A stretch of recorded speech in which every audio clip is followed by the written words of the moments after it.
August 16, 2021 meeting of the Board of Commissioners of Radnor Township. Before we get started, I have two announcements to make for the good of the group. The first is if you are here specifically for item 3 sub F, ordinance 2021-07, introduction amending chapter 280, the Radnor Township Code zoning ordinance by permitting an increase in building height in the Garrett Hill neighborhood, GHN and Garrett Hill, Garrett Avenue, GHGA districts. In addition, outdoor dining would be permitted in the Garrett Hill, Conestoga Road, GHCR district. If you are here for that item, we are not going to be addressing that today. There's a defect in our agenda, and as a result, that item will be pulled.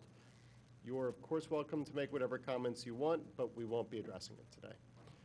The next is if you are here for item 3I, Fenimore Woods Park discussion and direction. Again, you are absolutely welcome to offer whatever comment you want at public comment, but you should know that that's, I think, going to be a pretty pro forma vote. The board has already decided at the last meeting that we're not going to move forward with the Fenimore Woods renovation that had originally been proposed to us, which means that if you really want us to move forward with it, now is the time for you to make an impassioned plea.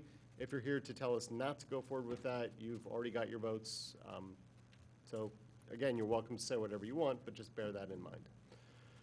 Having said that, we will begin with the Pledge of Allegiance. I pledge allegiance to the flag of the United States of America and to the republic for which it stands, one nation, under God, indivisible, with liberty and justice for all. Okay. If we could have a moment of silence in honor of the loss of the two Lower Merion firefighters who died in the line of duty.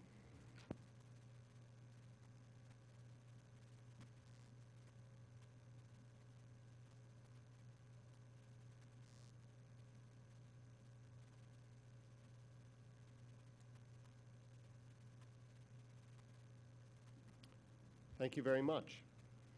I will give notice that the board met in executive session starting at 5:30 today to discuss issues related to legal matters that have not been docketed in any court, personnel, and property.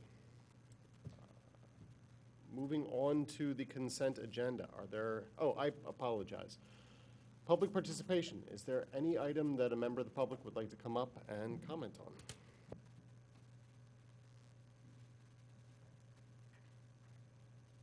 Good evening. Sarah Pilling here, having lived on Garrett Avenue for 39 and counting years. Within the last 10 days, both the International Panel on Climate Change and NOAA have released very important reports on the state of our weather and a forecast. These reports impel me to speak to you and our community this evening. NOAA states that this past July 2021, worldwide was the hottest temperature since records have been kept. That's 142 years when Rutherford Hayes was our president. We've read of the terrible heat in the Pacific Northwest, 110 degrees for an extended time, with originally 486 deaths directly from heat reported, and that figure is now being revised upward to about 1,000. But it wasn't like that in Radnor, the Philly area, or was it? Records for 2021 locally show something very different. My research from the internet shows days of 90 or greater in our region for May, 1 day, 5 in June, 21 in July, and thus far in August, 6 days. A real example, last Thursday, August 12th, the highest temperature for the day, as described by Cecily Tynan on Channel 6, was 96. Factoring in the community, the felt temperature was 106. Our geographic location, our environment, encourages the formation of deciduous forests, which protects us from fire. Unlike the West, where it's mostly conifers, now often dead or dying from disease and drought because they're in an inexorable drought.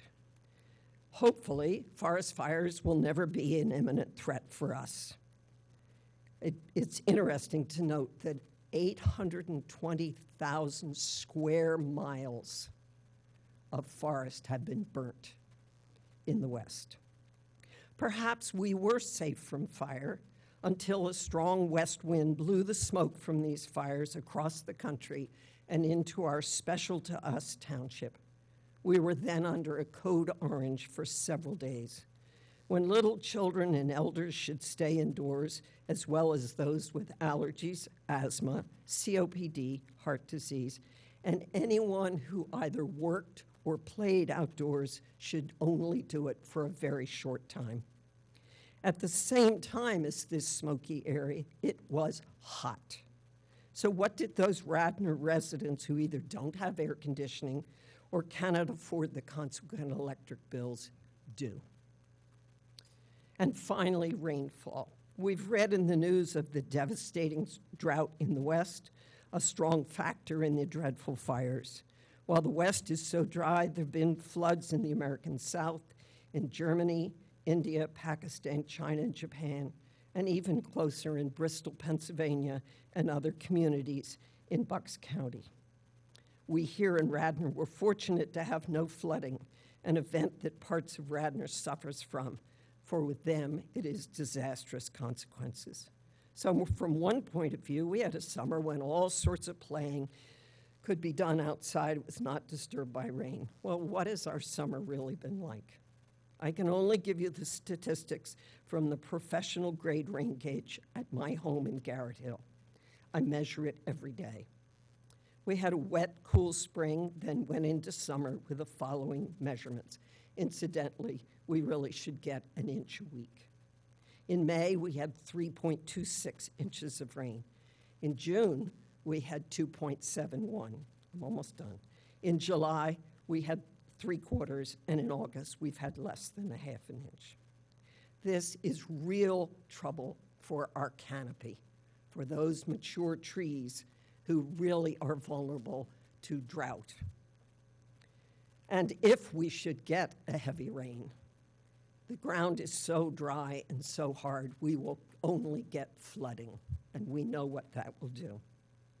So I don't know about you, but I don't want to come to the end of my life without having done something to slow down and to adapt to climate change, to what is in our future.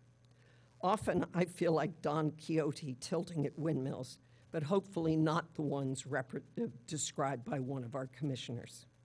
But if you and I, the township and the residents of Radnor, both individually and collectively, begin to do all we can slow down the deleterious effect of climate change. I will you? Thank you.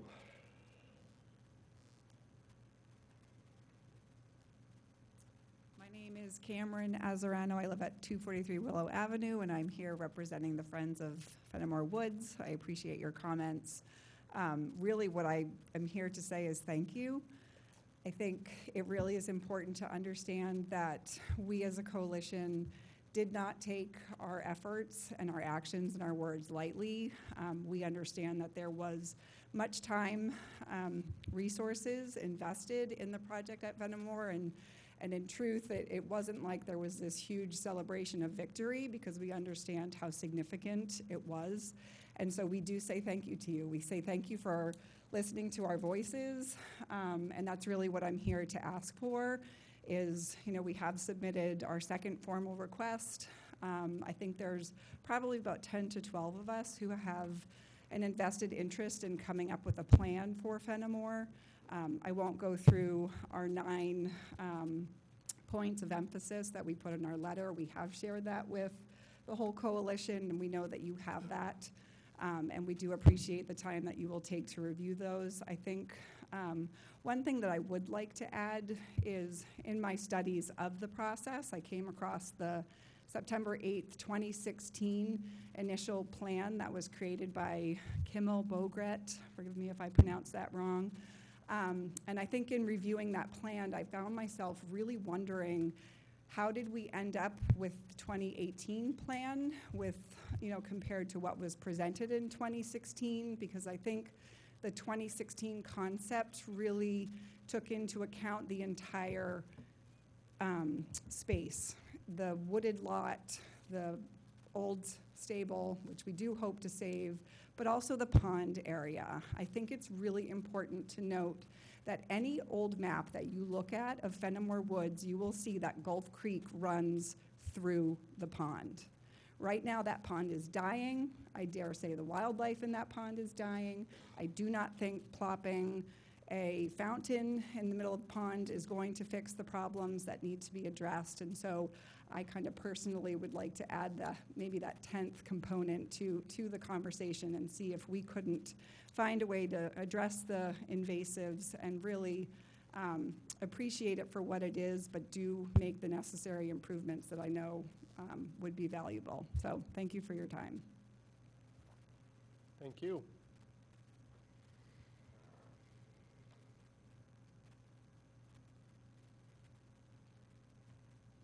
Hello, everyone.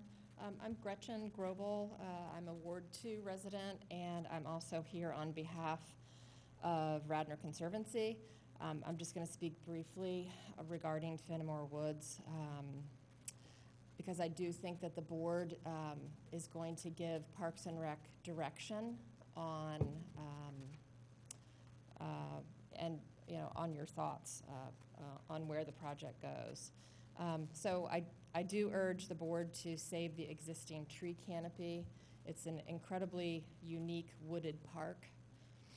Please rebuild an existing footprints. And you guys have an incredible opportunity to save a historic structure. Budget for maintenance with any additional plantings and or building structures. They don't just take care of themselves. They both need long-term care. And I do encourage the township to work alongside a very engaged friends group that Cameron just spoke of, Friends of Fenimore Woods Coalition. I think in the township we hope that every park has a friends group, so I think it's an incredible opportunity. On a separate but very much related note, I just wanted to urge the board to seriously consider hiring a park manager, a land manager, an ecologist, someone to help steward our 400+ acres of parkland. Your trails and parks are being overrun by invasives, and there's no long-term plan for their care. The land and trees will be here long after we're all gone, and it's one of the most important resources that we have in the township. So I'm asking all of you to make it a priority, and please budget for this. Thank you.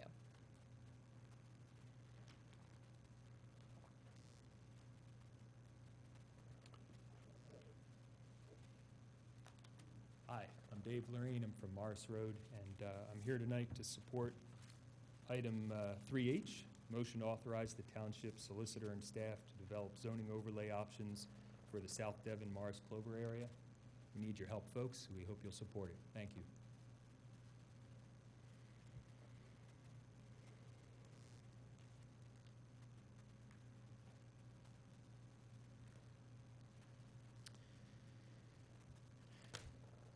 First, thank you for the opportunity to speak in front of you this evening. Let me begin by saying thank you to Commissioner Abell and the rest of the Township Commissioners for the efforts that you put in making Radnor a great place to live. On behalf of my wife and my children, we really enjoy living here and appreciate your efforts. My name is Dr. Rob Dividio. I'm here tonight to share my opinion with you on the issue of potential rezoning of Clover Lane. My wife and I own 12 Clover Lane in Radnor, where we've lived for the past 13 years with our 2 children. Like many of my fellow Clover Lane residents, I was certainly dismayed to learn about the plans the developer/owner of 10 Clover Lane has to put up a 3-story home on the lot. It's particularly concerning since I live right next door at 12 Clover Lane. Now, I'm not at all against Radnor residents or people who live on Clover renovating and even expanding their homes. What I am against, however, is doing so in a manner that ignores the current aesthetics and integrity of the street when it comes to the bungalow look of the entire road. I'm sure you've all driven down Clover Lane or looked at the street from the park while watching the game. The theme is easily noticeable. The plan put forward by the developer/owner of 10 Clover ignores this aesthetic theme.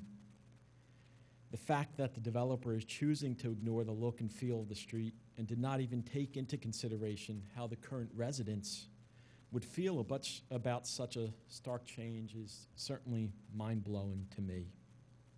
Now, I don't want to dwell on this much further because I get the impression that the plans put forward by the developer for 10 Clover have been or will soon to be approved by the township. But I do want to go on record stating that it is really takes a special person to do what the current owner of 10 Clover is doing and not even consult the neighbors despite what the current zoning allows for. What the owner is doing is definitely not the Radnor way, nor is it a way to build community. So sadly, I look at 10 Clover as a done deal. That said, I'm willing to do what can be done, if anything can still be done, within the bounds of current law and regulations to prevent the current developer of 10 Clover to carry through with his plans to change the look and feel of the street by the proposed design of his house. This includes contesting any changes he is looking to make that may arise during the construction process if such changes require approval of property owners that live adjacent to 10 Clover. And given I live next door, I will also be monitoring their operations during construction to make sure that they don't cross property lines at any time when working, and will take appropriate legal action if they do. Now, onto the issue of changing the current zoning of Clover Lane, I speak to you and fellow residents of Clover that are here today. I'm not sure if my opinion on this will be a popular one, but nevertheless, I'm here to present it. I do not think we can look at any change in a vacuum, meaning any change to the proposed zoning. I think we need to look at what any zoning change would mean in light of the proposed changes to 10 Clover Lane being really a done deal. You have 1 minute. Sure. Because of the changes forthcoming to 10 Clover, the aesthetic theme of the street is no longer a reality. That cute and common bungalow-style look that traverses the block is soon to be no more. That is just a fact. This is especially true since 10 Clover is more towards the center of the block and not at that one of the houses on the end. As such, I do not think it is in the best interest of the current owners of the street to change the zoning in a way that would make the ability to renovate more restrictive than what the current zoning allows. These changes will not result in us being able to keep the aesthetic theme of the street intact. Remember, this is a done deal. The look of the street is changing. Essentially, we will be adding insult to injury by hindering current owners when they decide to renovate or sell their houses. We will be putting ourselves in a situation where the person who started this, meaning the developer and owner of 10 Clover, gets all the gains at the expense of the rest of the owners on the street. Sadly, changing the zoning won't bring back the look and feel of Clover. As such, I ask Commissioner Abell and the rest of the Township Commissioners to not support a change to the zoning on Clover Lane. Thank you. Thank you. I heard as such, so I figured we could wait 5 seconds. Thank you. Is there any additional public comment?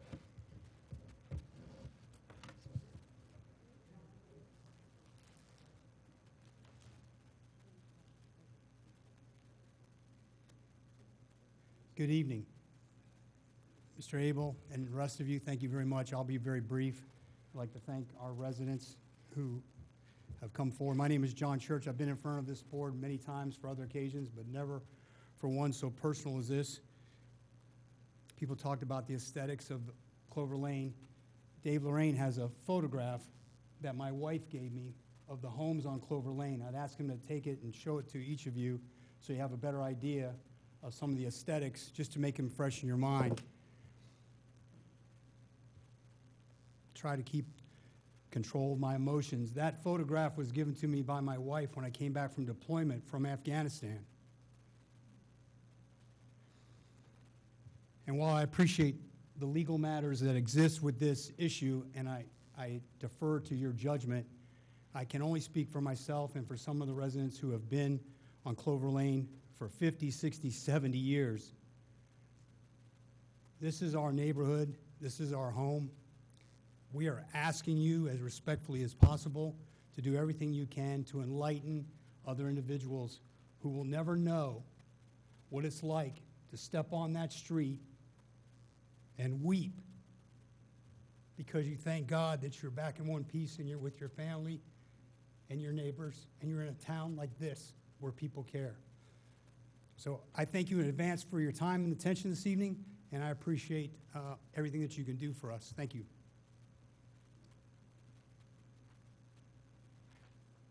Thank you.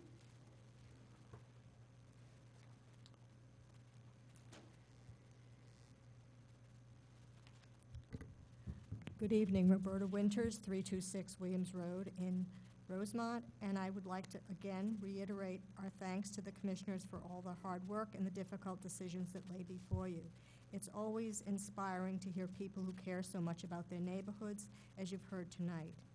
And I believe that changes in Clover Lane, as in changes in Garrett Hill and changes all over our township, should not be contemplated given Radnor's outdated comprehensive land use plans that date to 2013. Without such guidance, piece-by-piece changes will impact the entire community in unforeseen and unwanted ways. A current vision reflecting evolving reality needs to be in place before a modification of a relatively recent overlay district or a new district is proposed. The lack of a current comprehensive land use plan in Radnor Township, as mandated by the Municipal Planning Code, should not be overlooked by those who value planning and oversee its implementation. Thank you.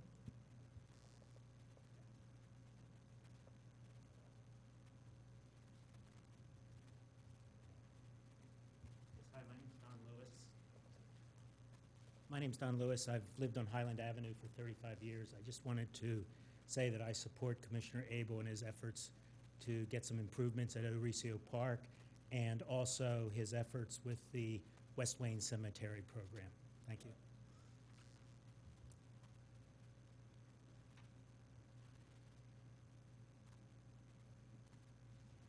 Last shot. Going. Stuck in there. Hi, I didn't know I was going to speak, but I want to just show my support for my neighbors. I live on 16 Clover Lane. My wife Emily and I bought the property earlier this year, and when we first started dating, one of our first dates was walking down Clover Lane and talking about how one day we hoped to buy one of the homes there. And I can assure you that if that home looked like the one in the plans that the current developer was or is planning on making, we would not have had that same experience and that same dream. And I think we feel really lucky to live on a street and in a neighborhood where neighbors really do care about each other. We were at the meeting with the current developer or his sort of people that he sent to the meeting, and there was really no sense of neighborliness or kindness from them. And it makes me worried about the fact that someone like that can buy one of these homes that we dreamed about having for years, that we dreamed about putting our family in and raising our family in. And it makes me worried about the future of our neighborhood, and I really do hope that you'll do whatever you can to help maintain the integrity of just a place where neighbors can rely on each other. Thank you.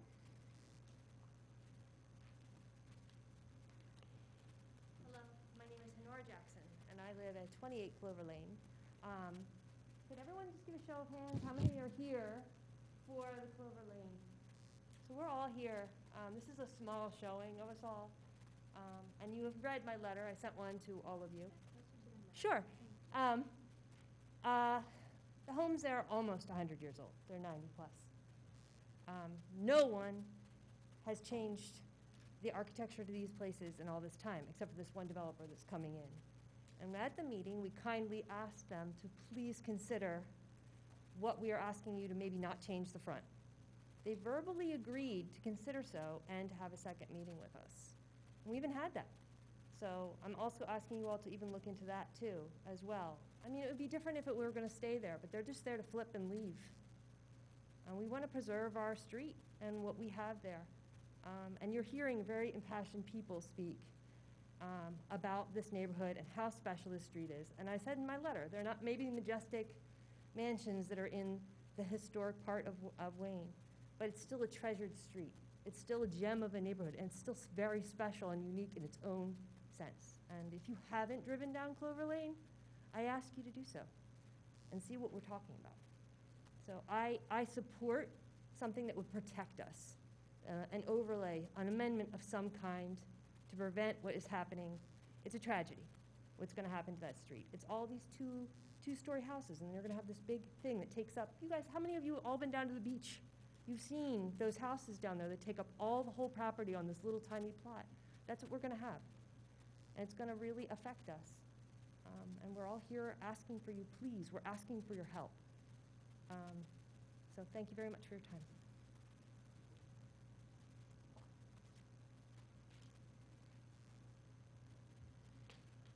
Okay.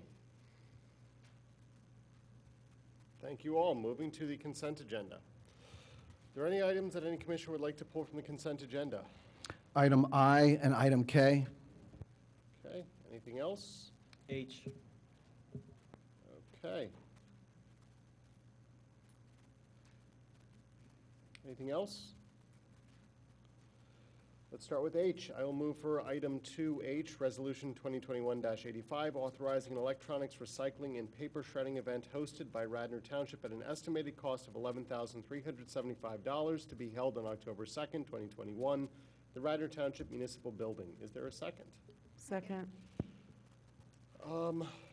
Steve Norsini, Ricky, who's handling this? I'll tee it up, and then I believe Ricky can provide any additional context. This is the township's annual event, and the one note that I'd like to put in immediately is that, and I apologize, we didn't catch it when the agenda came out. If approved by the Board of Commissioners, we will not have it at this facility. We'll find another one within the township. If you recall, the last time we did this at this building, it was so popular that it created quite a traffic snarl for several hours that negatively impacted not only the neighbors and the residents that nearby this building, but it also prevented the police department from being able to get in and out during that time. So we got to, in anticipation of it being a popular event again, we'll find a different location. In terms of the cost and the date and exactly how the program works, I'll defer to Ricky, other than to say that we brought this to the board given its popularity in past years. Is there any commissioner comment? Yeah, I'm sorry. You said that you wanted to toss it to Ricky. Yeah, we can toss it over to Ricky? Or? Just in regards to the date that Mr. White had mentioned, we are on a short timetable schedule as far as the contractor that has agreed to do the event. So if we don't have, I guess, an answer soon, we would have to start shopping around again. We do have a couple locations that we're going to consider. We have to make some phone calls and get permission to be able to do so. But in regards to the actual date, October 2nd, still pulling through. We have to make sure we get that locked up pretty soon. Jake? Thanks, President Larkin. As we head into budget season, two common themes you're going to hear is every dollar counts and it's only $11,000. And to me, those two act in conflict. I can understand the paper shredding But there are a number of services in the area that can collect up e-recyclables. I just don't feel it's the government's position. It's our responsibility to recycle everybody's electronics. If you buy a new TV and you have to recycle your TV, do what most townships do and call Retriever or some other company that'll come and pick it up for you. I just think $11,000 is better suited for other projects in the township. I'll also comment that recently I had one of the old plasma TVs that I needed to get rid of, and was wondering if I could bring it to this location, but obviously it was not. The timing wasn't right. And Jake is correct. It's on the website, so you can call the folks, and they came out and took the TV for. It was $35. And Best Buy would not take it, even though I bought a new one from Best Buy. So there is a rationale for having everyone take care of this at their own leisure and not having it here. So I understand the point. And again, there is a service. So if you just go on the website, you can call them, and they'll come and get the things anytime you need it.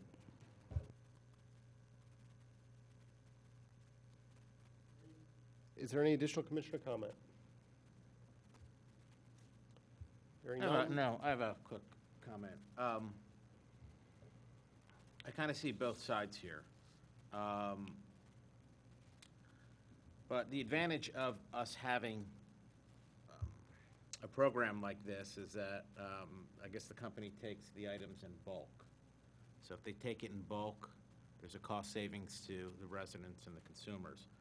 But to Commissioner Abel and to Commissioner Booker's standpoint, maybe it's not the best use of money during COVID, and I see that side as well.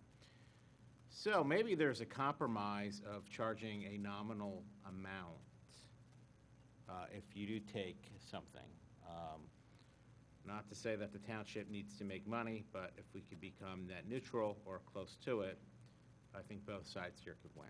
So there may be a little bit of leeway, there may be some wiggle room, and I would hope that the smarter minds, the CPAs and MBAs like Mr. White and Mr. Tate, as well as you, Mr. Foster, in your new role, can look to see if there's some kind of common ground. My comment. Is there any additional commissioner comment? Hearing none, I'll call the vote. All in favor, say aye. Aye. All opposed, nay. Motion passes 4-3. Moving on to item 2I, motion to authorize the Township Administration to seek proposals from qualified certified public accounting firms to perform the Township's annual audit for the years 2021, 22, and 23. I will so move. Is there a second? Second. Bob, what can you tell us about this? Yes, Commissioner. In accordance with the charter, Township is required to go out to RFP every 3 years for soliciting proposals from qualified CPA firms to perform the Township's annual financial audit. When we do that, we will engage a firm for a 3-year period of time. The current firm, Zelenkovsky Axelrod, just finished the third year of their term, actually their second term. So at this time, we are required to put out the RFP and engage with a new firm for our 2021 financial audit. Thank you. Is there any commissioner comment? Yeah, Bob, I just wanted to understand, this is just for the public, this is just the end of the 3-year term of the agreement, so we'll price this out again to see if there's, so it's just a recurring thing. There's not any reason, it's not like we're dissatisfied with our audit or anything like that. It's just a normal procedure. Correct. No dissatisfaction. It's part of the process, part of our code that requires every 3 years to go out for RFP. When are bids going to be due? We can have the RFP out probably within the next 2 weeks. We'll have responses in September and have it before the board in the first meeting in October. That's all. You have your list of people? Or it's going to go out on the bid site so that anybody, or are you going to pick people, select people to request a proposal? No, we put it out on the bid site. We don't pre-select anyone. So it is out there publicly, and that's been the common venue for the past several cycles for the RFPs. Thank you. Is there any additional commissioner comment? Hearing none, I'll call the vote. All in favor say aye. Aye. All opposed, nay. Motion passes unanimously. Item 2K, Resolution 2021-86, authorizing the engagement of part-time third-party Uniform Construction Code UCC services by Barry Isett and Associates, Inc. I probably butchered that last name. I will so move. Is there a second? Second. Steve Norsini? Commissioner, it would be Oh, me, Kevin. sorry, Kevin. Absolutely, I no, just no default problem. to Steve half the time when I don't know who it is. So the resolution in front of you, similar to the last agenda item that you just discussed, is the renewal at the end of the third-year period for the consulting services that the department utilizes to assist us with the processing of building permits. Barry Isett came on board at the end of 2018 with their initial contract, so we're at the end of that 3-year period, and this is to go back out. This was authorized by the board to go out for RFP at the July meeting. We did have 2 responding agencies. Did go on the Penn bid site. I did provide a summary for the board's consideration. Staff does recommend renewing the contract with Barry Isett. Okay. Is there any commissioner comment?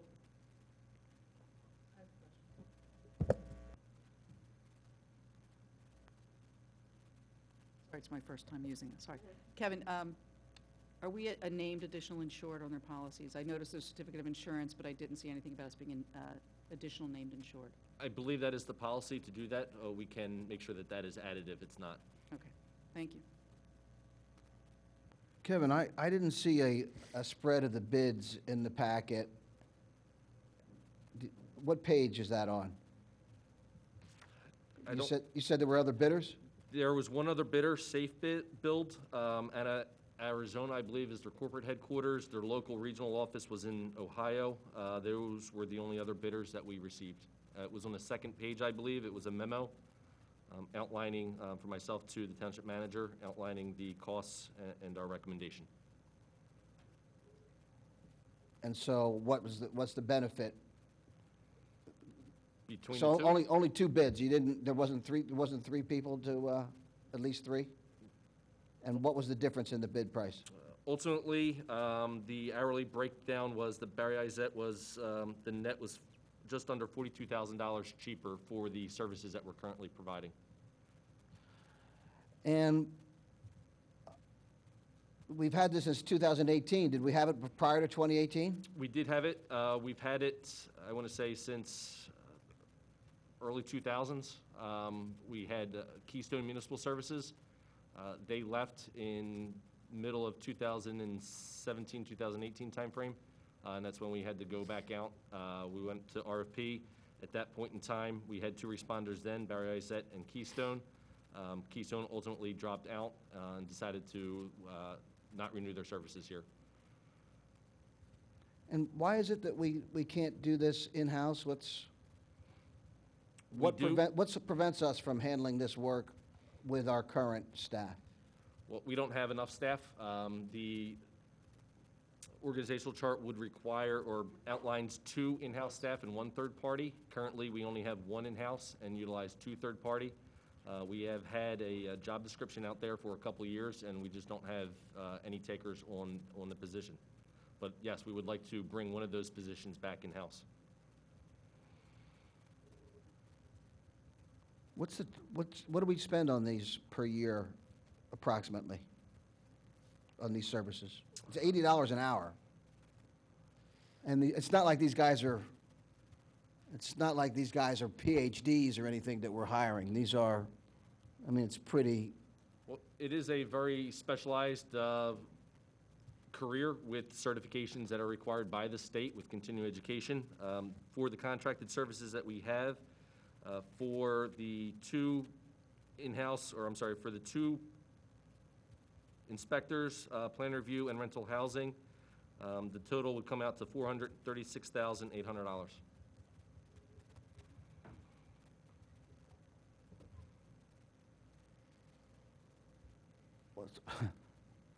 $400,000 for, so how many hours is that? I can get you a number. So 400,000 into 80 is what? Is that 2,000? I don't know. I mean, 5,460 man hours. 5,000 hours? 5,460.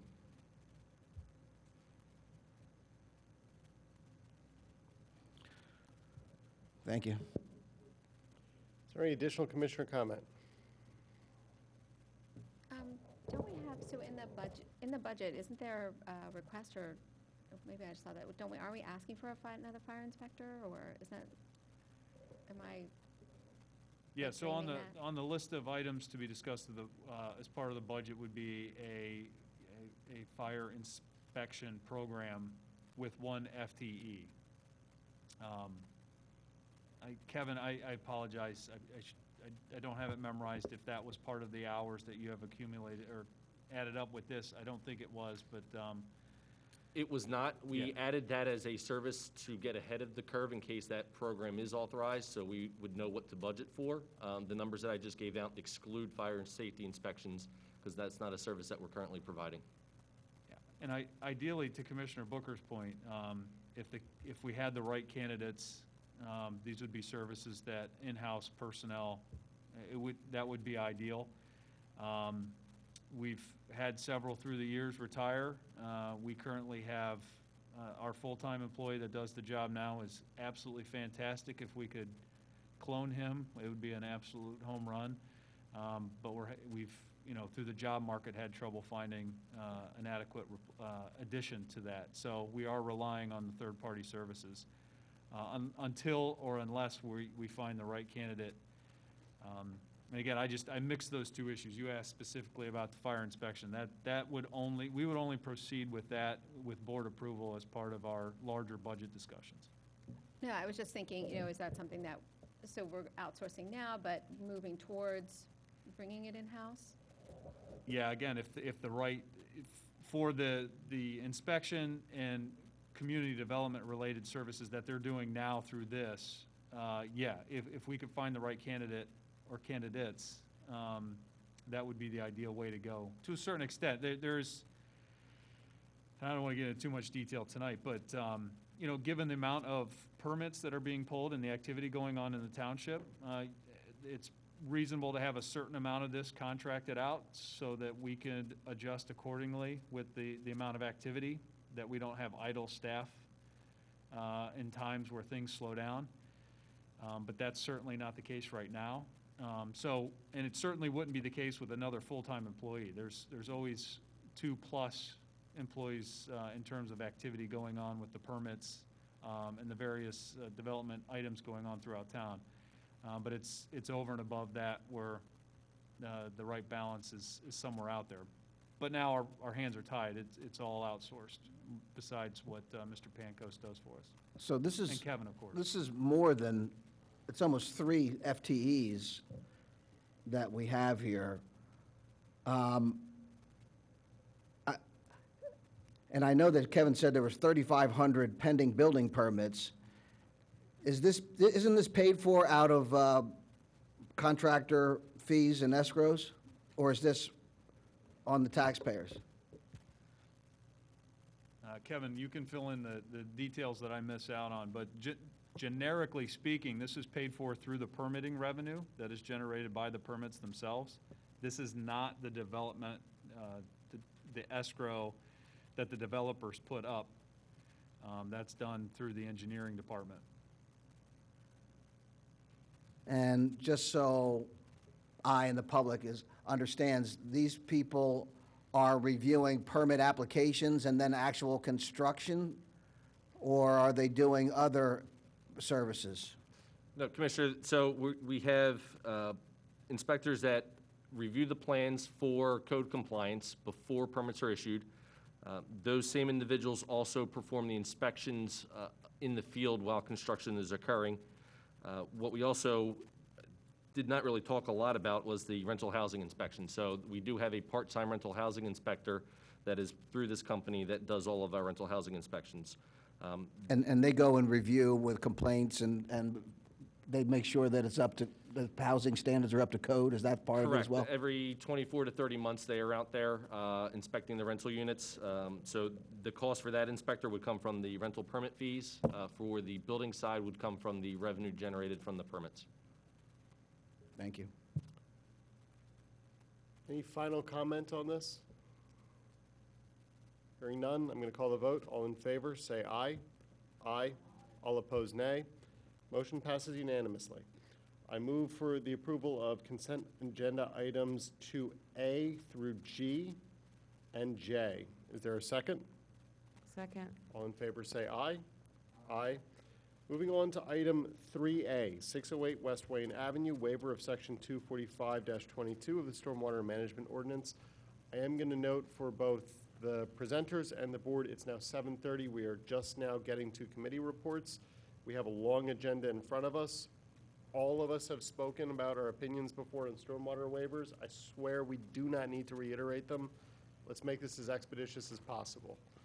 So, Come on up. Commissioner, I'll give you the brief synopsis. Super brief, please. Applicant has been here 2 other times. They have done what the board has requested. They've removed the portion of the driveway, the one portion of the driveway. They've kept the stormwater management system as the same size, therefore it's even more effective. So in short, they've done what the board has asked in response to this waiver request. Is there anything that he just said that is incorrect? No. Members of the board, instead of hearing a presentation, let's just jump in and ask questions because we've seen this in the past. So what's the square footage of the driveway now? It's, the added impervious is now 1,453, And where did we start at? around 2,200. Okay. I'll just say, you know, I don't enjoy approving these stormwater waivers, but in this instance, I mean, I think the resident has gone above and beyond. You know, he's made every change that we've asked him to. He's spoken and worked with his neighbors, and his system is probably more advanced than I've seen out of any system that's come before this board. So while I don't enjoy approving waivers for stormwater, I will support this one.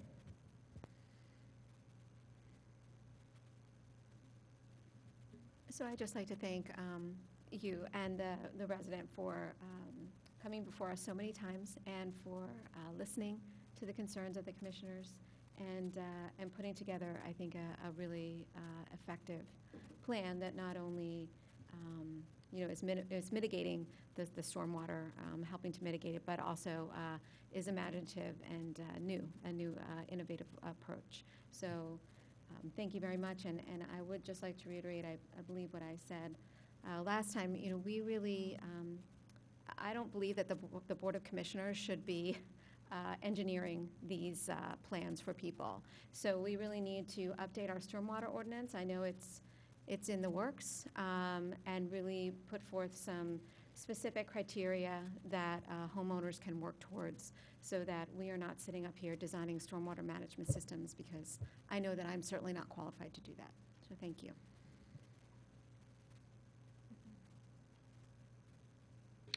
I'll just say, I think that this is a better layout. This is a much more effective solution in light of the stormwater waiver requested, and the reduction in the impervious is appropriate under the circumstances.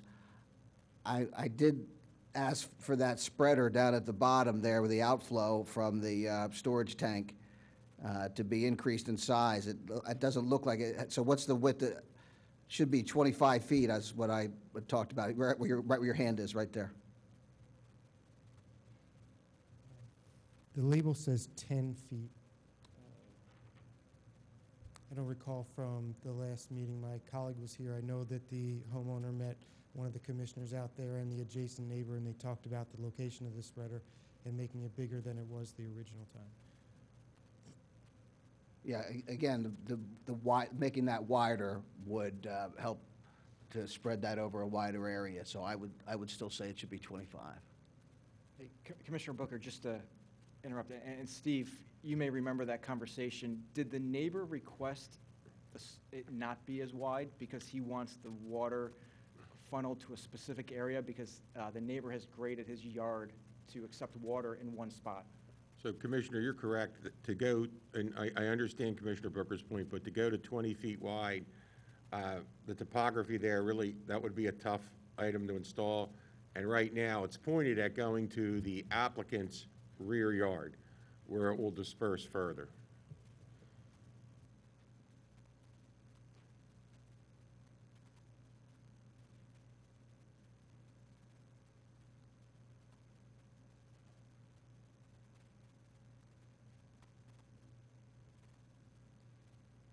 Anything else, guys? Baffled that we have such a short one. I'm very pleased, though. Is there any staff comment? Is there any public comment? Hearing none, I'll call the vote. All in favor say aye. Aye.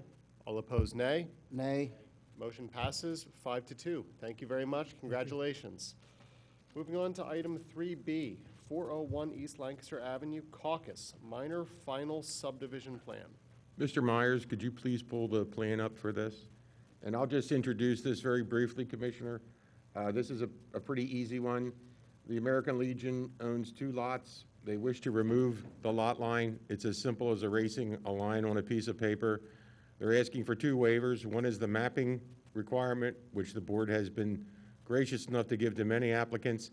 The other is to mark all the trees. I will say that at this time, the marking of the trees provides no benefit. If they were to ever need a permit of some sort, they'd be required to do so. So this is a very simple lot consolidation by the Legion. Do we have any questions as a board? Is there anything you want us to hear? Well, Seems pretty No, sir, I straightforward. think you covered everything. He's I going to was pull just up, he's going to pull it up so we can see it, though, right? And I was just going to ask, what's the purpose and benefit for consolidating the lots? It was, for whatever reason in the past, was divided. I haven't found any definitive answer in the records, and we're just looking to go back and get our lot back in one, just to make it easier on everybody. As we have, if we want to go and lease parts of, our lot here and there for parking issues, it might come into an issue if there's a line that's drawn later on in plans. Thank you. Okay. So why would that be an issue? So I can't see because of the partitions blocking it, but there's the parking lot. I know the site, and I think everybody's familiar with it. So the parking lot's there at the top, northernmost, and then the building is in the southern area. So where's the current line that? Commissioner, the lot line that they wish to erase runs from top of page to bottom of page, very close to the right side of the existing building.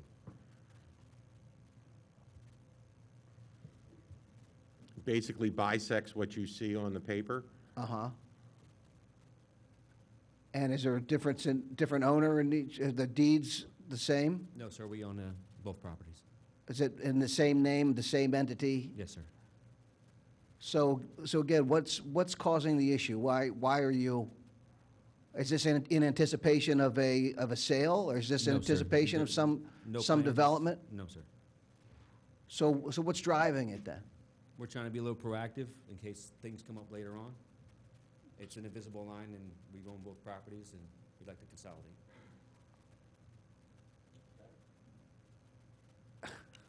Better, then they can't subdivide. But I guess that's true. Again, But no why? plans for that either, sir. But why spend the time and effort to do it if it's of no difference? In other words, you guys are you do rent the place. I know you rent it. Correct. But it's a nonprofit organization. Why take any time to come before us to consolidate this lot? Could be less time. What was that, sir? So- Could be less time if we stopped asking questions. Sir, to be honest, Why take any time? Well, no, I'm the new commander. I just got in this month. I've literally spent about a week and a half going through old paperwork.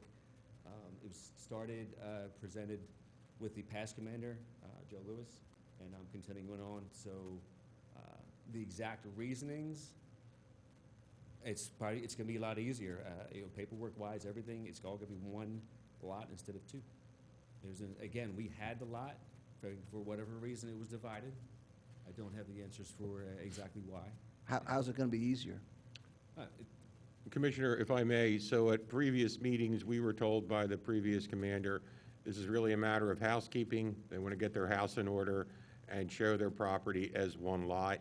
The whys or wherefores are not a criteria of the minor subdivision or lot consolidation that we look at. We just look at what they submit.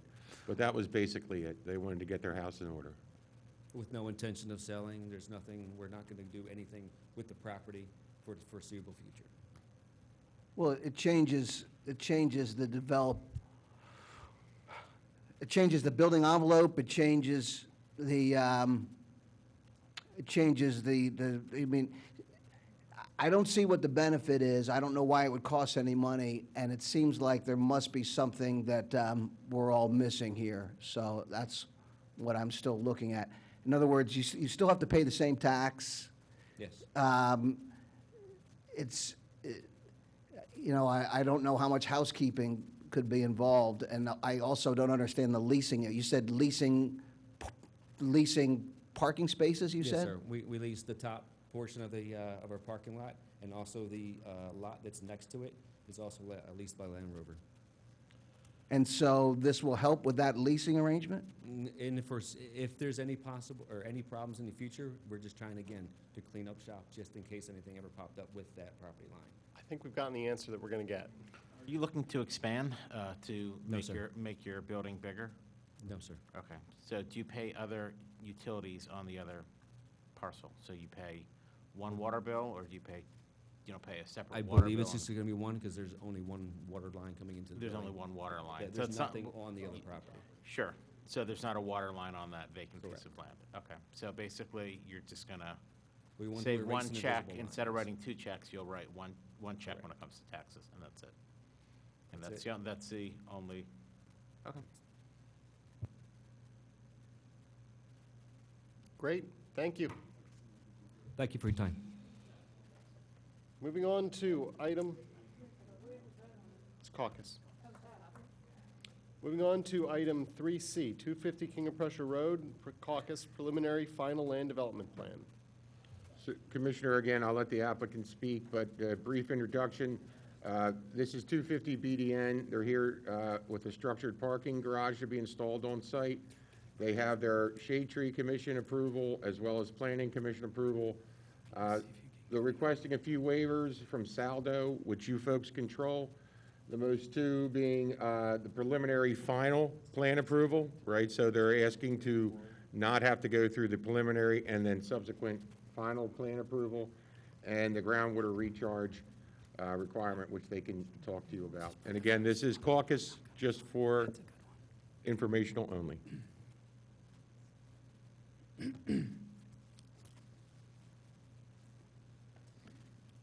Good evening, I'm George Brosman. I represent BDN 250, 1 King of Prussia LP. That's an entity that is an affiliate of Brandywine Realty Trust. This is the property that is the former Penn Medicine at Radnor site that you're all very well aware of. I have with me Joe Trainer from Brandywine. He is going to go over the project with you. And you've seen this before, so we won't go through it in great detail. And then we have Matt Hammond from Traffic Planning and Design. He's going to briefly summarize the traffic study that was done. And we have Alex Tweedy, the engineer from Land Corps, civil engineers, and he's going to go over some of the technical details of the plan. As Mr. Larkin indicated, we're here in caucus. We have a preliminary final land development plan. The hope is to add a parking structure tucked to the rear of the property. In this area here, the closest neighbor would be the school bus depot, but Joe will take you through that. You saw this plan a few times because we had an application pending before the zoning hearing board. Changes were made to the plans to address some of the concerns that we heard. The scope of the relief sought from the zoning board was reduced as a result of appearing before you. We did subsequently go to the zoning hearing board and we got that reduced relief. I'm also told that this project has gone to and received recommendations of approval from all of the applicable boards and commissions that review these types of things. The Shade Tree Commission, the Design Review Board, and the Planning Commission have reviewed this and are recommending approval. Although other parking structures in the area had not been brought through the land development review process, the applicant did accept the township's determination that this should go through the land development process, and they've been working with the township staff and the commissions that I mentioned to address the comments that we had, and we think the plan has been massaged, and importantly, it will reduce a significant parking nonconformity on the property. It's a large parking nonconformity. I think people who have been to this site know that there's been a parking problem there over the years, and a substantial investment is being made to modernize the property with this parking structure to, will not eliminate the parking nonconformity, but it will decrease it, which we think is a positive thing. With that, I'll have Joe explain the project to you. Thank you, George. Thanks, everyone, for your time tonight. I'm Joe Trainer with Brandywine Realty Trust. As George mentioned, we're here seeking land development approval for an added parking garage on top of an existing surface parking lot at 250 King of Prussia Road.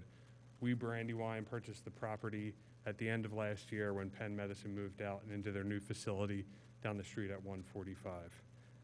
We're looking to make certain repairs, renovations, and modernizations to the building as part of re-tenanting, the biggest of which, and what we're here for tonight, and have been in front of you before, is to resolve and help improve an existing parking deficiency.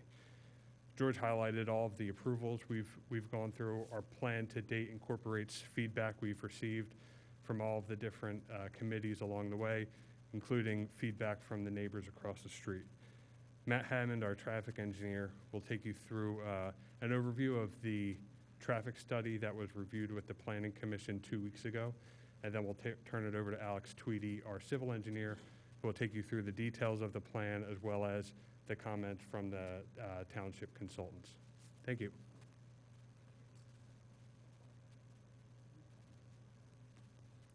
Good evening. My name is Matt Hammond. I'm with Traffic Planning Design. I am the traffic consultant. Been working on this project. As George and Joe had mentioned, I just want to give a brief overview of the traffic study and what we've done to date with respect to the traffic considerations for this project. And then obviously be open to answer any questions. From a traffic study standpoint, typically it's been my experience that we don't normally prepare traffic studies for parking structures when they are being added to an existing office use. However, through discussions with township staff consultants, we did prepare 2 traffic studies at this point. One, the first version of that study, I believe, was dated May 10th of this year, 2021. And then through subsequent review letters, coordination with township staff consultants, there was a revision to that study, which was dated July 1st of this year.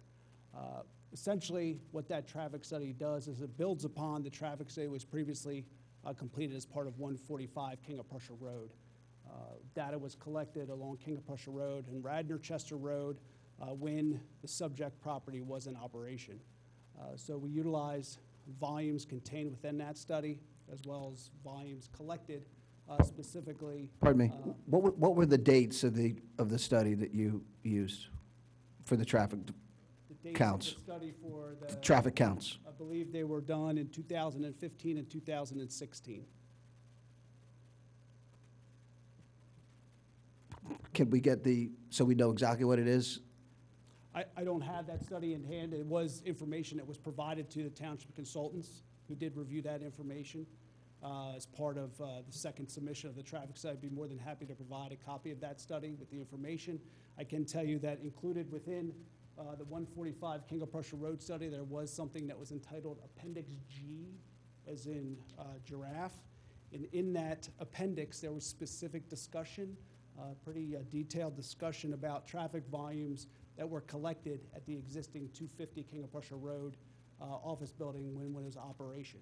That was actually the basis for the trip generation that was utilized for the 145 King of Prussia Road traffic study. So moving on, the traffic study was completed.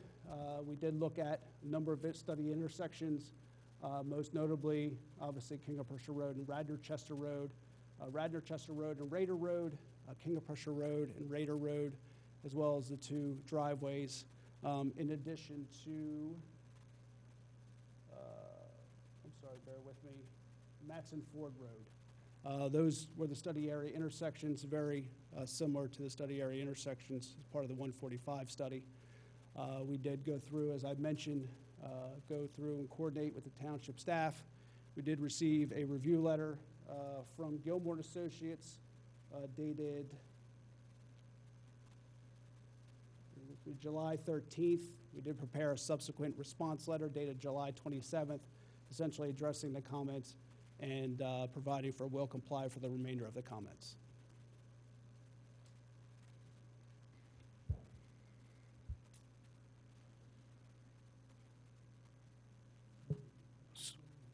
So is that it? So a couple questions. As I recall, the original letter from our traffic engineer indicated that he was concerned about the timing of the traffic counts and that there was a possibility that it was during a reduced traffic period due to the reduction in activity in that facility. So was that resolved? How was that resolved? And how do we know that it was not reduced activity because of people moving out of that building? The way that was resolved is they looked back at the older counts that were done by 145 King of Prussia Road that was done before COVID and where traffic volumes were reduced. So they used those counts and brought those up to date, which included more normalized traffic volumes. So your original item were these reduced traffic counts due to COVID lockdowns and reduced, and they said no, it wasn't, because it wasn't during COVID, it was during 2015 and 16. Did we know the dates? That wasn't one of your letters, wasn't it, Damon? Yes, it was. Okay. The dates that they have in the report, I just saw it. Hold on, give me 1 minute. It looks like the counts that they used that are noted on this report are August 22nd, 2014.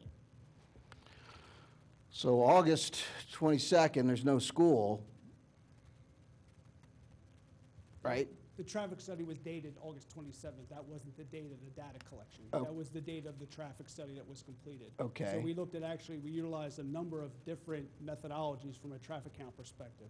We took traffic counts that were included in the 2015, 2016 study that was completed for 145 King of Prussia Road.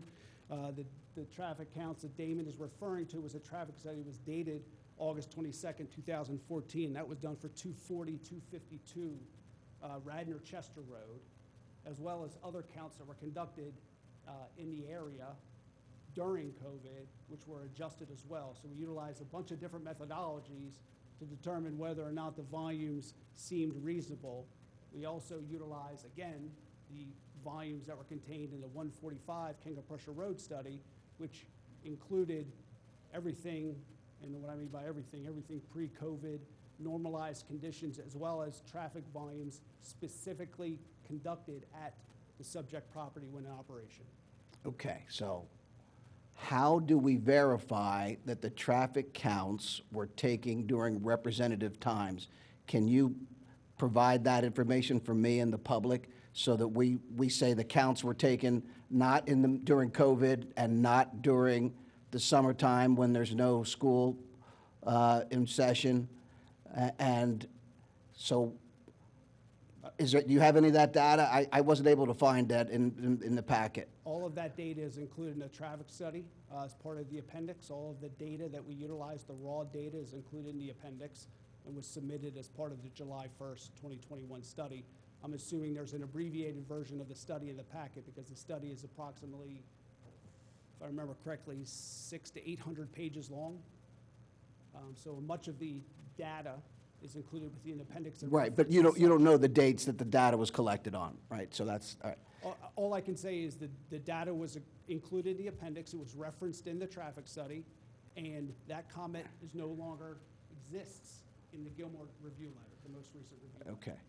So this is a 350-some spot existing surface lot, and we're going to add about 200 more spots is what you're requesting. So what is your conclusion that, are you concluding that there's not going to be any additional traffic from adding 200 spots? That's correct. And how did you come to that conclusion? Well, we came to that conclusion because just in the sense that adding a parking structure does not necessarily mean there's an increase in traffic. Well, you're adding capacity for 200 more spaces, which presumably you'll use. So why wouldn't there be more traffic? So if I can answer. So if you recall, and I don't know if this was made part of the presentation in the past, there were a number of parking spaces that were leased off premises for use when Penn Medicine was in full operation because they could not accommodate all the vehicles that wanted to park at the facility at the same time. So there are a number, and I don't remember the exact number across the street. 150 across the street. There was 150 parking spaces that were leased across the street, across King of Prussia Road, for purposes of 250 King of Prussia Road, and there was also 40 parking spaces leased next door associated with the facility, about 190 parking spaces. And as George mentioned, at the onset of this, there is a parking problem. There has always been a parking problem with this facility, and adding the additional 180 spaces or so with the parking structure will accommodate those parking. Will allow us to allow the user no longer to have to lease the additional parking spaces off premise, which adds to traffic congestion by people circulating the site looking for a parking space, can't find a parking space, then having to go across the street, and also reduces the pedestrians having to cross King of Prussia Road from those leased spaces in order to get to the facility. And the valet. Well, my understanding of that is that the valet was for convenience. There's a lot of people getting medical treatments, and they preferred to be dropped off and walk the short distance into the building, and that the valet actually parked very close to the building so that they were able to get the cars when the people came out from their treatments. So I don't know that the valet was causing additional traffic trips. And I don't know that I mentioned the valet, but the fact of the matter is there were 190 parking spaces off-site that were being utilized for the facility. And now, by virtue of adding the parking structure, we're able to accommodate all parking on-site, reducing, again, vehicular circulation, people entering the site, driving around the parking lot, not being able to find a parking space, having to go to one of the remote parking lots, and then obviously crossing the street to get to the facility. By allowing those additional 180-some parking spaces associated with the parking structure will now allow us to keep all parking on site.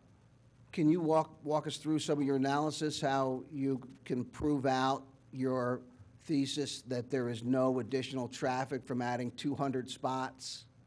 And also, how are we ensuring that those other additional spots will not continue to be used, those additional 180 spots?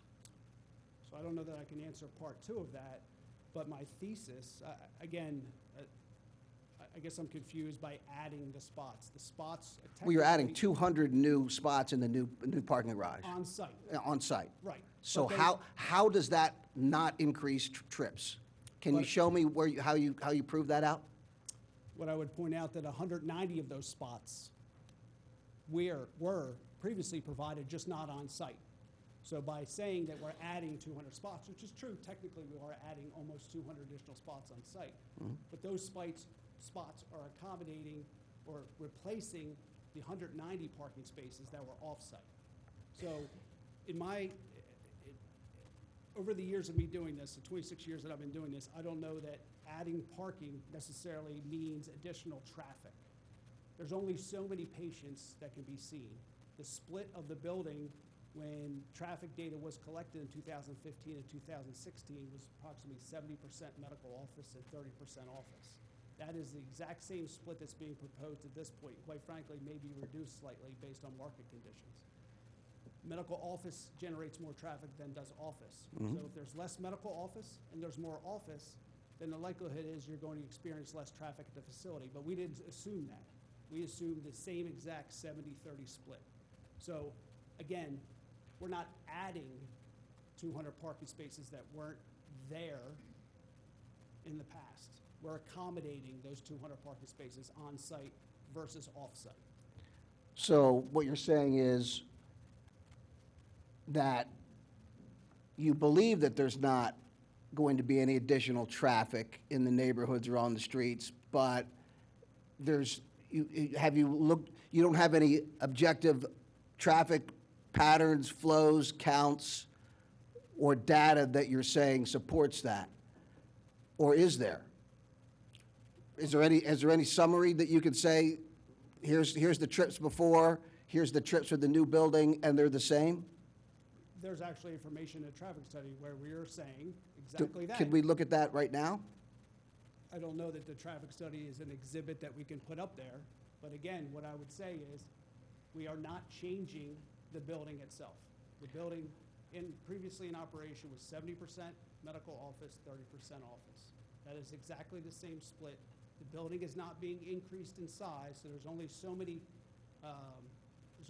doctors and so many professionals that could be located within that building. So. Understood. But again, how do we know that those other spots will not continue to be used? Because across the street, that's another Brandywine building across the street at 201. So we've retread this ground pretty well So already. I This is know we have, asked and but answered I'm trying to a get, I'm trying to lot. have. I don't think you're going to get a different answer than you already have. We've been doing this for quite a Well, while now. let the applicant say that He's that's already the said answer he's many going to give, times. and that's all there is. He's already said many times. No, he hasn't We're said. not So- voting on anything today. These guys are going to come back. They're going to come back So- more than once. so I'm looking, I'm looking Did for. a very extensive traffic study, and it's been Well, why reviewed can't by we, the George, why township. can't we go through that so that everyone can understand that there's no additional It's traffic? several hundred pages. I don't think I've ever gone through a several hundred-page traffic study Why? at a caucus. All right, so your conclusion is there's no new traffic. Why is it several hundred pages? You have a summary. You might have several hundred pages of data. All right, again, I'm not convinced that Rich, adding you've 200 been talking spots. for a while. All right, so Are hold there on. any other commissioners? Yeah, who I have do. questions I have plenty. about I that? have right at the beginning. Sean, let's hear from you. We do have our hold engineer on, actually let me go over go. the project. Let's great. Let's hear from No, I Commissioner- have that, this is the first one, Jack, and they haven't explained it, and I still am unsatisfied, but I will. You may if have George to get used says to being unsatisfied on this one. there's been no data presented to prove out the statement that there's no new traffic. And there's no objective assurance that the 180 spots that were off-site will not continue to be utilized. So We understand we your don't know point, that. Rich. So We're let not me go voting to the on letter. anything today. So the applicant is requesting a waiver to permit more than 10 continuous parking spaces without a curb landscape island. Is that still the case? Commissioner, that's inside the parking garage. That's actually in the parking garage. So that's not a on- waiver that they need? We have Alex Tweedy, our civil engineer, can take you through. Bring He's him on more up. equipped Bring to him on discuss up. that. Let's not move backwards. Let's move forwards.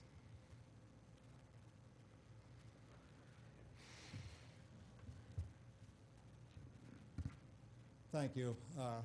Alex Tweedy with Land Corps. I'm the civil engineer. So I guess I'll speak to that comment directly, and then I can cover some of the other waivers, or depending on how you guys want to proceed. But we worked with the Planning Commission on this waiver list over multiple meetings. There are two waivers relative to landscape criteria for parking lots. It is 10 parking spaces in a row and the landscaping required within parking lots. those are related only to the parking structure itself. The surface parking we're proposing, which is this string of parking right here with the cursor, which is directly to the west of the proposed parking along the existing drive aisle, has the intermediate parking stall to break up the 10 parking spaces in a row and to require the required number of trees in the parking. Those waivers are related solely to the parking structure itself, mostly because you can't plant trees on top of a concrete deck in a parking structure. Well, So they're required. you can add some planters. There are planters you could have on the top. All right, but that is a waiver item, so Those are the that's, two waivers related to landscaping that we're seeking, correct? okay. And also, there's a waiver request for a reduction in size to 9 feet by 19, I believe. No, no longer. That is, you must be referencing an old letter. We Okay. removed that waiver request. And is there still a waiver request for a waiver of the park and rec land fee requirements? That is an old letter as well. We've agreed to pay that fee. Okay.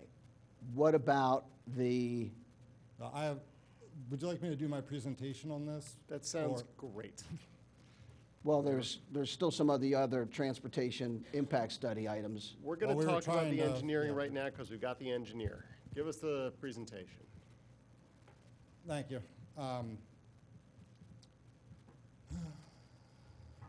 So we covered, George and Joe covered the site plan, and we addressed the layout of the site as well while we were here for zoning testimony. So the general circulation of the property is what it was originally with the general building location. As this board is aware, while we went through the zoning hearing, the major change that was made was this area to the north of the parking garage is an existing surface parking lot currently. As part of the zoning variance, we were asked to reduce the request for zoning relief related to minimum green space area. So as part of that, we removed the parking here and opened up some space for some additional stormwater management, which we'll get into. But generally, the review letters for Gannett Fleming are will complies.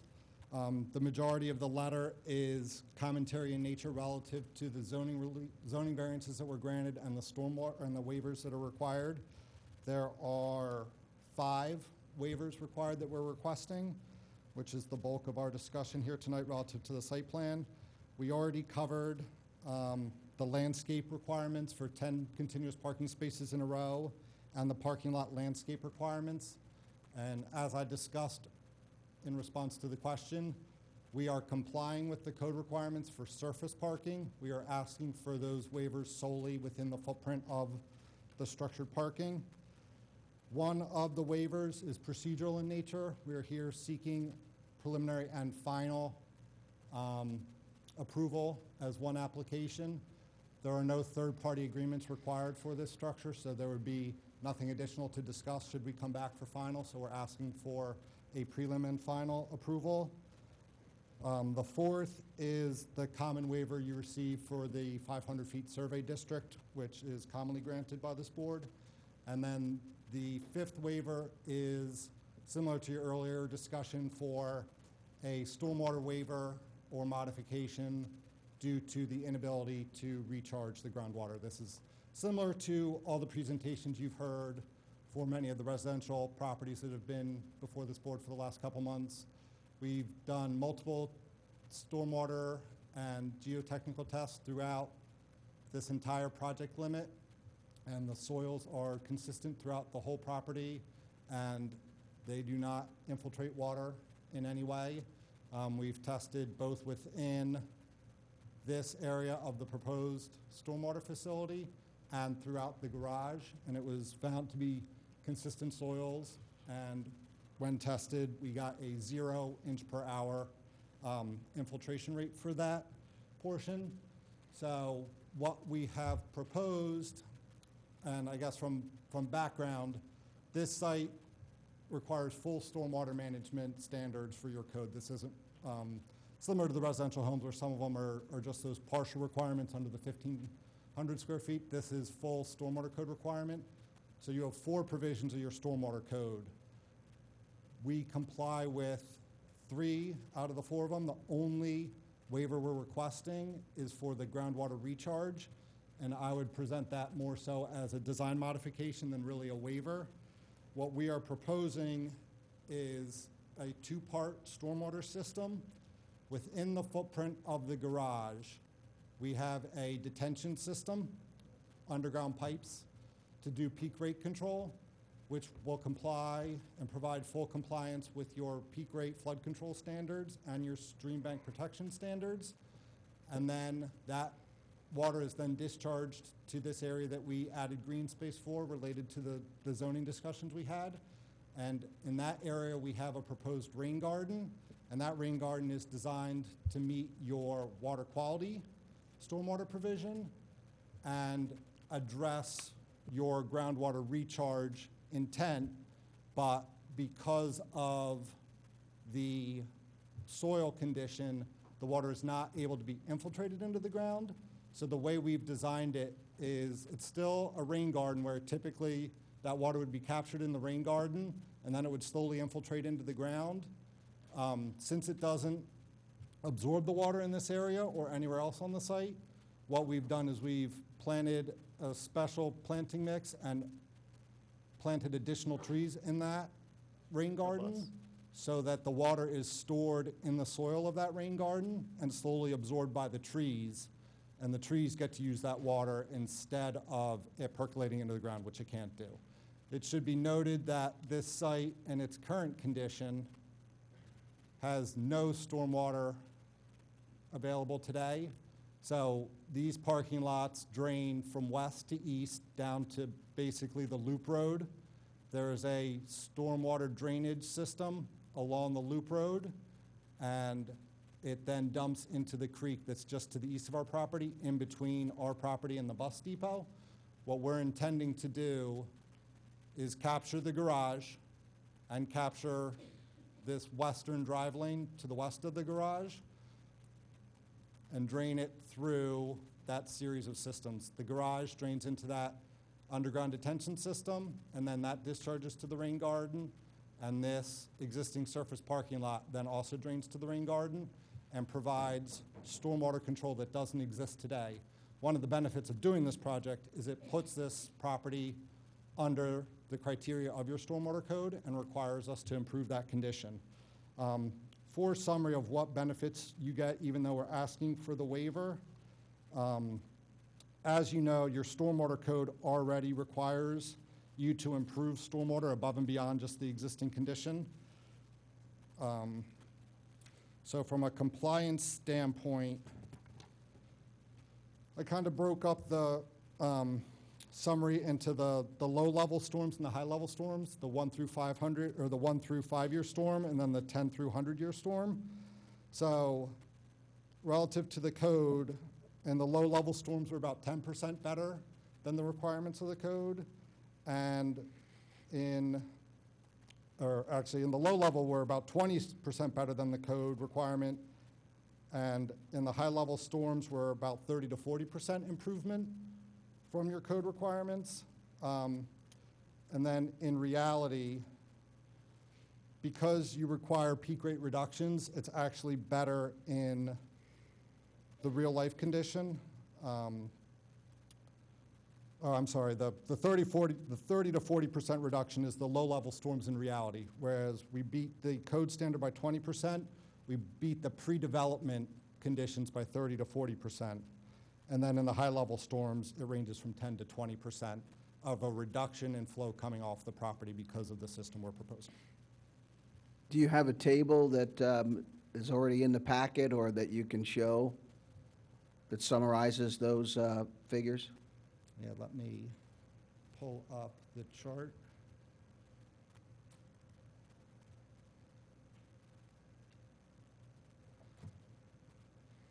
I am going to note, we've been doing this for about a half an hour. I can see that we're losing people who presumably were here to talk about some other agenda items, so we do need to move this along. We're not voting on this today. You guys will get a chance to speak again.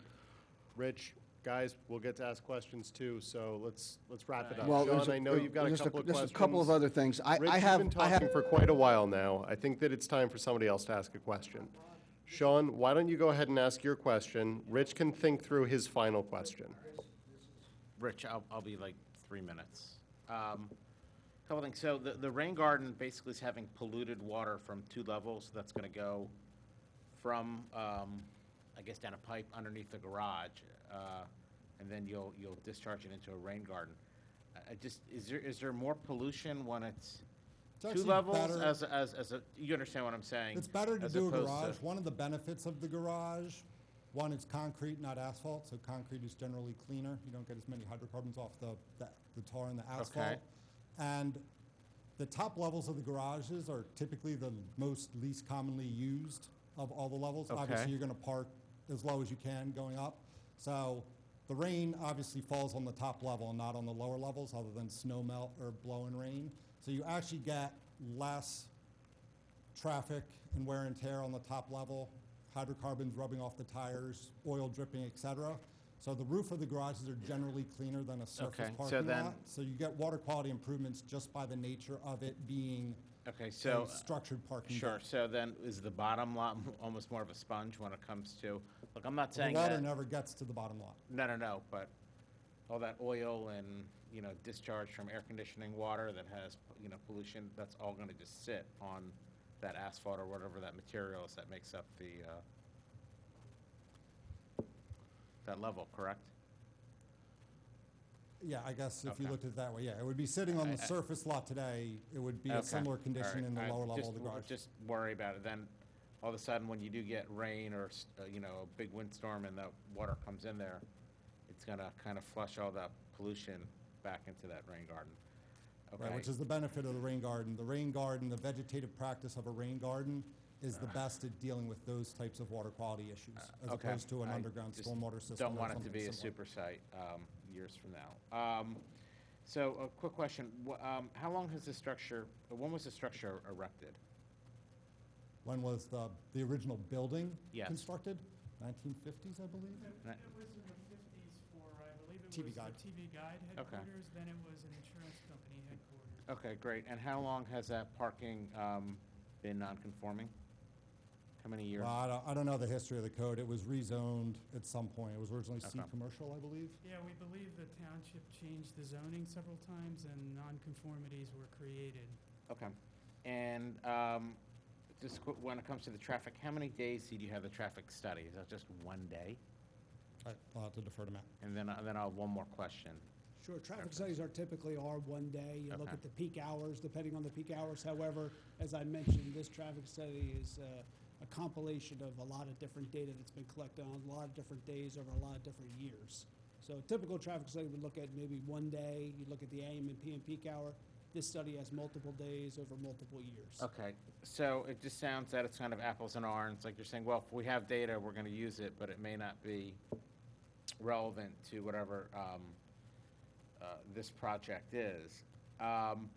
My thinking, and I'll say this, and I said this at another meeting, is that, have you ever heard of the study, or the phrase, 1 day does not make a trend?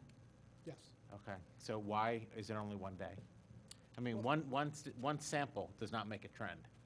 A statistical sample, as you know, is 30 days. I'm not suggesting that you get 30 samples or 30 days worth of data, but I think that there's a big difference between 1 day or 30 days, at least 15, 20.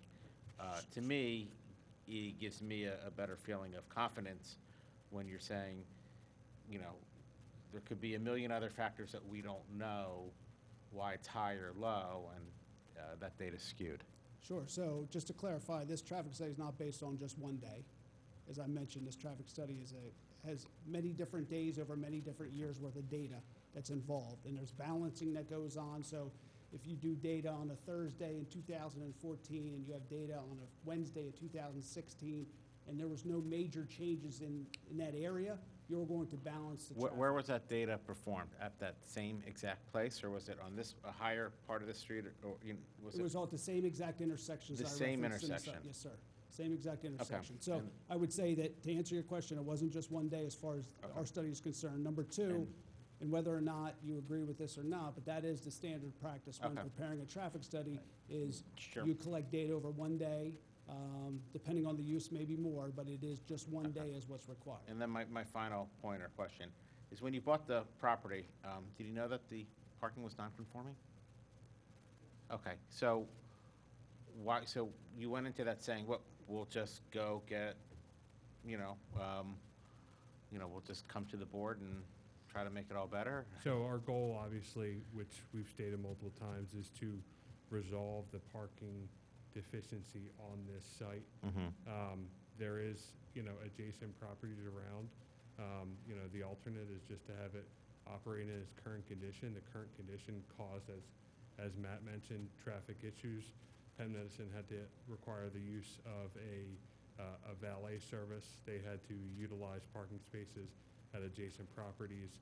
You had people coming in, not being able to find a site, circling the site, and so forth. So our goal, we did know going into this that the building was underparked, and that's why we're here today to And try to resolve that issue. you still proceeded doing that, knowing that you'll basically need a waiver to add parking? That we would have to go through Yeah, land that you'd development have to add go through parking. this, yeah. Yes. Thank you. I have Damon's letter from July 13th. That's the most recent letter, Damon, right? Your review letter? That is correct. All right, so there were transportation impact study items A, B, and C that talked about worsening the queue at King of Prussia Road, A, and then B, the level of service, and C, the traffic volumes, and the turn lane warrant a restriping. So has all that been agreed to? Has that been agreed? You're going to do all those things? And did you provide the discussion and analysis of the mitigation efforts on these items? I did. As I mentioned, we received a letter July 13th. We prepared a July 27th response letter, which responded to each one of those items. We agreed to restripe and provide signage for the two right turn lanes, one at King of Prussia Road and the driveway, and one at Radnor Chester Road and the driveway.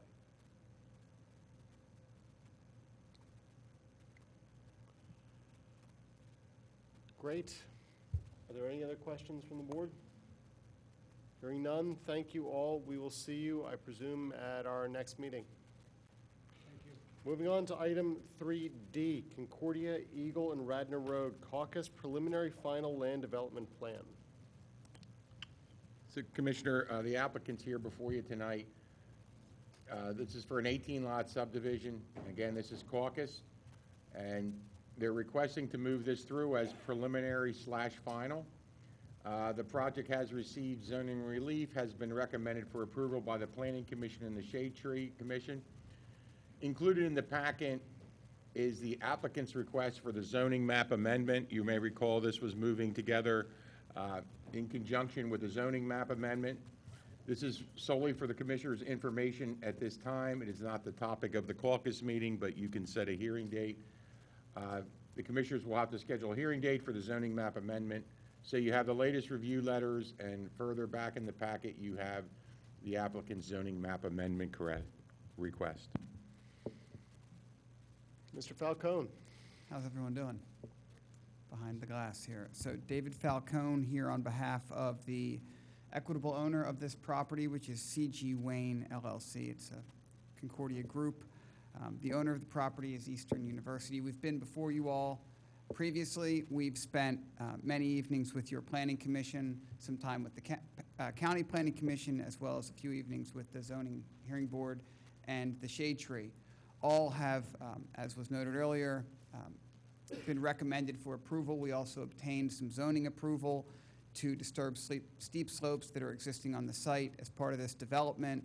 The county planning commission has reviewed the land development plans as well as the proposed map amendment. They've recommended approval of both, as has your planning commission. The shade tree has seen the project in 2 different iterations. The first, which you may recall, was initially 20 units. That has been reduced to 18 after kind of continued discussions with the neighbors as well as the zoning hearing board to get to a place where the neighbors felt it was an appropriately sized development for the property, and that worked kind of within the relief we were seeking for the zoning hearing board. So we did that just recently, reducing the lots to 18. We've also designed the project to the R1A standards. Although we're seeking the map amendment change to R2, the neighbors had asked that the design be based on the R1A standards. That was something we could do when dropping to 18 units. So it was something we were happy to accommodate them in designing the project that way. That was an important point for a lot of the neighbors, especially coming through zoning. That really kind of got us over that final hurdle with some of the neighbors that had expressed some opposition to the project. At this point, we feel very comfortable that the project has been vetted thoroughly by the community, which was most important to this developer, as well as to the township and the county. We have submitted updated plans with the 18 lots.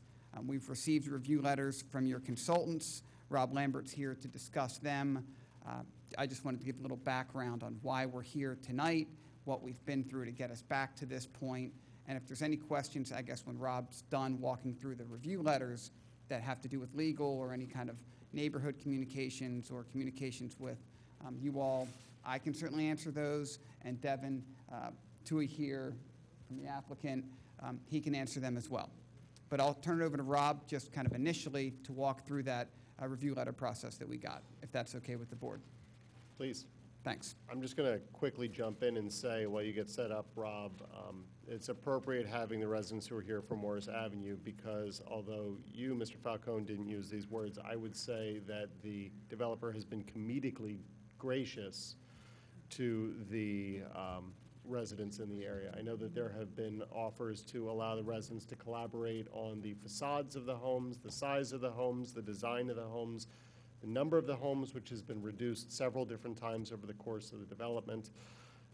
So I'm very grateful to all of the time that you guys have put in speaking with residents, working with residents, the concessions that you've made, and the efforts that you have made to accommodate the requests, which is obviously not always the case. This is more than we could have asked for. And also now sets the bar really high for future people, and we're going to be asking for it from now on, so get used to it.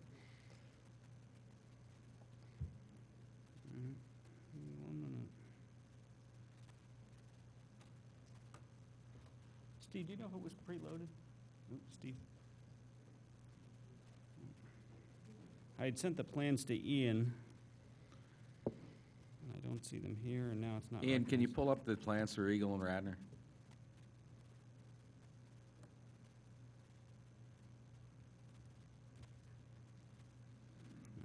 Here, I just pulled up my flash drive. Same plans you sent me. Yep. Okay, I'm gonna put these on the screen.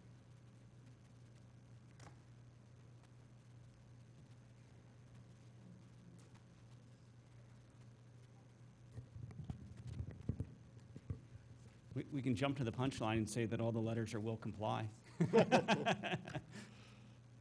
That's the most important part. Yeah. There we go.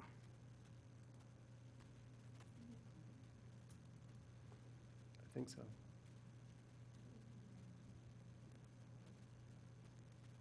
You'll access it from the side, yeah. Get this off to the side here. Apparently the township is the free version. No, that's the existing road, I think. So here's the existing conditions plan, or Eagle on the one aerial side and it's, with the proposed plan overlaid on it. I'm And not this the is just to give you a geography person reference to of where it ask is. him. It's a little bit hard to see on the screen. We're getting you a little bit better with these. So right off to the top of the page is Valley Forge Military Academy. Off to the right is Cabrini, and you can see the North Wing neighborhood that extends up to the property. Flip to the second sheet here. So this is an existing condition survey of the property. On the right side is Walnut, you have Radnor Street Road going across the bottom of the page, and on the left-hand side is Eagle Road. What can be seen here is the relief that we got is the areas in red are the steep slopes that are around an existing parking lot. And so that was the zoning relief that Dave mentioned we went to go receive. I'm going to flip to the proposed.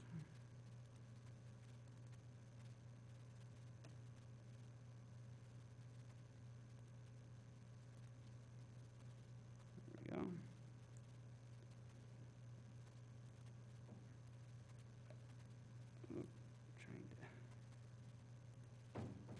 Sorry about that. So this is the proposed plan. You can see that we've extended Beech Tree Lane, which is off just to the bottom of the page, and so that would, right now, is a stop sign controlled area, which we will just continue that into a cul-de-sac. You have houses on both sides of the cul-de-sac, and then the houses along the kind of the top portion, the upper left here, those two houses are also accessed off of the cul-de-sac. Off of Radnor Street, you have the two corner houses are accessed off of Radnor Street, and then you have 5 houses along Walnut that are proposed. There's one existing lot up here off the top, which is an existing separate parcel that will just, there's 2 houses on it now, the houses will be removed, and 1 new house will be built. So I believe there's, if my memory serves me correctly, 14 houses that are currently on this site, and we're proposing 18. The existing impervious on the site is about 167,000 in that neighborhood, square feet of impervious. And interestingly enough, the proposed impervious is going to be less than that. Actually, the proposed, if we include an additional, I believe it was 1,500 square feet per lot for when somebody wants a patio or something like that, that we've included in our stormwater, is the right around the 167,000. But what will be initially built is going to be much closer to 135,000. So we actually have a reduction in what is out there. And in addition to that, we're proposing 13 stormwater basins, which will control the stormwater on this site, where none exist today. So with that kind of overall summary of the project, I'm happy to look at the, yeah. Oh, Dave reminded me to mention, so one of the components of the project that working with the community and the township is actually to extend the sidewalk. So we're proposing sidewalks all the way around the property on Radnor Street Road, up Walnut, but there is a missing link between the end of this property and where Fenimore Park is. And the applicant has agreed to build that section of sidewalk, has been working with the adjacent property owner to obtain the right-of-way to do that. You're in so much trouble. It's Fenimore Woods, not Fenimore Park. Oh, Fenimore Woods. And so with that introduction, I'm happy to go over individual review comments. Most of the review comments are kind of minor cleanup items. And as I said, they were all will comply. Is there any specific questions? Thanks for coming. Thank you. Moving on to item 3E, consideration to forward the petition from TBH Radnor LLC Toll Brothers, amending Chapter 280, the Radnor Township Code zoning ordinance by establishing regulations to permit hotel rooftop dining and outdoor dining as part of a hotel use within the PLO, Plan Laboratory Office District to the Township Planning Commission and/or other township boards, commissions, and committees for review and comment. Staff further requests that the Board of Commissioners consider an amendment to this petition to permit hotel rooftop dining in all zoning districts that permit hotels, PB, planned business, C2, general commercial district, and a C3 service commercial district, and to permit rooftop dining for non-conforming hotels as a special exception.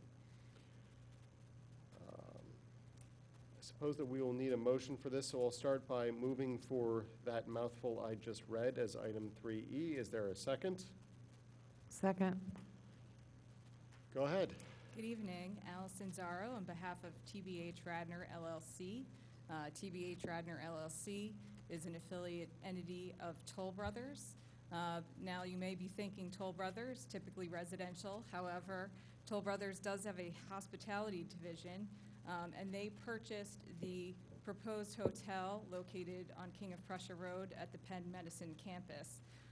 They actually closed on that purchase last year in February of 2020. Somewhat unfortunate timing. as then everyone knows the pandemic hit and they haven't gone forward with construction.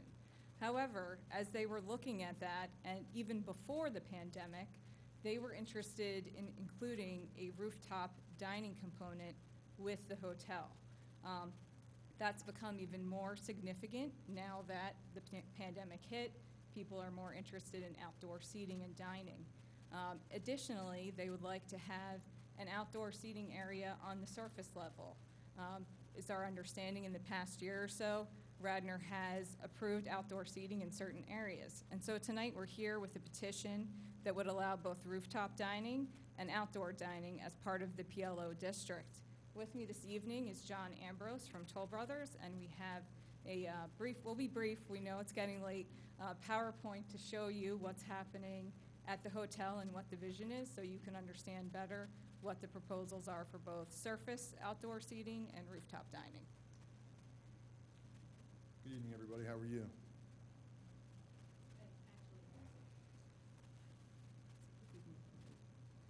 Just gotta get my glasses on. We are looking, folks, for the PowerPoint, which apparently was to be saved here. Yes, maybe Ian could come out and help. Ian? Yep.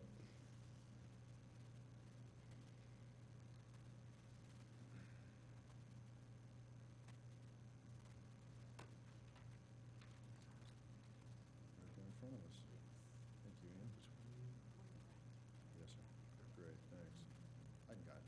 And I'll put you on this. Great, appreciate it. So the deck I'm going to run you through, folks, is just a quick, simple overview of the hotel, roof, lobby, general floor, some facade shots, and generally what, you know, at a schematic level, which I'm sure everybody understands, you know, the rooftop wants to be. So without further ado, if we look just generally to orient you on where the project is, I'm sure having spent all the time you did on the Penn Medical site, you know the site. Penn Medicine currently is operating right here. We're on the north side of that. This is effectively the campus that you likely recall from years past. Here's the Penn site. Here's the garage that was recently built. So this is the operating site for Penn. This is a proposed office by our campus neighbors Brandywine and the associated garage. And this small section right here has been designated through previous land development as the hotel site. Floor plans, just to run you through what we're looking at. This is kind of a bad assemblage of it, but what you're seeing here, folks, is ground floor. This would be your SEPTA road up towards the train center here. Access into our site, the entry and circular area upon arrival. This is a section of the first floor courtyard, which Ms. Zara had mentioned earlier that we were thinking about outside dining on the first level. So this would be the area that we would be referring to for that portion of the petition. This is just another section of the guest floor, basically naming where the dining is, where the kitchen is, where the entrance are, some of the rooms on the first floor, and some of the other amenities that are offered on the lobby. Standard double-loaded corridor, guest floor rooms, standard kings and queens, nothing terribly exceptional there. And then here's where we would find ourselves to the rooftop dining. To orient you on what is inside and what is outside currently, what you'll see is we have this square is effectively our building envelope at the rooftop level. So basically everything you see here is inside and is really outside the purview of what we're talking about today. But here is where I think we want to try to offer the guest, you know, the outside dining experience at the rooftop level, you know, for the same reasons that Allison had mentioned, you know, post-COVID, pre-COVID programming for food and beverages, you know, miles apart. I think everybody here knows how important it is and has been to have outside dining as an option for guests. And I think that concept plays with this hotel and specifically for us. So that's the area of interest for our conversations for this introduction into this question. I'll give you, you know, again, some other, you know, pictures of what the facade's beginning to develop. you know, what you'll see here is the upper area of the hotel, which is where the rooftop dining, you can just see the ridge of the rooftop here. Entry experience. This is the courtyard at the first floor, looking over here towards the front door. So this is where the ground floor dining portion of our petition would be applicable from a location perspective. Another perspective looking out towards you know, the arrival experience and, you know, the bay between our property and the Brandywine office, which is kind of a shared little area there. And here's, you know, some more clear rooftop pictures from a couple of different areas. So as you can see, this is all enclosed. This is really the area on the outside dining that we're talking about here. Sorry, I went the wrong way. The little eyebrow, as we're coming to call it, is aesthetic in nature, and so this is just, you know, what it looks like covered, and then what you would see underneath. You can see this is going to be plantings in green under here. Again, just another vantage point from another point of view. It gives you a sense of the seating, gives you a pretty clear understanding of what is and is not inside and outside. And again, yet another vantage point looking out towards what is effectively the Penn campus forward of us. Again, just some other shots to give you a frame of reference for what it looks like both inside and out. So I'll stop there. Yeah, so Yes, sir. I have a couple questions. Sure. So when I stepped on this board, I came in pretty late when it came to the PLO process. I did happen to vote on it. So I do have one question, but I want to just say this is where I become distrustful with developers. That hotel, to my understanding, was basically, you go there, you know, you spend the night, the person you're with has surgery, whatever, that day, you're able to get there from far away and you leave. Now it's becoming more of a recreational destination, so it seems, when you do outdoor dining like this, which was not the purpose initially. So that's I kind of feel that it's a bait and switch. I really do. You know, what it was sold as to us, not, I know that you bought it and it switched hands, and what it's becoming are two totally separate things. Okay. And that leaves a very bad taste in my mouth, and I'm distrustful of it. Now, that's not to say that I don't disagree with outdoor dining or even rooftop dining if done correctly. These are commercial areas. They're far away from residents. And so is the Wayne Hotel, and so is the Radnor Hotel. But to come here, basically before, you know, I mean, how many people have spent the night in that hotel? How many people have spent the night Yes. in a hotel? Mm-hmm. Zero, correct? I'm sure I have no idea how many people have spent the night in a hotel. No, in the hotel that you have, in that hotel. It's unbuilt. Right. It's Yeah, not built. so that's my point. So, like, it's like the ink isn't even dry, and you're already trying to change the plan that you sold to us. It's similar to the sign. We said no, and you're like, well, it's different. We What still sign want it. is- What sign is that, sir? It doesn't matter. I'm just saying, in general, this is why I am distrustful with this. Well, I think a lot of people at home do. So. Well, I assure you I don't. Maybe what I can do is change your opinion and develop. But that's all I'm saying. What is something when people and, you know, project managers, whomever, come to this board, and it changes before it's even built, Right. it's just very difficult for me to support. Thanks. Sure. So staff has made a request that we expand this to cover all of the hotels in the township, other than what I assume is a generalized preference that you guys be able to corner the market on outside dining. Do you guys have a specific objection to us making that amendment? We do not. Okay. I am then going to move to amend pursuant to the recommendation of staff. Is there a second? I'll second. All in favor, say aye. Aye. All opposed, nay.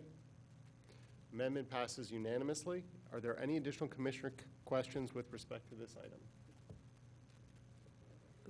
The one question that I have is, the applicability of other hotels. Is this in effect, are there other hotels that this is going to relate to? Because I was objecting to this because it was only applying to the PLO. The PLO was only in one ward. Do you know which ward that is? The second ward, my ward. So it was the only place where the hotel would affect. So now the amendment is to put it on to all of them. Are there other hotels, and when can we see the language that would apply? Would it be a duplicate of this in the other sections for commercial and PB? Absolutely. So let me try to answer all of those questions. There are 3 current hotels in Radnor Township. We have the Wayne Hotel in the PB district. We have the the Wayne Hotel in downtown Wayne, the Radnor Hotel, and then the Villanova Conference Center. This ordinance would allow for rooftop dining on all 3 of those. The hotel in the WBOD and the hotel over in the Villanova Conference Center are non-conforming, so that's where the special exception process would come in. The Radnor Hotel would be the only hotel that would not be serviced by outdoor dining, so this would, the rooftop dining, so this would cover that as well. Kevin, sorry, let me just, because one question I forgot to ask. Is there like a minimum number of rooms that this would apply to? If a B&B opens up, could they say that they want to they want to have rooftop dining? What's the number of rooms? This would apply to a hotel with a food establishment and not a bed and breakfast. What's the difference between a bed and breakfast and a hotel? Is there actual designation difference? In the definition of the code, yes. Bed and breakfast is regulated separately in certain districts than a hotel is. Okay, how about a motel? Same thing? This would apply to a motel. A hotel, motel, and inn are all lumped together in our definition. Okay, thanks. So we don't have any motels, though, so this is only, but this will be, will this be something that the others will seek to do, do you think, or do you think that they won't? Personally, I hope they do. I think it's a great idea and it's a great concept, which is why when we saw the initial version of this, I looked at, well, where else would we allow this? We only have the other 3 hotels. The one in Wayne could be covered under the rooftop dining in the WBOD, which would leave the Radnor Hotel and the Villanova Inn Conference Center as kind of the stragglers. The Villanova Conference Center could fall under the expanded of a non-conforming use in our zoning provisions as a special exception, so that would leave the Radnor Hotel as kind of the one out there that wouldn't be addressed. So you say that this is not any budgetary effect. Are you sure that it wouldn't have any budgetary effect? I think ultimately it would have a positive effect on revenue streams, but when I looked at... You mean business privilege and mercantile tax? Correct. What about traffic? I don't envision this being a destination. Sure, when a new hotel comes in with a restaurant or any new business comes in, there's a general buzz that's created, but ultimately that, I think, settles out to a norm, and it's not really a destination idea. These are more ancillary accessory uses to the main facility that they're coming there for. Well, this looks like a beautiful place, and it looks like, the concept looks nice, and I know Mr. DePaul will make sure that that is going to be a top-notch place. But I am concerned about traffic, adding additional traffic. As you saw, our friends there from Brandywine,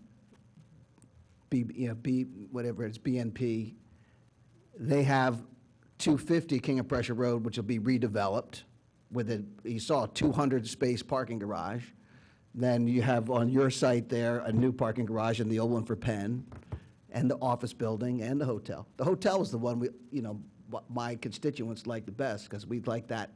That has the least traffic and the most spread out. That's, we would have liked it to be the whole site to be a hotel, but that's not what happened.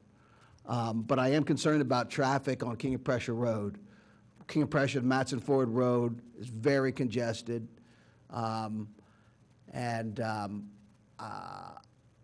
Lancaster through King, in front of your building there and the high school is right there. So you have the high school, you have the bus depot, you have 250 King of Prussia Road with its office, you have Penn 145, and now you're 155, and then next to the old building, 201 next to you.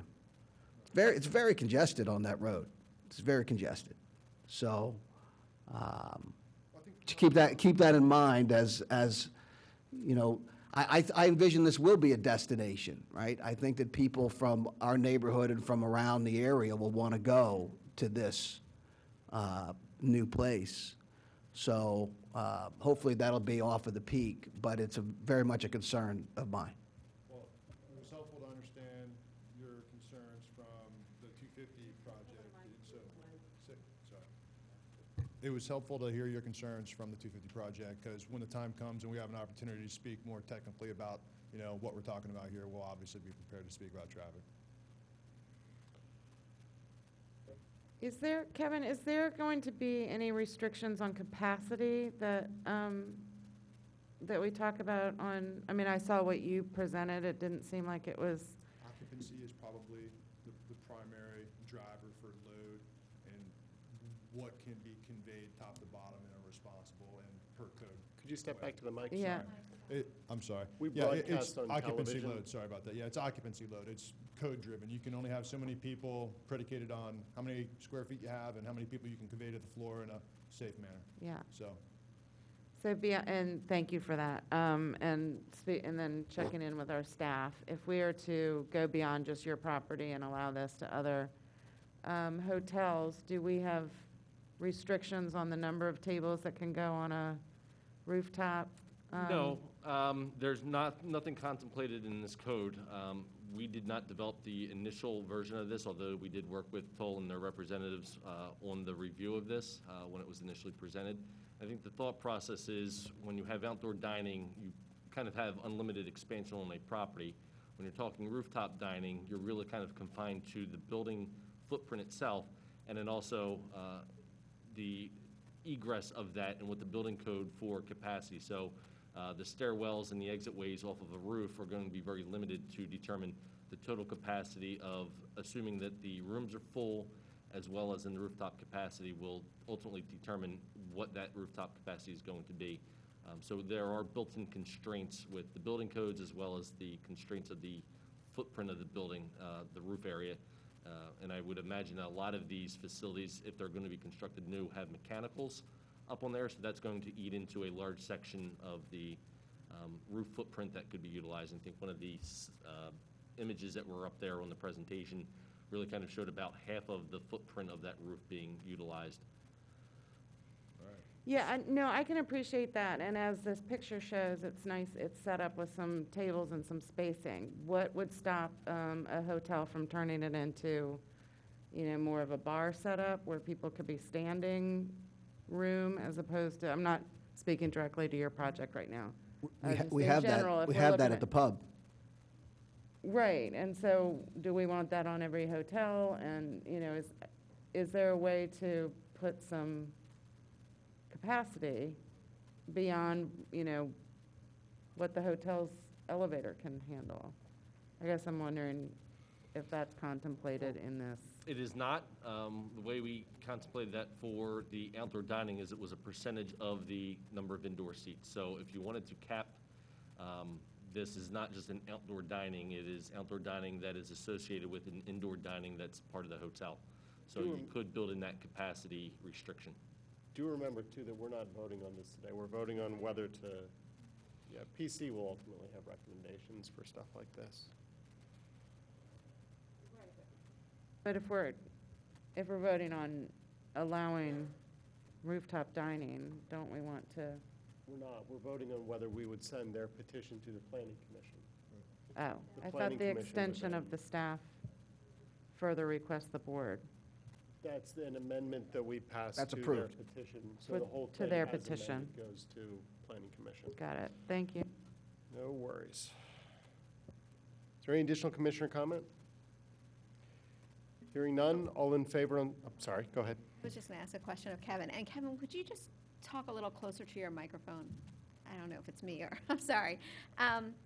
So we're going to send this, you guys, an ordinance or something will be crafted. So the amendment will be crafted, right? And then you will send it to planning, or is planning going to kind of vet this out and decide? So to the questions that Commissioner Mulrooney is asking, will those be considered and bundled in that, or are you guys, how's the process going to work? I just want to understand. Your mic is not even on, I don't think. All right, There you thank go. you. There we go. Is that better? Right. So we have the draft amendment prepared by Toll. I have revisions to that in anticipation of this board accepting staff's recommendation. So one of those two amendments, if the board was favorable on this concept, will be sent to the Township Planning Commission as well as to the Delaware County Planning Commission for their review and comment. Once we get those review comments back, it will be scheduled for an introduction in front of this body for consideration of those planning bodies' reviews as well as in any of your additional comments. And if there are changes at that point along the way, then it has to circle back through planning commissions and then back to this board for a reintroduction. And then just one more question, and I've had this question around other discussions we've had about outdoor dining. So there's you're going to have a restaurant, an all-year-round restaurant in the, Yes, ma'am. yeah. So if there's seating inside that restaurant, then is it just simply moving the capacity outside from what's inside the restaurant outside, and then moving it back in when, the weather is bad? And so it's not really adding more, it's just kind of moving it around.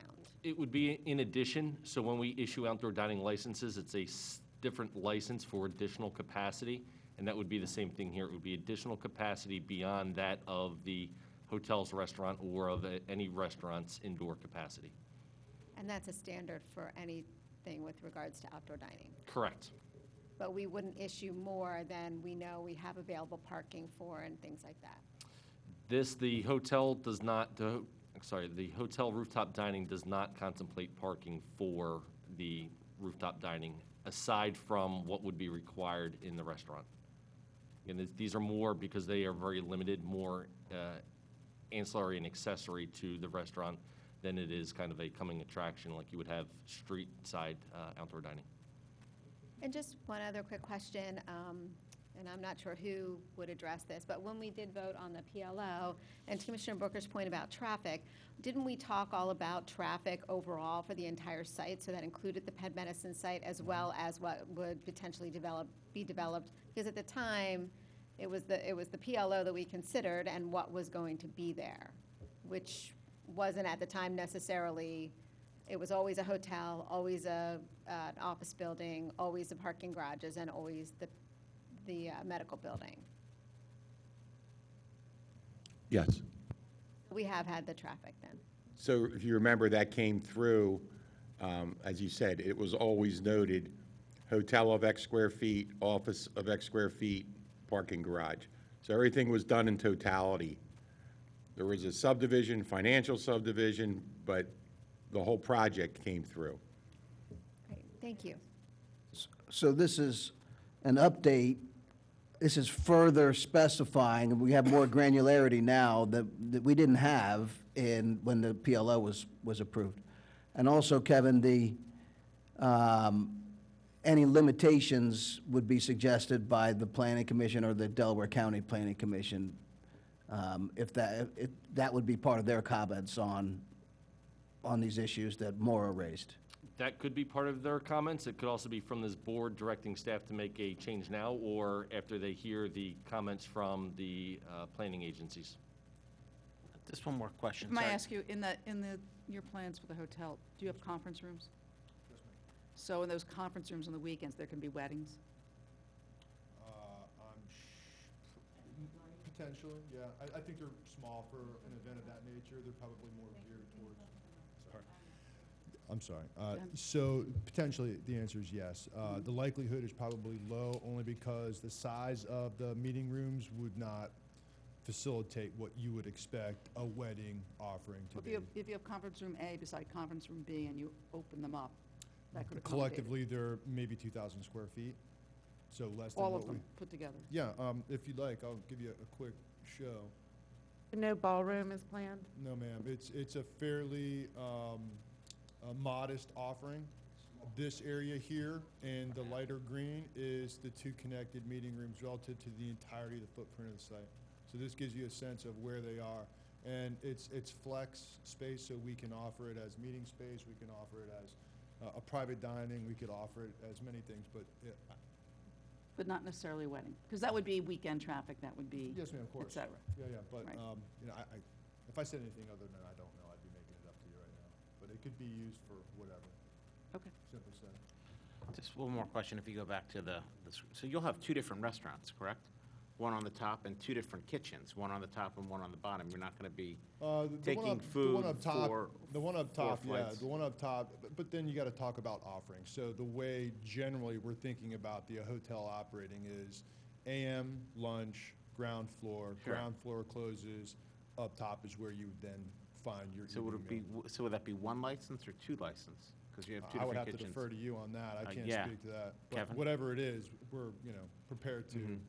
Kevin, I mean, is that considered one restaurant in theory or two restaurants? Because, if they have dining, when it comes to parking and it comes to seating and it comes to capacity, that, where the downstairs is used for one purpose and then the upstairs is used for. I can't speak to that. Okay. But obviously, whatever we need to do to be compliant, Okay, we'll do. that's just my. I think we've handled it both ways, depending on the facility, where we have multiple kitchens in a building, that it can be one food establishment license. If we've been requested for some of the universities, we have carved it up into multiple food licenses.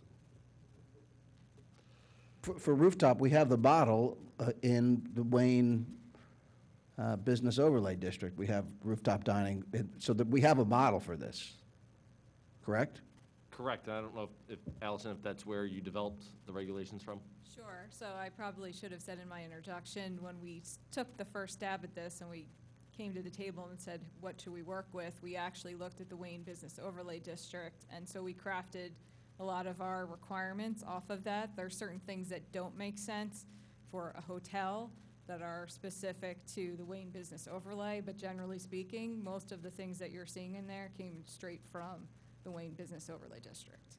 The other thing I wanted to clarify, from a use perspective, the hotel today in the PLO district, obviously I was not here for all of the prior presentations related to the actual plan approvals, but a hotel itself does include restaurant and conference center as part of the primary use in the PLO.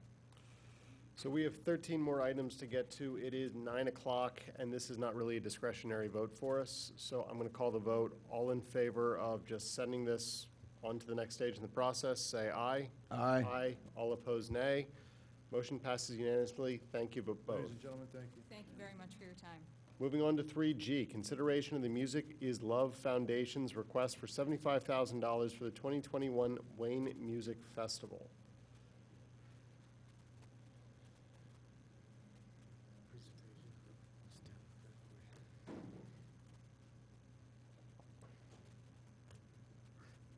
Let me look at that second, right? Yeah, I just got it.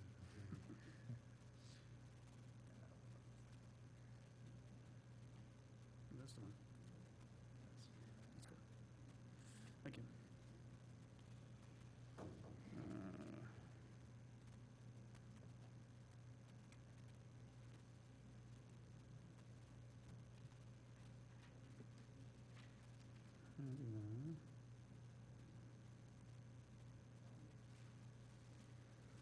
Close enough.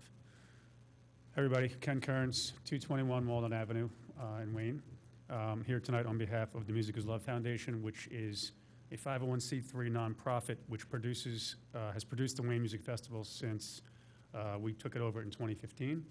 This would be our 7th year of it. We skipped last year, so our 6th event, which has been entirely sponsor funded for the past 6 years. Obviously, it's grown in size, and our foundation is focused on running musical events which benefit children's medical charities. We are not in any way affiliated with Children's Hospital. The variety of our charitable endeavors to date have been with CHOP, but we have done some donations to Cure SMA and other children's medical charities. So the event, the whole idea of running the Wayne Music Festival when it started to grow was, let's turn this into a charitable event so that we have, obviously, it's a free event for the community of Radnor.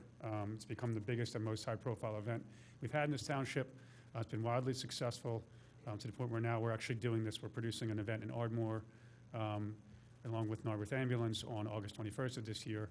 So the foundation itself and the productions that we put on have started to kind of grow and expand outside of Radnor Township. The challenge we had, when I put this on the original docket back in June, I was trying to get in front of the board. We have a date right now held for October 2nd to do this year's event, which typically we have on the second Saturday in June. Obviously, we had some shutdowns and things we were working around. In an attempt to keep this thing on track and not skip another year, we picked an October 2nd date. We have a full festival lineup set up, primarily made up of the commitments we made in 2020. However, sponsorship funding this year has been incredibly challenging, and I've come to the township to see if I think it's time the township should recognize the efforts we've done to promote the township and attract people to town and run a very safe and positive event, and see if we could potentially get this into the budget for this year or potentially next year. Obviously, we're watching things pretty closely as far as how events are being restricted again, and if we have to move this to next year, I want to get in front of the board to see if we could start putting this into the budget to make this an annual event that the township participates in. The sponsorship component is the hardest part of the entire setup for this festival. Typically, our budget's about $150,000 for this event. We've tracked about 10,000 people, and we still do anticipate having a variety of sponsors. Obviously, this year's a little different, but in the event that we could surpass the festival costs with sponsorship at a regular pace like we have in the past, we would talk about either having just the township backstop that in the event that we couldn't raise that money, or potentially not having to participate at all if we could raise the money. So I'm asking for, obviously here's this is a deck that we go out to for our sponsors. Obviously some photos of what we've had, and obviously we've had national bands and acts that have come here to Wayne, and here's a photo of us, of our big cardboard check we gave to CHOP last year for the QSMA component, and then just a list of some of our regional and national sponsors that we've had in the past. So this year, if we are going to have an event in October, I would need some type of township commitment to help us put this thing on. I'm asking for half of our overall budget, and anticipate that if I do that, I can probably raise the rest. Again, no one makes any money on this event. Every single nickel comes through the charity, goes back out to a charitable organization. It's just strictly for the costs of running the event. I've spoken to some of you about this offline. Obviously, you're aware I was going to be here, but this is something I wanted to get to the board to vote on and see if we could find a source for that. The idea would be potentially if there's events that we have canceled along the way here over the last 2 years or year and a half, maybe some of the dollars that we earmarked for some of those efforts could be used here and throw an outdoor safe event in October. Questions and comments? Kenny, your corporate sponsor partners have included, I see all those people there, including Penn. Does that mean that they are not including them this year, or are all those people scheduled to give this year? Right now, the only group that has made a commitment to me and hasn't made a dollar commitment is Children's Hospital. So Children's Hospital is a sponsor and a beneficiary. They have two different arms. Their marketing arm, they're opening a hospital in King of Prussia, so they're interested in putting a sponsorship to this. We choose who the beneficiary is. They're not related. So they have made a commitment they would potentially come on board for some component of it, but right now I'm at zero. And typically at this time in the process, I'm fully accounted for. Why was the original item on here Wayne Business Association request, and then it was changed to your 501c3? I guess Love is Music, or what's the name? There's no affiliation with the Women Business Association. I'm on the board of that, but they were not the original request here. Their letter came in June under the Music is Love Foundation. Yeah, Commissioner, if I could, just real quickly on that, and apologize to Ken and the board, that was a mistake when the agenda was being pulled together. The documentation was clear from day one that it was not the WBA. We had several meetings going into this with other events that the WBA is putting on. So that's what created the confusion, but this is separate of the WBA. So this, it wasn't the WPA changing their mind or something, this was, they were never on this? Correct. Okay. So in the past, has the township contributed? The township does contribute for helping with the police and public works. And every year it's gotten different. Every year it's different, just it's gotten more and more of a contribution on those hours that the township allocates. I think the first 2 years we wrote checks for the police. I couldn't remember what we did, but we did fund some of that. But over time, as the event has gotten more successful, the township has volunteered to take on that cost. Not direct sponsorship, just in-kind contributions of police? Yep. How much have you raised in sponsorship to date? How much? How much have you raised for sponsors to date? 0. So have you always been at 0, 6 or 7 weeks out from the event? No, so typically, my 3 main sponsors here, United Healthcare, Children's Hospital, and Brandywine, those are typically committed. The event's typically in June, so usually by January, February, I have those commitments, which is basically, those 3 alone cover the cost of the production component of it, which is the staging, lighting. There's about 25 people on site from 5 a.m. to 3 a.m. So that cost gets covered by those 3 sponsors alone, and then the rest fill in. And then we have vendors, which is a large portion of our budget, which is vendors that pay to have a location at the festival. And most of those are township businesses, which is where the WBA gets involved and help, push people into that. But so that's probably. And how many of the vendors have signed on? That's probably about $25,000 of the budget, the vendor component.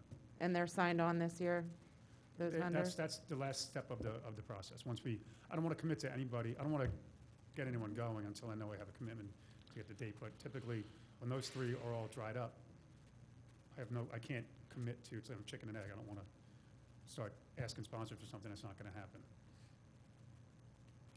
Kenny, But that effort so the $75,000 I'm asking for covers half of the budget. The balance of it, we would have to go out and raise, and that would be, obviously, if we have the township commitment, we can go commit to that. And this is the same budget as the last time you I know you had to skip a year, but. Correct, last 2. Which, that's the first time those 2 are the ones where we extended the footprint to West Wayne Avenue, added a 3rd stage, and, blocked off that portion of the street, which allows us for more vendors, more participation from the township. It is the number 1 restaurant for North Wayne Avenue and West Avenue restaurants. It's the number 1 money-generating day of the year. So there's obviously a mercantile tax impact that's positive.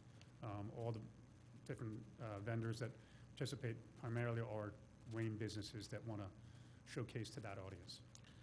And you're asking us to just make a contribution for half as sort of the main sponsor? Or is this until the other sponsors come in? How are you envisioning that contribution from the township? Well, like I said, if we get the commitment that the township even is just backstopping that amount, in the event that we can't raise it, then I would not, if I didn't need it, I wouldn't get it from the township. This year is a little different just because I need to get the ball rolling, just because the sponsorship across the board, and anyone will tell you who's in fundraising, it's been really difficult this year. I would frankly vote to backstop you. The condition, and you and I have talked about this a little bit, but the condition that I would have to put on it is we can't be in the business of making charitable donations outside of the township. Because while I might support the mission of the charitable hospital of the Children's Hospital of Pennsylvania, if they're not in Radnor Township, it's not fair for me to give taxpayers dollars to them.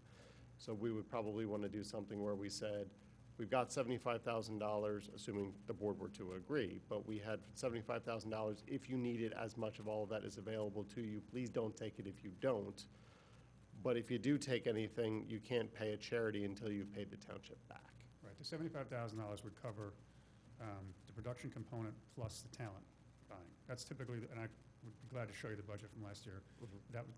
That's where I got the number from. I was saying, if that piece was taken care of, the rest of it's kind of easy to raise money for. Right. Kenny, can I ask some questions? So you want the township to pay $75,000 on top of what it costs our Public Works and Police Department. Am I correct? Correct. Bill, what is that amount for the Public Works and Police Department and excess overtime equipment, et cetera? Do you happen to have that number? Yeah, I had referenced earlier that we had a bit of a planning meeting a couple weeks ago, and since then, our departments have been working on the type of resources necessary for an event of this size. I think in prior years, the event was larger than we had planned for and staffed for, so the estimates that we're at are somewhere between 40 and 50,000 Okay, in so cost. it's an additional 75 plus 40, so we're looking at 115. Okay.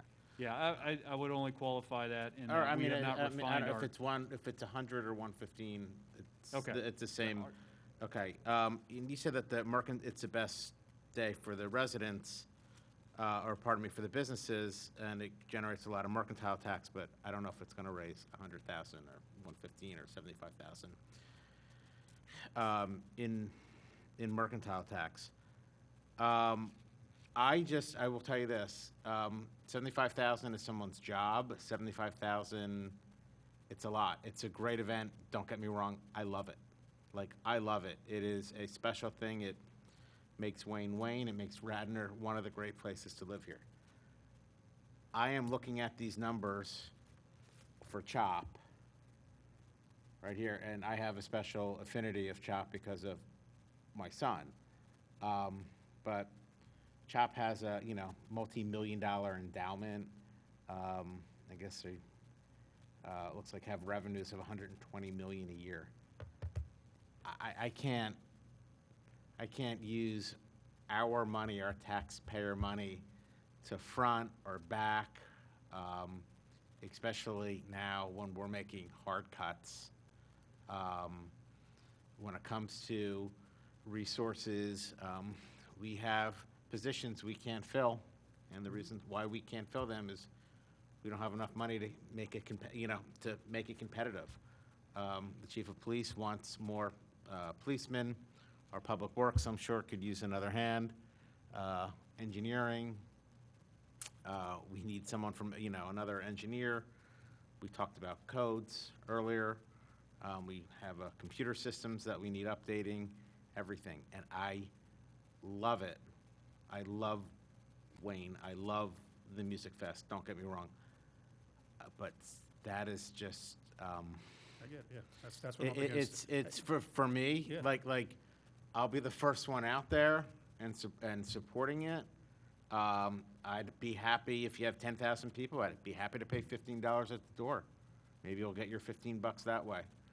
I am glad to do that, but I don't think that the goal of the township is, is to do this, especially, when you're saying that I don't think we'd see that money back in mercantile tax. It's great for the businesses.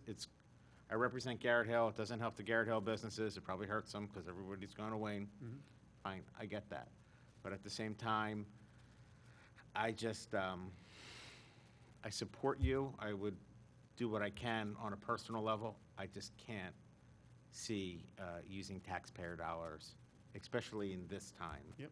Well, and just to fund be it. clear on the CHOP component, we decide, the foundation has enough money, we can put that money, if the festival raises more money than it costs, Mhm. every nickel of it goes to whatever charity we choose, as long as it's Mhm. tied to children's medical causes. Mhm. CHOP has been a sponsor. There's two different sides to the house there. Mhm. CHOP. So this wouldn't be, in my view, is the township will be paying for the production of this event for its residents, which is why it needs to be free. And the event doesn't work if you charge an admission, first of all, and it adds a I'm whole sure nother it level doesn't. Mhm. of logistics that is, No. I'm not interested in. The fact that it's free to every resident in the township is what makes it so great. And people have actually said to me, like, I'd be glad to Mhm. give you money. Mhm. Last year, I stood on that stage for hours screaming my head off about, we had text to donate set up, we had credit card swipes from, we had Cub Scouts walking around with buckets to get, Yeah. and people just don't do it. It's like, you gotta stand there and shake somebody down for money. It sounds easy in practice, but it does not happen. I mean, I think we raised $7,000 that whole day, and there was 15,000 people there, like, I mean, it's a joke. It's just, it's not worth the effort. So what we're asking the township to do is, now that we've proven the success of this thing and the fact that what kind of exposure it brings to the township and what an amazing community asset it's become, we're asking the township to help start contributing to this, whether it's a line item in the budget going forward, or it's paying for production of an event that's a parade or a fireworks show, whatever the township, does have dollars for. Sure. We want to be included in that list. No, and like I said, I agree. I mean, the number went from 75,000 to maybe 100 with overtime and the use of our employees. I get it. It's hard for me, I mean, it's a great event. I wish, I wish there was some other idea of how to get you that, but it's just, in today's time, it's a really hard yes vote for me. And I just have another question. Have you considered shrinking it back to maybe the size of the early years, removing one of the stages? We're also talking about gathering 10 to 15,000 people in October when we're all very cautious about what the Delta variant is doing to even those of us who are fully vaxxed. So have you considered shrinking the event, shrinking the budget, shrinking the amount of people it would attract? Well, are you asking if it's a smaller event? I mean, the challenge is, it's hard to go backwards, right? Any event we run now, if people know it's the Wayne Music Festival, the same amount of people are going to show up if it's free. I don't know how to control that. So the idea of spreading the footprint of the festival actually helped with what we didn't even anticipate, but having just a bigger footprint for people to move in. We anticipated keeping the tent there for this, to have that as one separate component, but I don't know how to make it smaller, is my answer. And that's the curse of these things. As they get more successful, you can't really dial it back. You have to figure out how to, if anything, expand it. And obviously, you're in a different part of the year. You said you usually do it in June, right? So that's sort of summer, and it's, now you're in October. So we are also a year post-COVID. You have less bands, less stages. You're going to have less people. So you can shrink an event. And we can. I mean, we have all the flexibility we want. We can we can put something in the tent period and just leave it at that if we want to. But the point is, the event has been so successful, and it's such a big piece. What it's become is kind of created its own little monster here, and I'm trying to keep that going, but obviously there's dollars needed to do that. And by the way, everyone that works on this thing, it's all volunteer. There's no staff that makes any money. It's literally hours of just dealing with Bill and his team and with Chris and making sure it's done properly, booking the bands, working production, working the pen. It's a ton of work for the benefit of this whole community. My wife is like, why do you do this anymore? She literally wants to kill me. But it's kind of taken on a life of its own, and we're trying to keep it going because everybody wants it. I can't tell you how many times a week I get, are we having it this year? And we put an announcement out, we just put a date out of 10-2, and I start getting thousands of emails from people of what's going on. But I'm just trying to keep it alive. If we can't do it, we can't do it. You got to ask the question, right? So Kenny, you indicated this is the single largest revenue generating day of the year for restaurants and bars. What about retail shops? I don't know the answers to you, honestly, but I know that most of them participate that are on the street there. And then we have a bunch that come off of Route 30. I mean, we have outside vendors, but there's an opportunity for them to showcase to more people than they ever will in any other situation in Wayne. So that I think is the benefit to them, is the exposure to it. I don't know how it translates to dollars and cents for them. I know from the restaurant side because of what I see from my restaurant. Sure, and then what about the locations off of North Wayne Avenue, where when parking's taken away, even the restaurants, how much traffic are they receiving? I don't know, but I've never had a single parking complaint in 6 years on that day. And people are coming from everywhere. But I would imagine that everything that's within walking distance there is benefiting from that, at least the restaurants. I'm sure Rosalie hasn't been open, so I'm sure it's right next door. I know Cornerstone has the best day they've ever had every year in that corner. I don't know outside of that. I think it's a pedestrian thing. I think it's a BOD benefit. Yeah, okay. I mean, I've got similar concerns as Commissioner Fari raised. Learning that we're already, we've given $45,000 to $50,000, or that's what it would cost this year in terms of public works, police departments, resources, overtime. there in itself is a line item. To come and ask, and I know you have to ask, you don't get an answer if you don't, for an additional $75,000 when, I've got areas in my ward where, they've 40 years without improvements to a park. I just don't think we should be in the business. It's my opinion, the board shouldn't be in the business of running music festivals. We should be using the taxpayer dollars to get back into the communities that we represent. So, I'd like to see this, privately raised. It's a great event, as others have said. I'd like to see it to continue, but it's just not, I can't support it as the line item in the township's budget. It's like Shark Tank. Great. You're out. I love it, though. I wish you a lot of success. I'm sure all of your constituents are there, and it is an important thing for the community. I mean, it's become.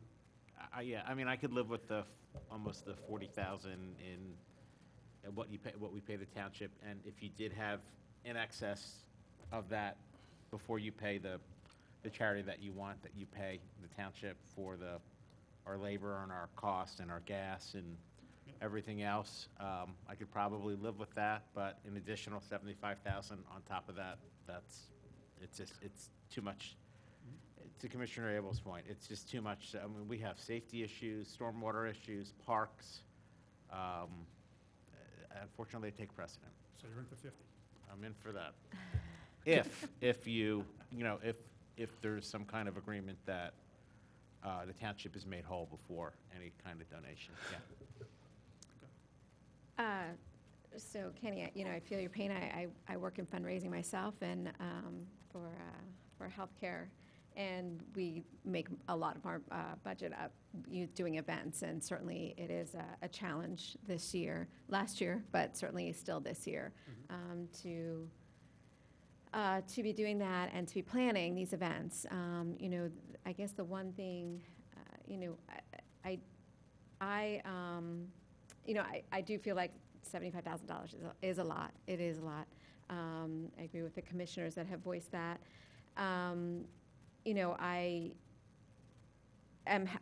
think the in-kind that we offer, I fully support that. And it is a fantastic event. I guess the one thing I want to ask you is, are you planning on some sort of a contingency around, COVID? If we were to give you this and then all of a sudden everything is shut down, I guess there's a fear of losing money. I mean, we struggle with that myself,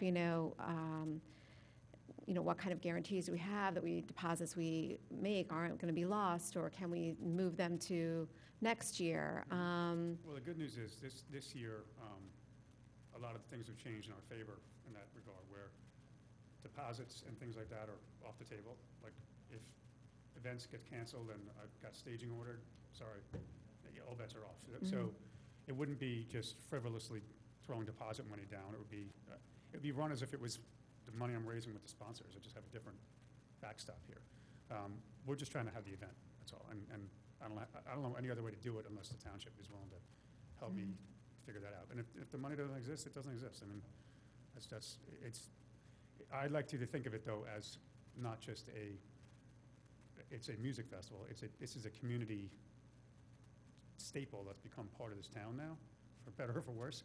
And I'm still asked to now do this. Like I'm stuck in this, piece where we have to continue to do this. And I think we should do it as a community. I think it's great. I think it's put us North Wayne Avenue, especially on the map, and people going, wow, this place is really cool. Like other towns have reached out to us. Ardmore's, we're doing this thing in Ardmore now because they saw the benefit of it.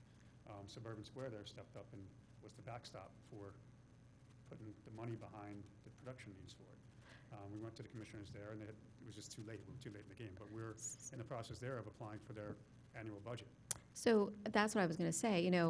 I would much rather, and I would feel better about it if it was included in our budget.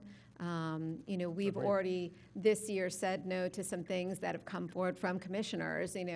Let's do this, and we've said that's not in the budget. We need to consider that moving forward. So, I would be more, I would feel as if we, had the opportunity to vet it, and we had, and if it was built in to the budget in some way, and maybe that's something that we look at moving forward. And, you're right, it is a community event. I do have I work in hospital fundraising, so it's odd that I would say this, but I do have agree with Commissioner Larkin that I do have a little bit of the idea of raising the money and taking it and sending it taxpayer dollars and sending it outside of the community. Well, so I'm talking about the township paying for the production component of it. How the charity piece works is completely separate, and it's not. That's only dollars that are raised at the event that are in excess of the production costs. So I'd be willing to, consider maybe not even this, but, what we could do as a township if we did build it into our budget. And it was something that we considered and looked at it as we look at all of the things that we need to do across the township. When it comes to managing the parks and all the things we've been talking about. So if we built it in and were able to make everything work, then I would like to see it happen that way. Okay. Well, just one question. Ken, 150,000 budget, you said it's to pay talent and production costs? So break that down for me. No, the production and talent is about 75,000. That's the cost of staging and lighting and personnel for just that. Was that rental fees and then paying bands? Well, there's two. The rental business of the equipment is we use a company called DBS Audio, who does the Mann Music Center, and they do Penn State's thing, and they're doing the Kimball Center downtown. Their budget's about $35,000. That's just people, staging, lighting, setting up the city. Then the talent piece of it's about $40,000 for the bands, which is 15 bands. The top level bands probably $25,000. The rest will kind of trickle down from there. But that's what you need to get. That's what it costs. That's the going rate. And we're in that business. The Whalers, for example, were $25,000. So I think the confusing point is that it was a request by the foundation, so that sounds like it's money going directly to the 501c3. And what you're saying is, no, this is really not that. This is the township paying directly talent and expenses for a festival. Correct. We're just the organizer. The 501c3 is just the entity that organizes the event. Well, then the township would need to have a contract with all these bands, the 10 bands. How else we pay them if we don't funnel it through the 501c3? Yeah, well, why couldn't you just funnel it through the 501c3? What's the difference? But it's taking taxpayer dollars and handing it to a nonprofit. That's the difference. Yeah, but the nonprofit is spending that money they're just producing the event. Well, it's still a contribution to a nonprofit. If you gave your money to the WBA, it's the same thing. The WBA is a nonprofit. I think it's a legally significant point. Yeah, in this case, it's not a contribution to a nonprofit because we're receiving services in response. We're paying for something and we're getting value in exchange. The larger issue is that if the larger issue for me anyway, is if at the end of the day the nonprofit takes money, and I recognize that you're distinguishing between, there's on the one hand you're paying for the bands and the production, and on the other hand there's the fundraising side. But if there is an event, and there's sort of money that goes in on this end, and then because we paid for this piece over here, there's money that becomes available to be donated to charities over there. That doesn't work. The money that gets donated has to come back to the township. We have to be made whole before there's a donation. Then the township could contract directly with the production vendor, and it doesn't matter to whom we're writing the contract. The issue is if we help to put on an event, the proceeds from which then go to a charity, while we may not technically be making a charitable donation for tax purposes or for legal purposes or for whatever all else, we still have an obligation to use the public funds appropriately, and we can't make that donation unless we as a board choose that we want to donate to the Children's Hospital, which I'm not hearing an overwhelming I think the right way to do that is for the band to pay the bands and the company the township to pay directly. That's how you isolate that. If it's the township's putting on an event, the township needs to pay for the event. Funneling it through a 501c3 because money's fungible, you're pointing out, it's really problematic. What if it was a different SBE and it wasn't a 501c3? Like, the 501c3 is only there just, it doesn't need to be a 501c3. If you had the Wayne Music Festival LLC, Well, and that's what was funded by the township, that would solve it. I think we're going in circles with this. It's not, the issue is whether or not the township can afford Right. anywhere between Like, 75 to the mechanics of it, 110,000. we work through that. So this would happen in when? October? October 2nd, yes. October 2nd, and everyone's on board. Are they on board if we have Fall Festival and Music Fest, and they just keep Porch shutting Fest. down that? The Fall Festival is run by the WBA, it's a one-day. Okay, Sunday. so, but all the businesses are for it? Yeah, this is Okay. different, completely different. Kenny, let Let's me hear ask you, from Kenny. Kathy, and then- Kenny, you have 20 sponsors there. Have they all said no? Only one was Chop Chop. has not said no, and Range Rover has not said no, but Range Rover's a $5,000 sponsor. Okay. But, so the other 18 have said no? Lala has said no. That's one of my fraternity brothers from college. Card Connect no longer exists. Pico has said no. Wegmans has said no. So, the big ones are the problem. The big ones that said no are when they don't say no, I have no base to fall back on. Uh-huh. If I know I have the top three that can cover my production costs, I'm good shape. Is that a this year issue as opposed to an ongoing issue? It's a this year issue. So we wouldn't have to be a line item added to the budget then? Right. Well, It could be, it's because it's a this year issue. it is, but I also think that there should be somewhere in the budget, like a 4th of July parade or whatever other events that the township has a part of. I think we've proven the point that this thing works, and we've been successful with it, and the residents want it. So I think that whether it's $75,000 or something that, aside from the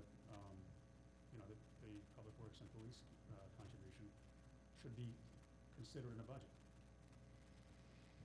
I mean, we can earmark what For we the spend on benefit of parades the- for of the this. So in October too, Villanova will be in, so there'll be a lot of, like in June, Villanova's out. So the numbers are probably less than they're going to be with Villanova in. Wouldn't you think? What do you mean Villanova? Villanova University. Yeah, but they're not. Right, so in October, they're in session. So there'll be a lot more people there. Yeah, they don't, I'm not. You don't think they're gonna come? anticipating them coming. Okay. They don't come to town. We get zero Villanova traffic in Wayne. Zero. All right. You'd be amazed. The student traffic does not exist. Not for a music festival, you don't think so? I No? doubt it. I wouldn't, I'm not, that's the first time I even thought about it, honestly. It's just not their thing. Not their thing? Yeah, it's not made in America. Guys, it's after 9:30, and we've only moved one item since I last pointed out the time. So I'm going to have to call the vote at this point. All in favor, say aye. Aye. All opposed, nay. Motion fails for lack of majority. Thank you very much. But I wanted to restructure it so that it wouldn't go directly to the 501c3. Got it. Put me as down as a nay. Ken, thank you, and I'm Thank you. sorry. Moving on to 3H, motion to authorize the township solicitor and staff to develop zoning overlay options for the South Devon Morris Clover area. I will so move. Is there a second? Second. Okay. Jake, do you want to talk about this? Commissioner Larkin, if you don't mind, I'd like to pass it on to Kevin Kachansky to provide the summary. Sure. Sure, I think we are looking for authorization to work with the Solicitor's Office to explore options that would provide some sort of protection for the South Devon area, including Clover Lane, Morris, Gallagher, and South Devon Road. So this authorization would allow us to explore those, whether it's zoning or other mechanisms, to see what sort of protection measures we can put in place. Yeah, I'll just have a couple comments and then pass it on to my colleagues. First, for all the residents on Morris, Clover, and surrounding neighborhoods, I do want to thank you for coming out tonight, being involved in this process, unfortunately, for the last several weeks. Just to give people some background, over the last year, we've had 3 properties, 2 on Morris Road, 1 now on Clover, that have been sold and redeveloped.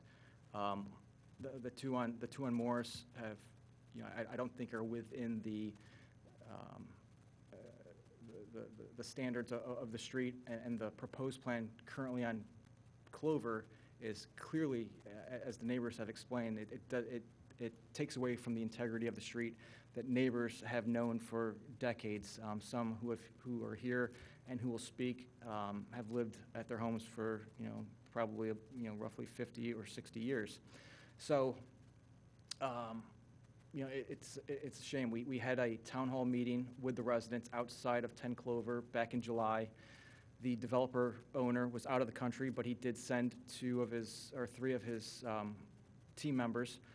They listened. They were non-committal, and when the owner developer returned, he's not here tonight, so I'll keep my one conversation when he returned. I'll keep that private, but what I'll say is he was less than open to making any changes to the plan, and subsequent to that, he has not returned my dozen or more phone calls and emails, which doesn't give me any optimism that he's willing to make any changes. So I think what the neighbors are asking, or most of them, is to do something to protect the remainder of the homes on these streets. I don't know what's possible. So what I'm asking is that we do approve and allow the solicitor to provide some options, and that way the neighbors can meet again and we can have a discussion about the options that are presented and what works best for that neighborhood.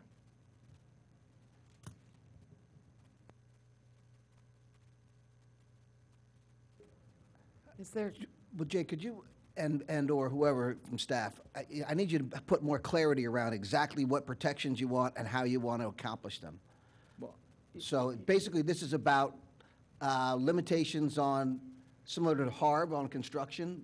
Yeah, so, I mean, the neighbors are here, and well, I think they can provide, because I'll take lead and direction from the neighbors, but I think the key component of their request is they want to keep the Cape Cod style front look. There have been a couple of the neighbors, I don't know if any of them here have, at least one has changed. I mean, they've expanded their property, but it's all been in the back. So the one request, and I thought it was reasonable to the developer, and it was made in the most generous way, was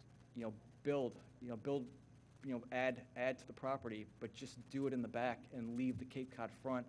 Because when you're at the park, I don't know how many of you have had kids who have played at Phillip Home Park, and you look over there, every front of the house looks the same. You walk the sidewalk, and it's almost like walking in a beach town, because they all look the same and they have that same front, and that's the beauty of that street. Isn't that, John, like a facade, what do you call those? Not a facade, I'm thinking like a facade easement, or what do you call those things?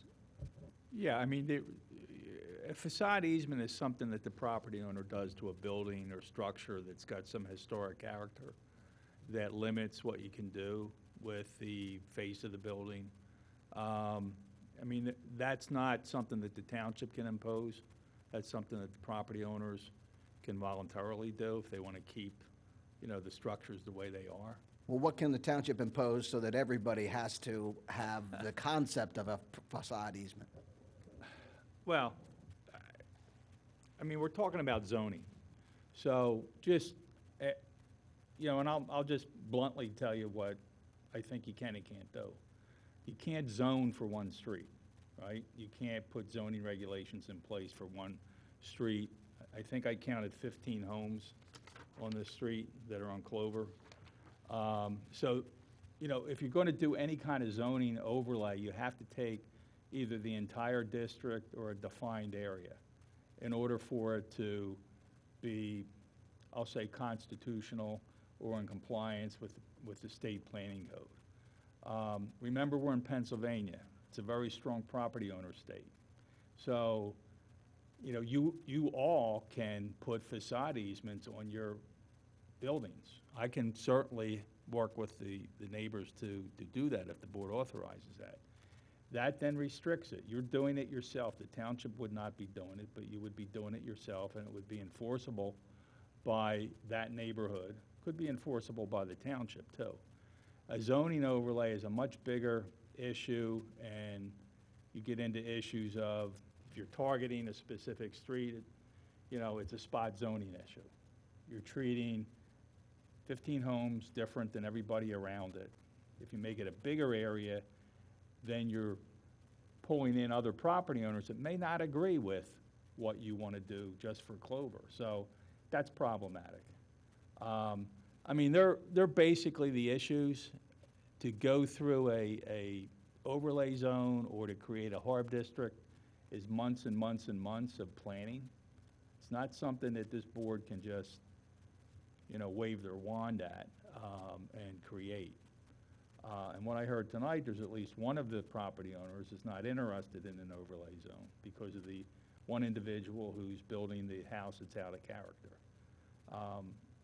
That house is through the process. I don't think the permit's been issued, but it's about to be issued, once some final minor paperwork is submitted. So it's, there's some options. There's not great options. I don't think any of them are going to make any of you totally happy.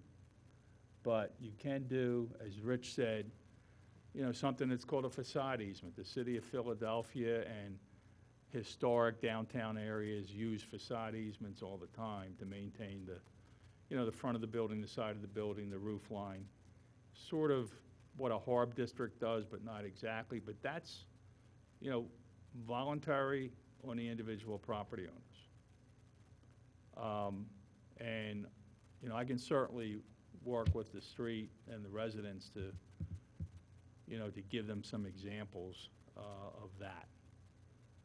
But it's a restriction on on the real estate that'll affect its value down the road. John, I think it's very telling that you have 15 homes or 19 homes that you say it's basically spot zoning, what you said, and that applies to other areas of the township. I think everyone knows that I am not particularly a fan of overlays, but I do have some questions, I guess, to you. Would the current owners be grandfathered in, or could they, so let's say there is an overlay and you have to keep a Cape Cod-style house, but I own the house, the overlay happens, but because I own the house, am I allowed to build, or as soon as that overlay comes into effect, that's it? Or is it like you're grandfathered in? Do you understand my question? I do, but I don't know that I can answer it, Sean. It depends on what the overlay says. Okay, so it And the depends on... overlay could have okay. dimensional requirements, it could have facade requirements, it could have historic significance requirement. I'm very familiar with the Sears houses. I actually was involved in moving one in Bucks County off of the Delaware River up into Plumstead Township. And we went through a long process to move that. The township was involved to move that house. And I was in that house, so I know what it, they're neat, really significant pieces of architecture. But it would depend on what's in the overlay. Okay. Garrett Hill has all kinds of Yes. dimensional and uses and criteria, and that was a 2 or 3 or 4 year planning process to get to that zone. And it becomes quite confusing, and that's my next question. So I think it's like a slippery slope where, like, if you don't want to change the style, but if someone decides they want to paint their house hot pink, are they allowed to do it or not? I'm just let you mull that over. My biggest concern, and I look at the whole issue that we've had with Garrett Hill, and to someone that just is buying a house, one of those bungalow houses, how do we convey this? How is this communicated to a new buyer that they can't, if there is an overlay, is that on a seller's disclosure? How do they know that they're going to buy a house and then, oh my God, we're stuck with it. We wanted to do this edition or that edition, and then they find out that they're in an overlay. I know that you're not a realtor, but these are big questions when someone makes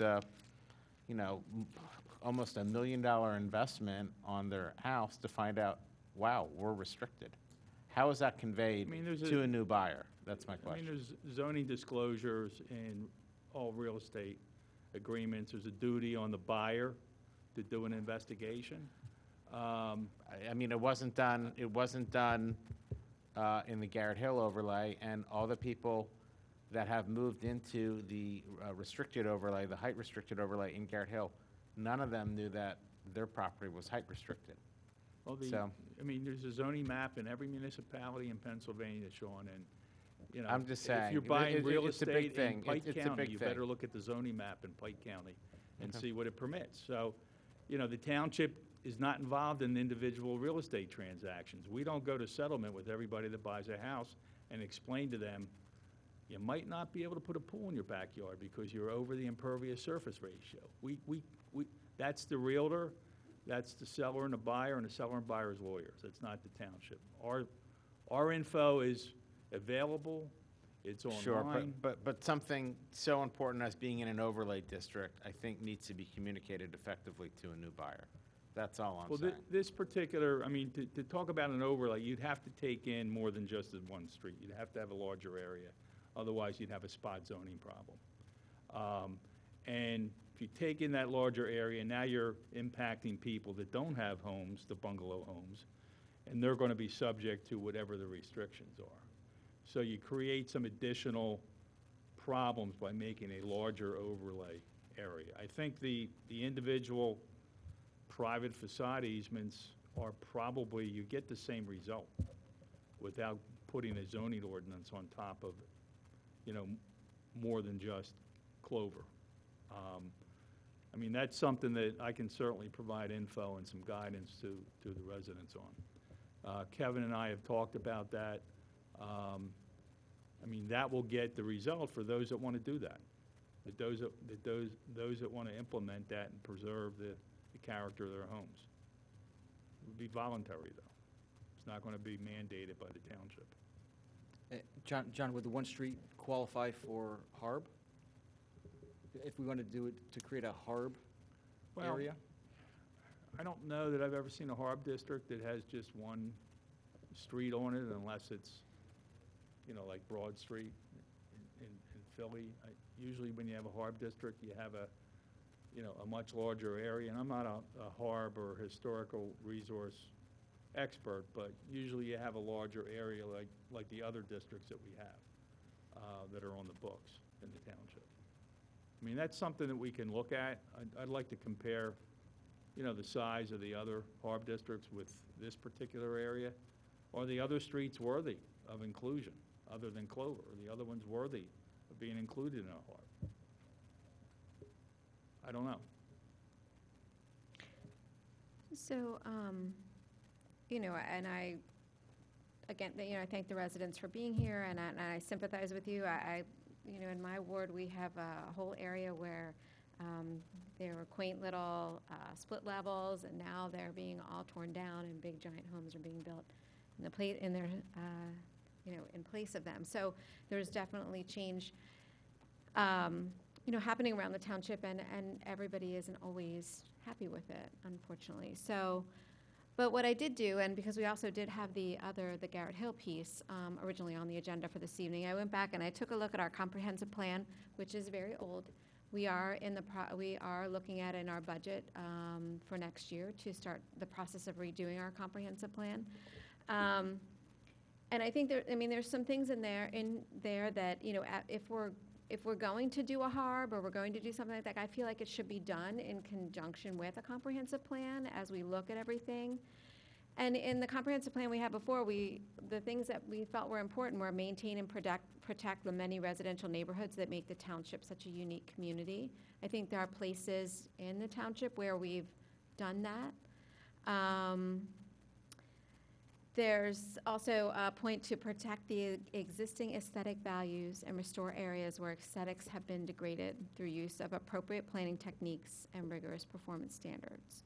So, you know, we did talk about this a long time ago, and I think that it is important. I think it still is. So, you know, I would be, you know, if the individual facade, you know, piece doesn't work out and there's something broader we want to do, I think we should be doing it, though, in conjunction with a comprehensive plan. I don't think we should be looking at these things, you know, individually. It should be overall, how we preserve and protect what we want and what we think is special about our township. Obviously, your street is. Your homes are beautiful. It's an adorable neighborhood. My boys would have given their right arm to live over there when we were growing up, as opposed to over on Goshen Road where there are no sidewalks or anything like that. They love it over there. I had many friends growing up. So, you know, it is definitely something that is worth protecting. And I think that right now, Mr. Rice is giving you an option for something that can be done in the immediate without it having to be, you know, I mean, it should be a process. It's not something that can happen immediately. But I think that Mr. Rice is offering you an option, so. Is there any additional commissioner comment? Is there any staff comment? Public comment?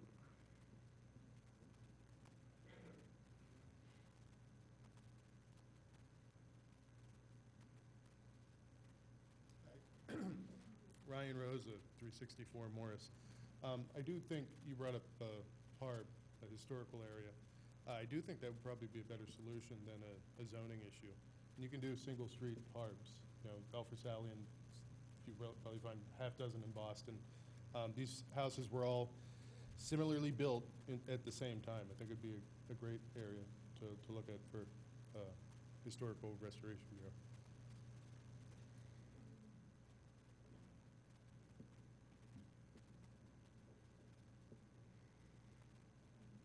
Just to piggyback off that, I worked on some of these projects in Los Angeles, and it was in a community interest when it was adjacent to a public park across the street or anything where the local residents had an interest in the facades. Since this is apart from the park itself, I'm not sure if that's possible in terms of the HARP and the way Pennsylvania laws are, but I thought I'd bring it up for consideration.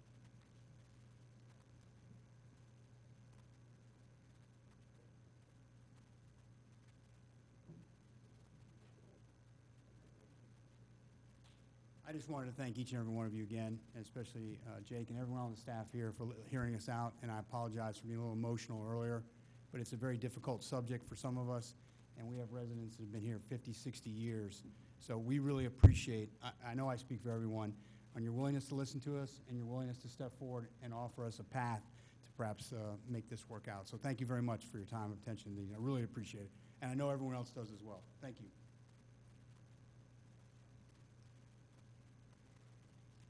Just so we have a process down, if the current owner who is going through the development process has to apply for any sort of variances that come up because of the construction process that result in significant changes, almost like a full takedown, how can we get notified as residents if we want to come and protest that? That would be before the zoning hearing board. If there's an application for a variance, you normally need to inform immediately adjacent neighbors. So you can also just monitor the calendar for the zoning hearing board online and see if there's anything for that particular property on there. Thank you. I don't normally respond to public comment, but it's 9:55 and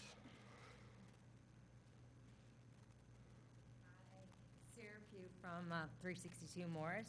So I guess my question is that there's a motion on the table to authorize the township solicitor and staff to develop blah, blah, blah.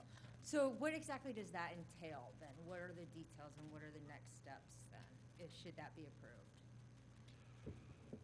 If it were approved, with the caveat that obviously they would end up working for themselves and not necessarily following my suggestion, I imagine that they would work together to start crafting some language. There would probably be a meeting with the affected homeowners, probably several meetings with affected homeowners to find out what kind of changes the homeowners would like to see made permanent. To the extent that there were lowest common denominators that everybody could agree on, and there was a legal framework that John thought would be pass constitutional muster and that Kevin thought would be enforceable, then it would come back to us. We would send it to the Planning Commission. The Planning Commission would make further suggestions and revisions to it. It would come back to us for a vote, and since it would be an ordinance amendment, we would see it twice, once for introduction and then again for adoption. Okay, so this is what, a 6 to 12 month process? At the very least. Okay, thank you. Jack, this doesn't have to go to like a, they're not getting like a city planner to look at this, are they? Can I just make a suggestion, just to simplify it? I don't think it's 6 to 12 months, but I think there's two options here. I think zoning is a 6 to 12-month process. And it makes more sense, as Lisa said, to tie this into anything that happens with the comprehensive plan for it to be upheld. It's a much bigger, and you would need a planner to do that. I think Kevin and I would look at the facade easement, which would be relatively easy to do and to send the information around to everybody. And I'd ask you to provide Kevin with names and email addresses and contact info. And then secondly, the HARB option. We'll look at that. I think that's another option. Township has 3 HARB districts currently. We would look at that. That would not be a zoning ordinance. That would be an amendment to the HARB ordinance. So that would come back to the board. But we can look at that relatively quickly, too, and see. We may need to get a planner involved in that, but I think just we could take a quick look at that and do an inventory of the homes in the immediate area. I know there's other homes that front on the park other than Clover around the corner, looking at a tax map here. So, I mean, and I think there's probably a lot of information already with the Radnor Historic Society that we can look at. And if we can make a recommendation that this should pursue the HARB process, and we'll come back with that. John, I just think that we should have a not to exceed. If we're looking at a city planner, this could run into a $100,000 project, correct? Kevin and I will not hire a city planner. Okay. We will come back, we will talk to Bill, and then that'll come back, and, you know, this is Kevin's time, my time is on a retainer, so there's no extra. I just want to make sure that we're, you know, that we have some budgetary no impact on the budget. Place, yes. What I just explained, no impact on the budget. Thanks. But I think they're the only two, right now, legitimate options, you know, until the comp plan is in play and you can look a little bit closer at these types of neighborhoods. But if you can get Kevin the contact info, then he and I will get together in the next week and a half, and he's shaking his head. He's going on vacation. So when he comes back from vacation, we will get together. But I'm going to look at some of this anyway. And, you know, whatever contact info you can leave with him, I'd appreciate it. Okay. All in favor, say aye. Wait, what are we voting on? The motion to authorize staff to have those conversations. To develop a zoning overlay option? I thought we just said we weren't going to do that. The zoning overlay or the deed restrictions? No, So the motion that's on the agenda says, motion to authorize the township solicitor and staff to develop a zoning overlay options. So that's the motion. I guess we would need an amendment then to just more broadly have a conversation about options, which is, I understand, what, Jake, you were looking for in the first place. So do we just amend it to just say, develop the facade easement, a facade easement plan, or facade easements? I think we can just say to develop options for the Morris Clover Road area. You guys will know what we're talking about, right? You're not going to forget? Okay, I will so move. Is there a second? No. Second. All in favor? Aye. Aye. All opposed? Motion to amend passes with 1 nay, I think. All in favor of the amended motion? Can you read that? I mean, I guess what we amended it to. Well, I mean, yeah, I just, so we know what I'm voting on, not kind of We what it just is. took out zoning overlay. It And just says changed to it. develop options for the South Devon Morris Okay, Clover that's area. Yeah. So, all in favor, aye. Aye. All opposed, nay. Nay. Motion passes. I think I saw 5-2. Moving on to item 3I. Thank you all. Fenimore Woods Park discussion and direction.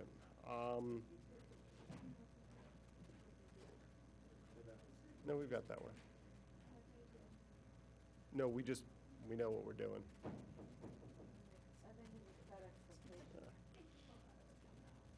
No, so this doesn't call for a motion, but I'm going to make one. The motion that I will make is that we proceed with the direction that I thought that we gave staff at the previous meeting, which was that we were sending the Fenimore Woods project back to the Parks Board and other interested citizen groups to discuss new proposals for that area. Is there a second? Second. Is there any commissioner comment? Yeah, I think, so it's my understanding that there has been a request from a community group to plan the park, and I don't want staff to be directed by a community group that's not an authorized committee or commission. So sort of just kicking it to, I don't think that was their request. I think that they were kind of inartfully asking to be involved in the process moving forward, and of course, they can be, as well as everybody else. They just have to come to the Parks Board meeting. But I just want to be cautious about what we're asking staff to do, because we have limited resources. I think we made it clear that we're not moving forward with the plan that was recently presented. That's going to be shelved. I don't know if we're starting over, but I just want to be careful about what we're asking staff to Well, do. also, I think that requires a vote, because I don't think we were clear. We don't think we voted on the issue of proceeding or not proceeding with that. We are The votes, voting the now. the That's votes what we we're have doing. on the record are to proceed with that plan. That's what we're doing right now. We're voting.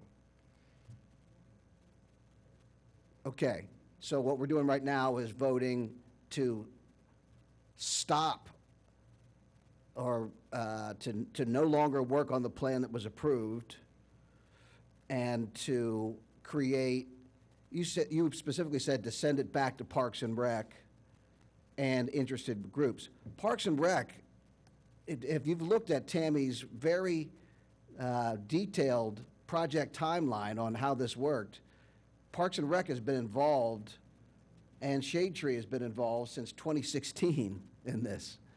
And Oh, yeah, there won't be a new park until 2024, 25. 2024, 2024, 25. And we will have wasted the money that we spent on the design from 2018. So I want to remind everybody, July 16th, 2018, we voted to authorize this design and put the bidding documents together, and the vote was 6-1, and the one person who voted against it was Rich Booker. And the people who voted for it, who are here, were Sean, Lisa, Jack, and Jake. You guys all voted for it in 2018. 2019, we had another vote Jake and I missed. But Yes, you've done an awful job of educating the people in your ward about this, Rich. I voted against it. I was the only one. Republican, it was bipartisan against Rich Booker to proceed with this plan. Rich, you and shouldn't now be and so now we critical now about But this. You're the if Rich person who Booker failed to had educate engaged your the ward. community, we wouldn't be here. we did engage the community because Jack and I wrote What a did letter you do to engage the community? begging to be. No, Tammy wrote a letter, which you and I signed. What did you do to engage the community and educate your ward, which is where the park is located, about this? Because a lot of the people who came out, their complaint was, I had no idea that this was happening. Well, they might have had no idea, sorry, did you but say it wasn't for I heard lack you of say a nothing just process. There was, I Part of worked the with process our is having a staff, commissioner. You're their commissioner. 1, 2, 3, 4, Point of order. 5. Point of order, please. Yes, Commissioner. So, all right, so we can So- do revisionist history It's if not you'd revisionist like. history. It It's is. factual So we can history. go back. It will, factual, revisionist, The fact is, you all whatever. voted for it before. You're voting against Okay, it now. So, Rich, Yes, I think that it is. I made this known to. Perfectly acceptable.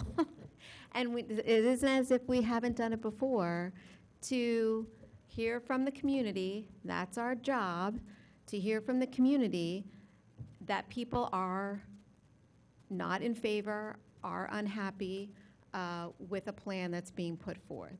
And then it's up to us to weigh and say whether or not we're going to put on the brakes and start over, or look at what we have and see how it can be amended in order to take in the, and, you know, this group, I'm looking at their email, you know, they sent a lot of, they have 9 things. Actually, I think now they have 10, because I think they sent a subsequent email asking for another thing. So Can all those things be accommodated? I don't know. Can we look at the plan that we have and see how we could adjust it to accommodate some of those things and, work with an interested group of residents which had not presented themselves before for whatever reason. They weren't informed, they didn't read the letter, but now they know. So whether it's because, we took the vote and everybody learned about it, however they learned about it, they know. And people are interested and people want to hear from us. So I don't think that it is, I don't think that it's so awful to say, we need to take a step back and, we might, we're not perfect. People, we had a plan. We thought it'd been thoroughly vetted. I sat through it at Shade Tree Commission. They made changes based on Shade Tree, everyone, but why would we put something there that so many in the community are, and I'm hearing it from people in my ward, people are not happy with the idea of cutting down all those trees. So how can we fix that? How can we fix that? And I think that's what we're talking about now, is how can we go back and fix that? What can we do? We have the funds. I know we've already expended money. What can we do to fix it? Well, there's two issues. One, and Bill said he was going to research this, there are expenditure requirements. This was from the 2016 bonds, this $2 million. We really are required to spend that down in 3 or 5 years. And I think Jack's point is exactly right, that this will be 2024. To stop this now and to go back, people need to recognize this will be years before that process is worked through, and the funds actually are required to be spent by the IRS. That's an IRS requirement for tax-exempt bond funds. So there may need to be refunding, or there may need to be new bond proceeds or other procedures necessary to keep this money out there that long. And I agree with you. I think that there was a good process in this. There was 5 Parks and Rec meetings, 3 Board of Commissioners, 2 Shade Tree. We sent letters to the community, and usually people don't reject spending $2 million on a park. But I agree with you, Lisa. I represent people. If people don't want to do this, I'm not going to move forward with it either. But I did want to say for the record that everybody here voted for it, and we're a long way down this road now. And it's, if the trees are the issue, there's a plan that maybe could be revised with the trees. But if that can't be the case, if we're going to go back to scratch and start over, it's going to be a tremendously long process. And I think Jack is probably accurate. 2024 is not unreasonable to think before anything gets done. Bill? White, sorry. Bill? A quick question. How much was this project budgeted for? 2.1, 2.3 million? Yeah, 2.1 and some change. Okay.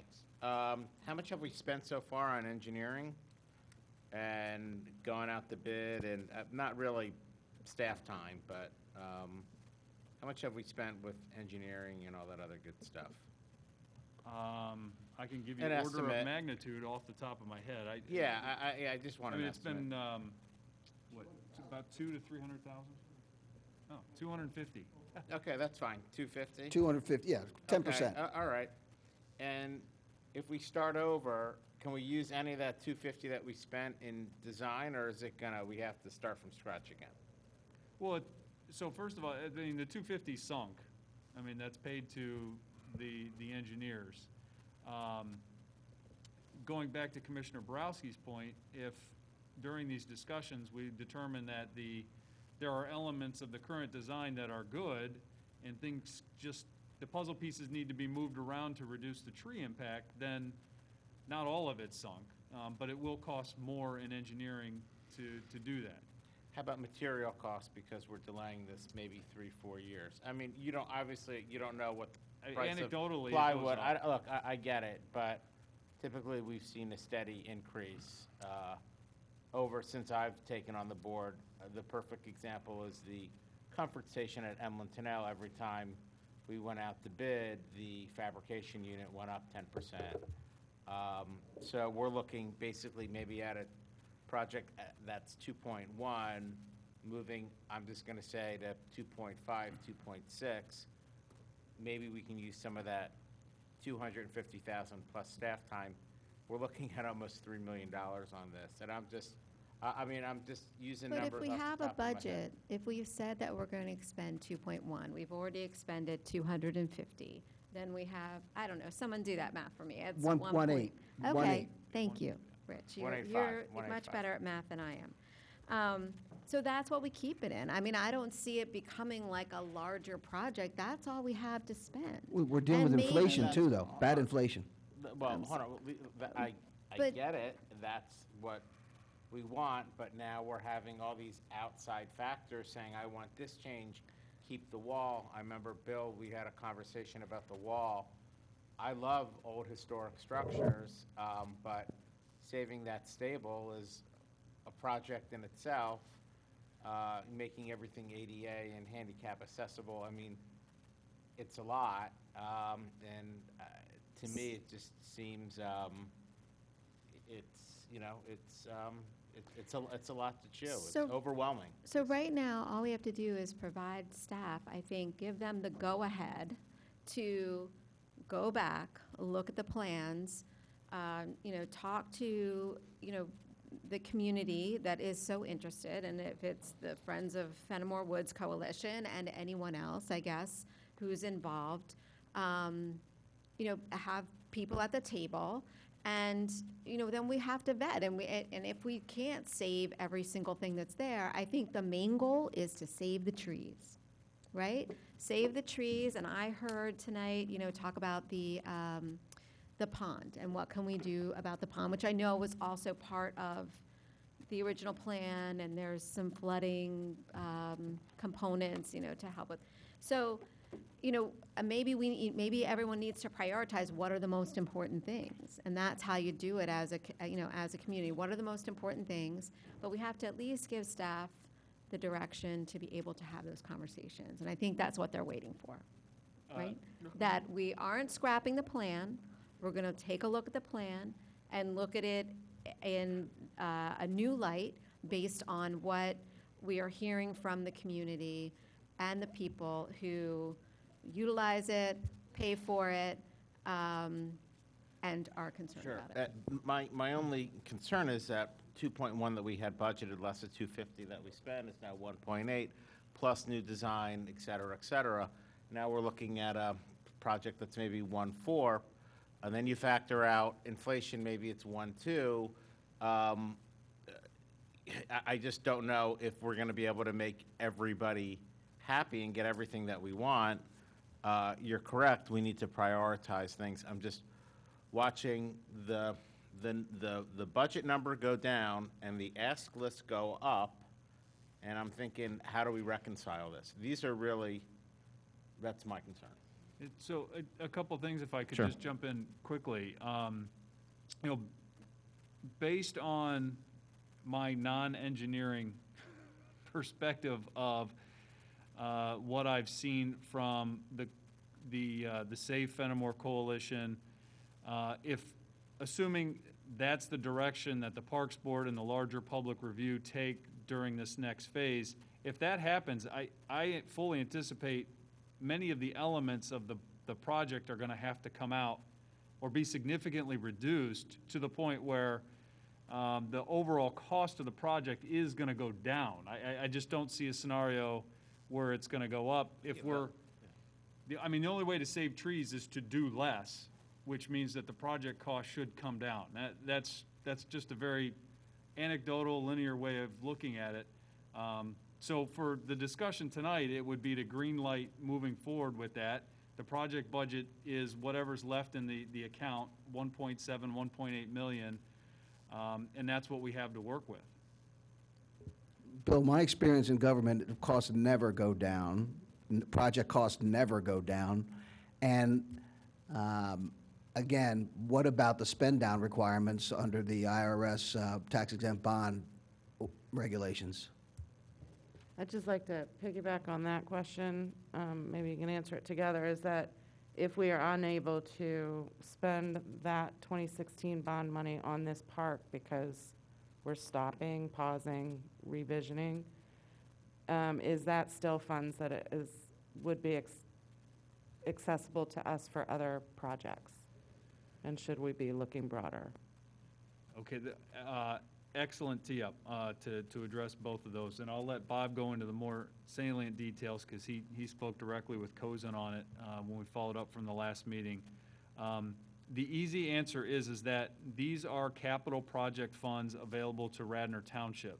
If the board wants to redirect those in any way that you see fit to spend them down, if Suzanne were sitting here, if we told you, if the board said we want to spend those as quickly as possible and we're redirecting those to projects X, Y, and Z, and that at a future date we'll backfill Fenimore, she would probably agree that that's a good course because there is a spend down requirement. From what we understand, and actually, this is a good point to hand it off to Bob because I don't want to misspeak. And I wasn't in the conversation, so. No, thank you, Bill. I did speak directly with Suzanne from Cousin O'Connor and got her legal opinion. The spend down is a 3-year requirement. That's been around in place for a long time. However, she did note in her opinion that the IRS has backed off on the enforcement of that. As long as the township is not earning interest on the money sitting in the account that exceeds the rate of interest that we're paying on the bonds, and that is the case. We're not. So we're not in a problematic situation where we have a yield greater than what we're paying. So we've satisfied that requirement, and the 3-year window, since they've relaxed that requirement, we're kind of in unknown territory. So her recommendation is to identify a project and spend down the money as quickly as possible.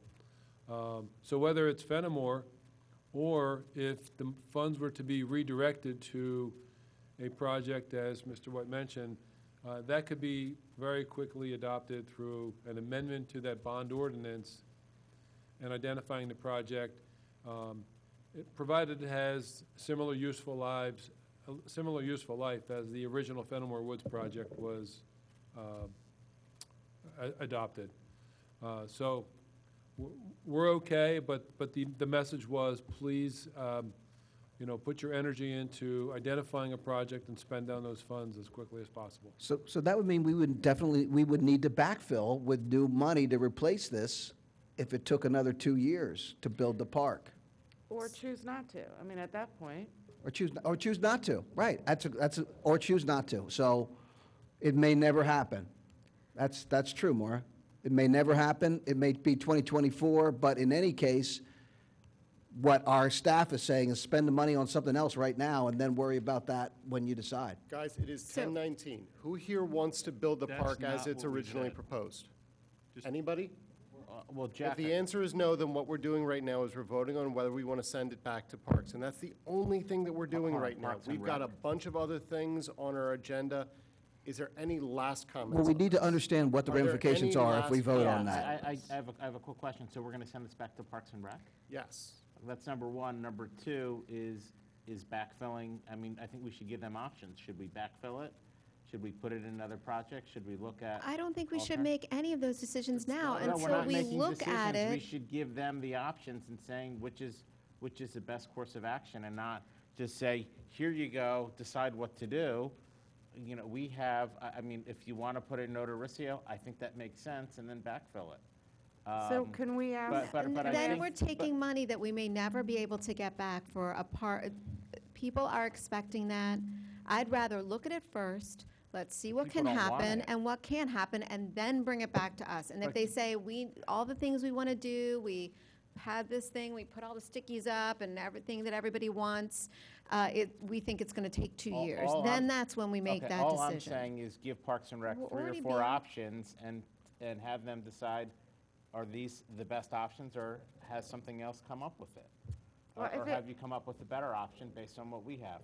I just mean, don't think I we think should it just should be- hand something back to them. I think That's it should all be I'm more comprehensive than just looking at the Fenimore plan if we are under some time constraint you to need- spend that money, and if we have I to feel go. like I just heard we're not under a time constraint. And Bob, did you say 3 years? When did we get this money? In 2017? 2016. 2016, so we're already beyond 3 years as it is. You just need to give Just Parks to and Rec clarify, as direction. long, That's as what long, I'm we saying. are beyond, but there's no, IRS rules have been relaxed, so we're not under pressure as long as we have a plan to move forward to complete the project we started. So as long as that plan is still in place, we're okay. If the board voted to just drop that plan entirely, we would then have to repurpose the money. Well, I understood what you said. Susan is recommending we spend the money now because we're already beyond the 3 years. It's not being enforced, but we're still outside of the regulation. If we spend it now and then backfill, we can take as much time as we want to redesign the Fenimore Woods. But that means that it may never get funded again in the future. That's the downside. I imagine that Just- staff probably has an ongoing list of unfunded projects in parks and other things around the township. So can we just drop that list into the conversation when we're relooking at the Fenimore plan? Yeah, we can. For what it's worth, I really think that this can be as simple as asking the Parks Board to work with staff in the community to redevelop, or to take a look at the existing plan and incorporate these other elements. And I mean, Suzanne is looking out for our best interest, but she's also looking at it from a very strict lawyer or legal perspective. Like, I don't think a couple months are gonna hurt us. is Yeah, what can we I'm table saying. this Let's- until let's Tammy vet comes this back? out. No, but Like, I Bob, would love we're to gonna hear s- Tammy's opinion Why on this. can't we send it back to Parks and Rec? Tammy, that is what Tammy is waiting for Yes. our direction, so she knows what to do. And we go from there, because if we decide we're gonna pull that money, then we are basically penalizing a group of residents, a large group of residents, for coming forward and saying, we don't like it, can we reconsider it? Here's some ideas. So basically, they've done all this work, they've come forward, people are saying, we wanna, save the trees, that's our main goal. And then we're gonna say, oh, that's so great, but we're taking all the money and we're gonna give it to another park. Yeah. Or somewhere else, because you guys decided that, you wanna save trees. No, Bob, we should, Bob, I will it's not gonna vote be for 3 that. years. I Okay, will not Bob, I have approve a it. question I will for you. not Okay. Okay, everyone. Everyone, let's just take a break for a second. Truly last words. Lisa, I'm sorry, Kathy, you haven't said anything on this yet. So Bob, I don't know if I misheard you or not, but it sounded to me like you said if we vote to scrap the plan that's been drawn up, that we now have to spend that money. So we really can't vote to scrap the plan. I'm sure that, actually, I know that's what you said. So if we vote to scrap the plan, there's no plan, and then we have to start spending that money. So what we have to do is not vote to scrap the plan, but vote to send it back for modifications.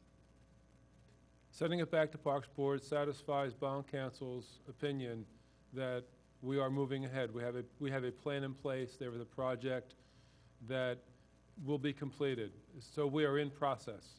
So there's no need to scrap anything. There's no need to restart over.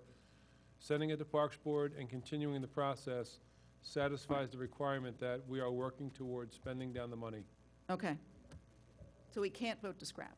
We have to vote just to send it back. That's what I just want to make agree. sure. Okay. Is there any public comment on this?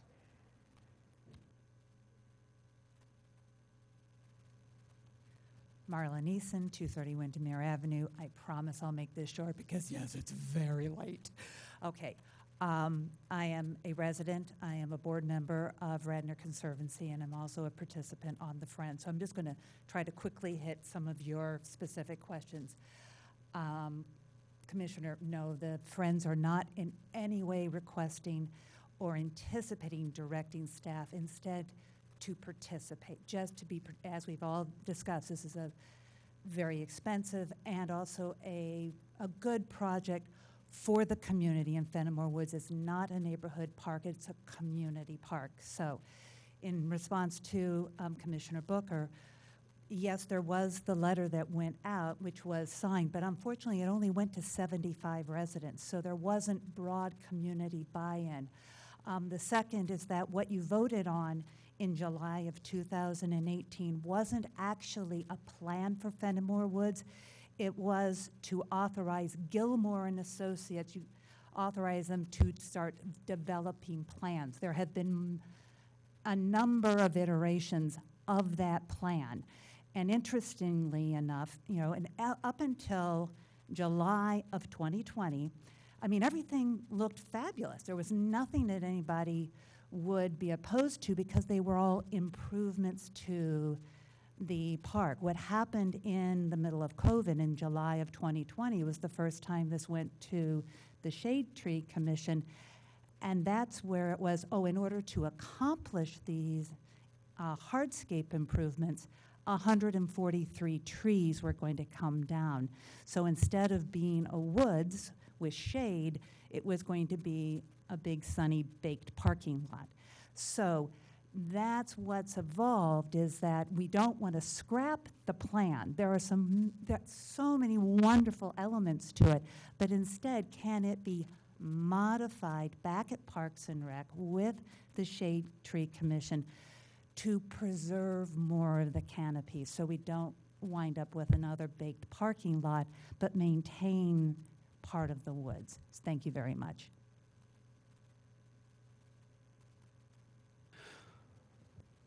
Okay, all in favor of returning this to Parks and Rec for further discussion? Aye. All opposed, nay. Motion passes unanimously. Guys, it's 10:30. We have 1, 2, 3, 4, 5, 6, 7, 8, 9, 10 more items of substance. We've got to move faster than a half an hour an item. This is a perfect way that we can move faster on this. Resolution 2021-83 awarded the 2021 Super Pave resurfacing project to Alan Myers in the amount of $1.189726 million and 65 cents. Steve Norsini. Thank you, You gotta move Commissioner. it. Is it moved? Second. Oh, I will so move. Is there a second? Second. I hear a second. Steve Norsini. Thank you, Commissioner. This is the annual resurfacing program. We went out to bid. We only received one bid from Alan A. Myers. An evaluation was done of surrounding bids, and in there you can see the quote. Based on analysis, Myers' bid was slightly higher than similar quantities of work awarded in surrounding communities. However, the prices were reasonably in line with what could be expected for similar work. So we did only receive one bid. I've spoken to the solicitor. The board, if it so pleases them, is allowed to award a contract to a project with only a sole bidder. And that sole bidder being Alan A. Myers in the amount of $1,189,723.65. Commissioner comment. Have we worked with Alan Myers in this Yes, capacity ma'am. before? There's roughly 5 or 6 companies that usually win this bid. They're just the bigger players for no other reason, and Myers has been here several times. How much higher, what percentage is it? So if you go to the memo from QCI, you can look, so Haverford Township, I'm sorry, Upper Marion Townships was actually higher. Haverford, Upper Dublin, Tredyffrin, and Cheltenham were lower by varying amounts. Some were 82% of ours, 77, 93%, 84%. So just one last question in the interest of time. So would, in your expert opinion, would you keep this number? Are you satisfied, or should we try to take it out to bid? And if we do take it out to bid, again, do we lose that number? So obviously, my only explanation for a sole bidder is the bidding climate. This project went out late in the year, and as these paving contractors project their work for the year, at one point, they're not going to be able to fit into the timeline. I'm surmising, I have no hard facts, I'm surmising that our timeline of October 31st either wasn't doable, they had more profitable projects to be working on. So we only got the one bidder. We could go out to bid. I will tell you, if we go out to bid, that's going to push the project back to 2022. Right? We're going to have to ask PennDOT for an extension, and we'll have to go back to 2022. All right, thanks. You've answered my question. Steve, what area are they going to be resurfacing? Pardon me, Commissioner? What area are they going to be resurfacing? So there is a list in the memo. It's all across the board: Atlee, Bailey, Beatrice, Belrose, Church, Devonwood, Comrie, Eaton, Forest Road, Glenbrook, Harrow Circle, Lakeview, Malin, Morris, Pennsylvania, Radnor Street, Robin Hood, South Devon, Round Hill, Tall Oaks, Walnut, Williams, Woodstock, Wild Haven, and Yorkshire. In alphabetical order? Okay. Yes, ma'am. Okay. So let me ask you, my favorite topic, stormwater management. What do we do to make sure that they keep the stormwater outlets clear, like at the proper depth? So years ago, this didn't occur. It's why you see, and it's not just Radnor, it's all over the place. You'll see neighborhoods with curbs that are 2 inches high. Yeah. So that was because roads were just paved over and paved over. We do require, there is a milling portion of this contract. So roughly speaking, more or less, whatever is there will be maintained. We mill off approximately 1.5 inches of material and replace it with 1.5 inches of material. To go further than that, we start to get into reprofiling the road, which actually becomes somewhat of a different project. So on the roads that we're looking at, again, what is there will not be any worse, and if I can grab an extra 1/2 inch or so, I will definitely try to do that. All right, so let me ask you, do we hold back any money? Because as we've talked about, when there was some resurfacing done on a road in my ward, the neighbor herself had to go out and pay someone to clear out the stormwater because they were paved too high. And in my view, money has to be held back so that when we inspect, they've complied with what they have to do and they haven't blocked up some stormwater. So, I know the situation you're speaking of. I'm not sure totally that was solely from the pavers, but really that's here nor there. What we do is we have an inspector on the job, which we're paying for, and it's going to be up to him or her, it's actually going to be a few of them, to make sure that, and I actually write it into the contract, that I put in there line and grade. You know, if there's a low spot, you pave through it. If there's a high spot, you don't raise up. So it's going to be, the onus is on the contractor, but we also have responsibility through our inspectors to make sure that does not happen. Our inspectors are an outside firm. Correct, QCI. So in the instance I'm talking about, clearly neither of them did their job. Yeah, either they weren't there or they did, and I can't say for that specific time. So what do we hold back, like in any job? So There's a punch list until you do exactly. these things. At the end of a project, we do create a punch list. And if, so I wasn't involved for a little bit, I am back. So this is now an engineering project. So we do, literally, I will walk every street, and where I see something like that, that gets noted and handed over to the contractor. You need to fix this. If they don't fix it, that's when I say, well, okay, we're going to fix it, but we're not giving you this X money because that's what it's costing us to So fix. we're holding back, that's my point. If needed. Is there a percentage we hold back? So there is a percentage we hold back, 10% on the first 50% of the project, 5% on the second 50% of the project, and then upon completion, they get all that back. I can't hold all that back for a $1,000 item, but I can definitely hold back $1,000 if that's what we see it's going to cost to fix. Okay, thank you.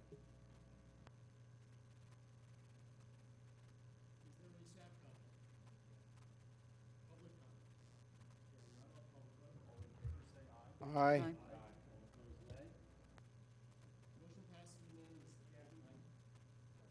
Thank you. Moving to item 3K, Resolution 2021-74, approving the 5-year capital lease agreement with Meridian Rapid Defense Group under the General Services Administration's Cooperative Purchasing Program for the financing of a vehicle barrier system with hydraulic trailer and an annual payment of $17,280.18 per year for 5 years. The per year is my addition, but it's what we had been told the last time we spoke. We've seen these in the past. We've seen a presentation on them. Let's go to commissioner comment.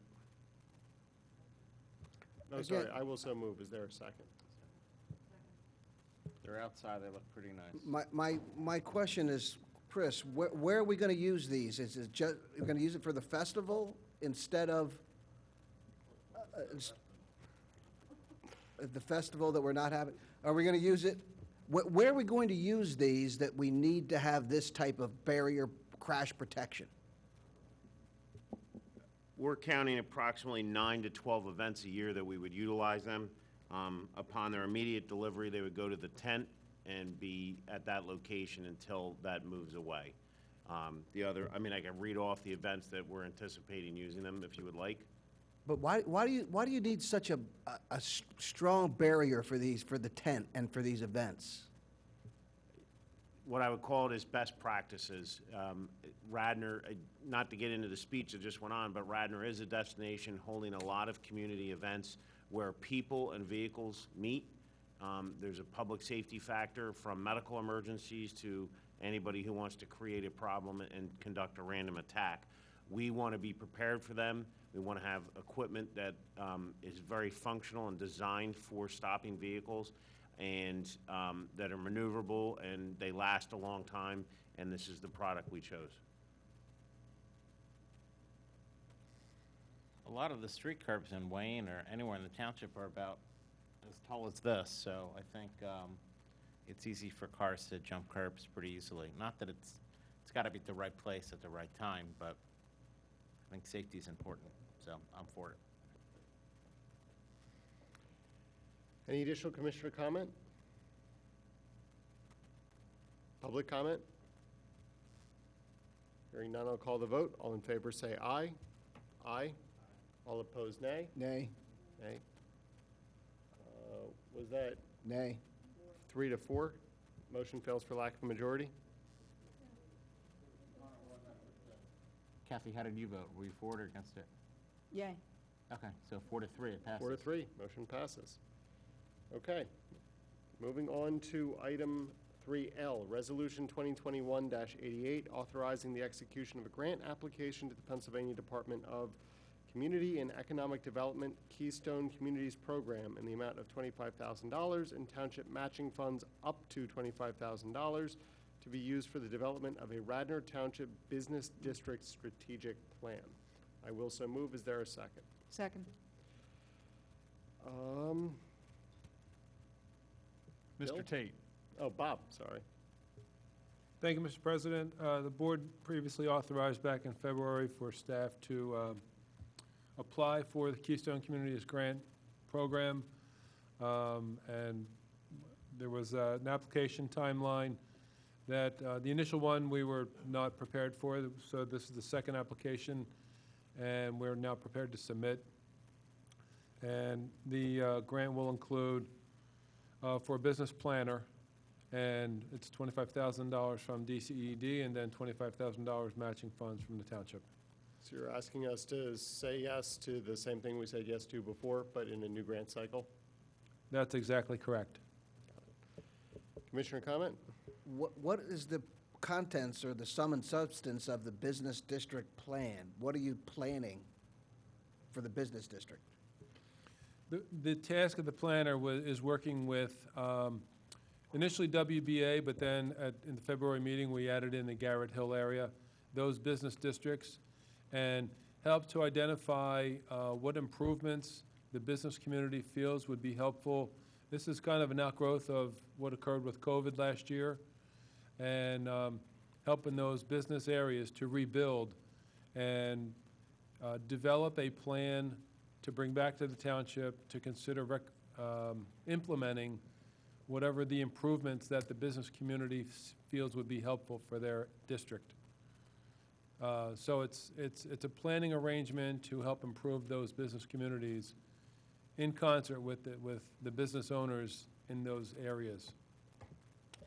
But it'll also include looking at our ordinances, looking at, our parking, what are the things that we can do as a township from our perspective to partner with the business community, the things that they, and the things that they want done as well. So it's an overall comprehensive look and a recommendation. So if we need to change how much we ask for, people to pay for parking, what's going to make Wayne and Garrett Hill, grow, thrive, and be competitive. Thank you for saying Garrett Hill. I appreciate that. So who wrote this grant? Just curious. It was a collaborative effort with staff and with Villanova, a staff member from Villanova University. Okay, thank you. So I'm still confused. Is this going to be capital projects that it works on? Is it going to be, is this what we talked about with lighting and treescapes and signage? Or is this construction projects? Or is this a review of laws? All of the What are we above. buying with this 50,000? We're buying the services of a professional planner to work with WBA and the Garrett Hill business districts, and to take their recommendation, as Commissioner Boraski stated, that whether it's a zoning change, ordinance changes, streetscape, landscaping, or as we talked about earlier tonight, outdoor dining, if it involves any of those facets of business development, all of it will be considered, and in a way to come back to this board with a comprehensive proposal that would help improve that district to attract and retain the businesses and just draw more people into Radnor. So it's a professional why can't we do engagement. that directly? Why do we need to spend $50,000 for that? Well, we'll spend $25,000 and the state's going to provide $25,000. Understood, still. Well, it's only up to, so we could maybe only get 10,000 from the state. I mean, I don't think it's a guaranteed 25, is it? No, it's not guaranteed. In fact, it's a very competitive grant. It's very competitive. Right, but we could take the comments from Business District directly and work with them directly. We don't need to have. Who's going to do that, Rich? Who's going to they could call have- that We have the information? resources or the, We don't there's, have that. there's a, We do have the resources. there's a science to this. I mean, there are people who understand business districts and what it takes to attract new businesses, to help businesses thrive and benefit. It might be parking, it might be, some sort of streetscaping. We're all sort of saying the same thing, but it isn't, I think what we've been doing so far is just asking them and trying to see if we can put up a tent or not pay for a festival or whatever. It would be really nice to have somebody come up and say, we've seen this work in another town that is very much like yours, and we have empty storefronts in Wayne that I think we're going to start getting desperate if we don't figure out new ways to attract new business. That's what I thought too, but Kenny told me, I think offline a couple weeks ago, that all the stores are rented. He said that everything's rented.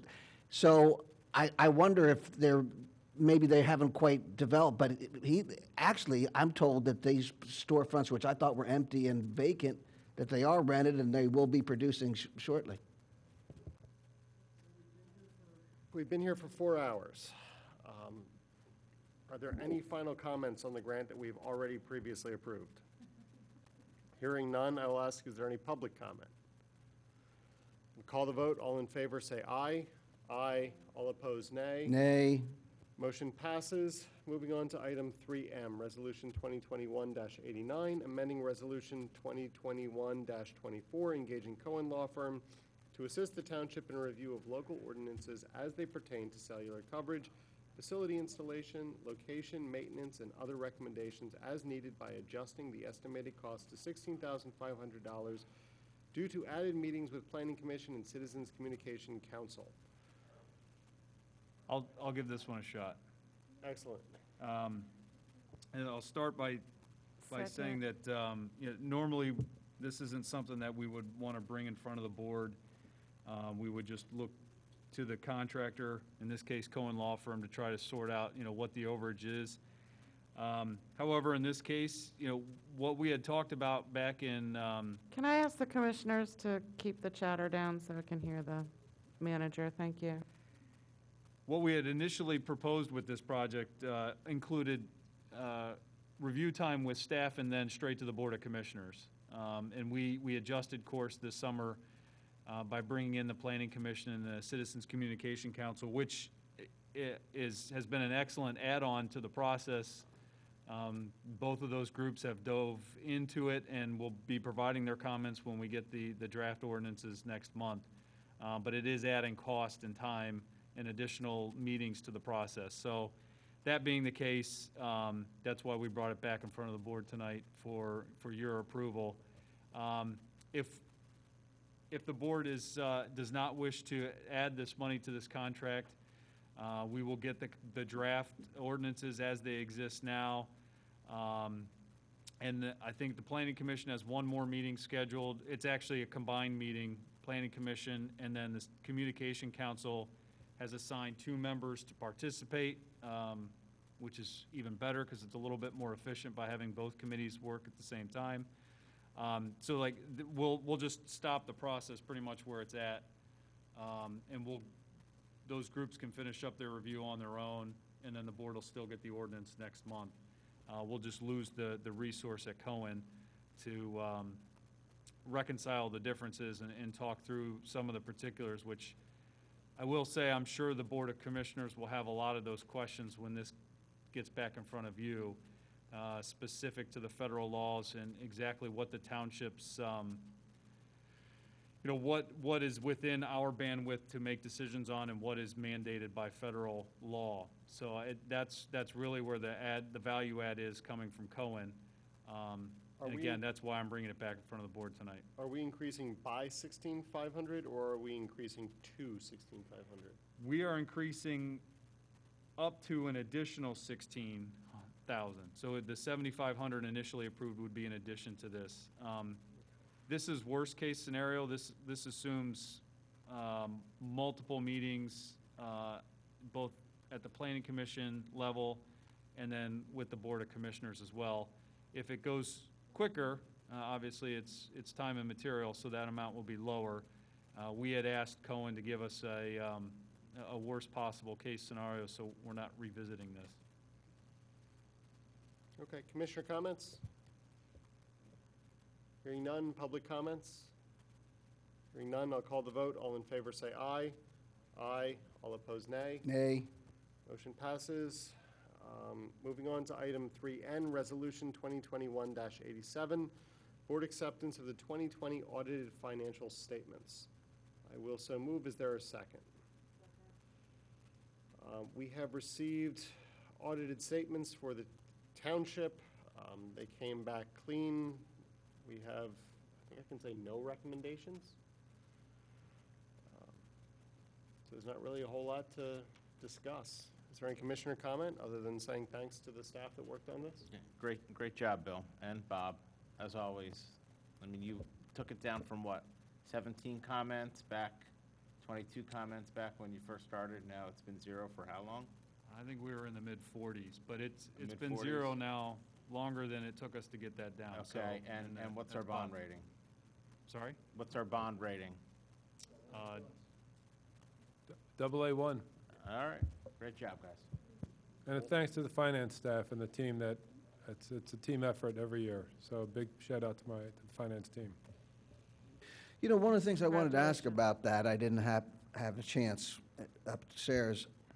We have this whole new ERP and a lot of financial changes in implementing that. And were there any issues that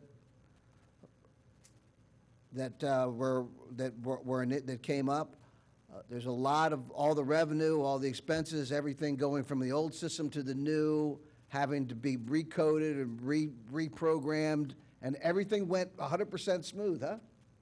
Well, Bob can fill in the really detailed stuff, but I will say that, in fact, the implementation of the ERP eliminated the last 2 or 3 audit comments that were lingering regarding, fixed asset accounting, and some of the other control and procedural type of things. So from that aspect, it actually helped us clean up the audit report. I know it took some extra time and effort the first year in compiling the statements, but Bob and the finance team and the auditors were able to work through that with no issues. Great. Is there any public comment? All in favor of accepting the audited financial statements, say aye. Aye.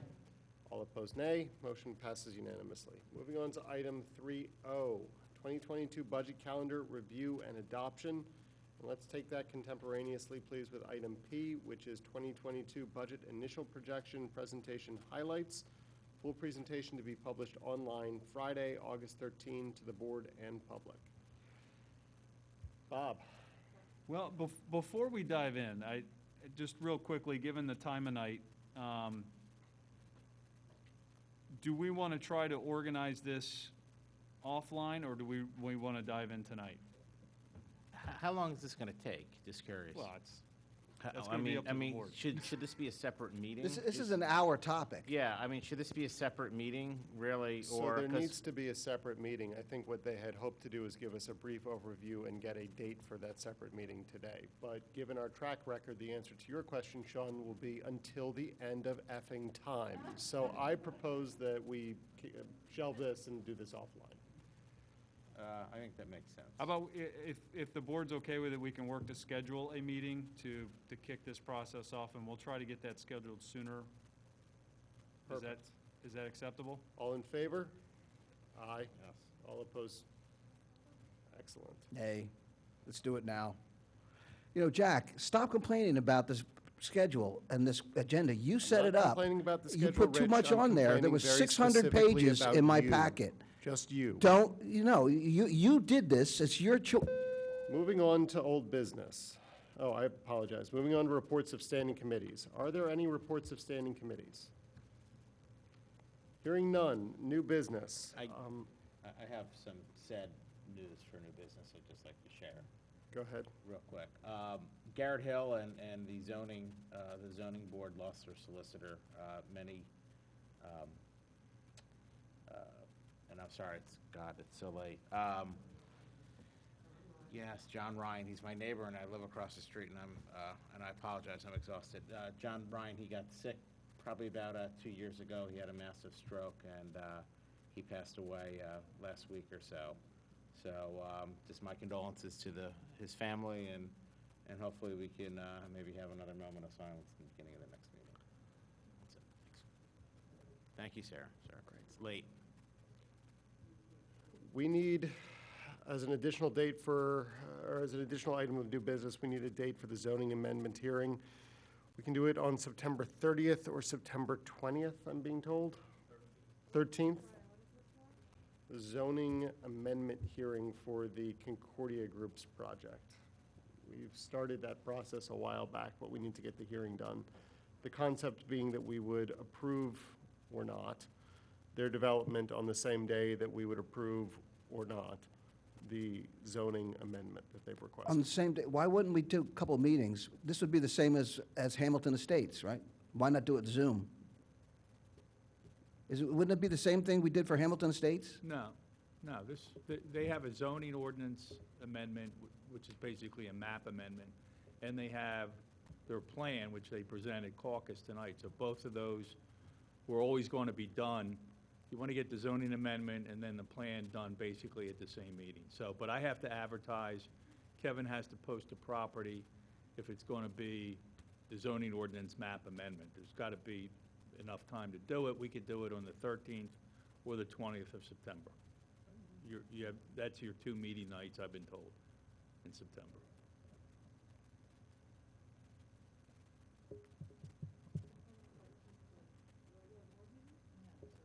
Yeah, I'd say the 13th when we have a regular scheduled meeting and leave the next one open in case we need the 20th for a budget meeting. Okay.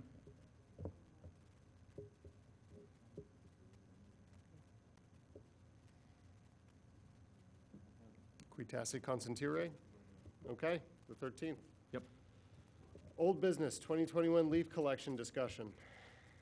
All right, this is in response to the last, a series of discussions so far this year regarding leaf collection that started way back in January after we had completed the 2020 leaf collection which got delayed by, a multitude of issues, most notably staff shortages from COVID, a snowstorm, and a significant rainstorm. So the board had asked us administratively to go back and take a look at the program and provide different options and provide a recommendation on how we feel that the program can move forward. Ricky Foster, our acting Public Works Director, is here to provide that. This is a 5-minute presentation, and then the discussion can either take place tonight or at a date later once the information has sunk in and we can answer questions in between. So without further ado.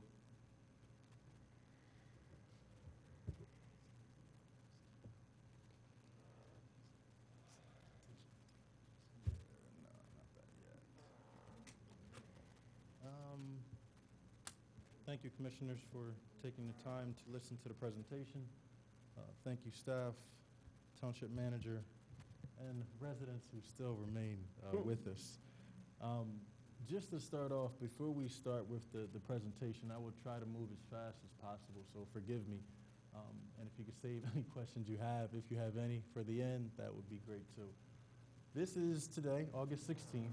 This is a pile of leaves that is on the street already. Now, our leaf pickup does not start for another couple months, but I guess someone got a little excited. Now, the problem with this lies in part of the problem. Here's that same street. You see the inlet that's here. So with the rain that is expected over these next few days, this is part of the biggest issue with the leaf collection is the inlets and the flooding that those inlets, when they get clogged, happens. So what we now plan to do is give you, Radnor Township Public Works, our proposal for leaf season. Now,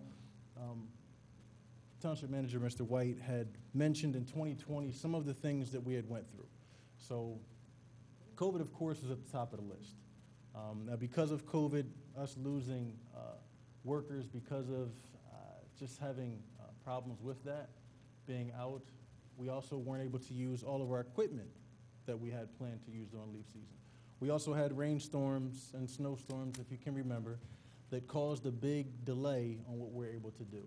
Also, the problem with the rain and the snowstorms, the rain causes problems with the blockages, the flooding in the inlets, but the snowstorms is particularly hard to deal with because we have all of our equipment set up to handle leaves. So once a snowstorm comes in, we basically lose a whole day of leaf collection, and then we have to take that day to set up and break down all of our stuff so that we can get ready to then clean up the snow that's on the roads.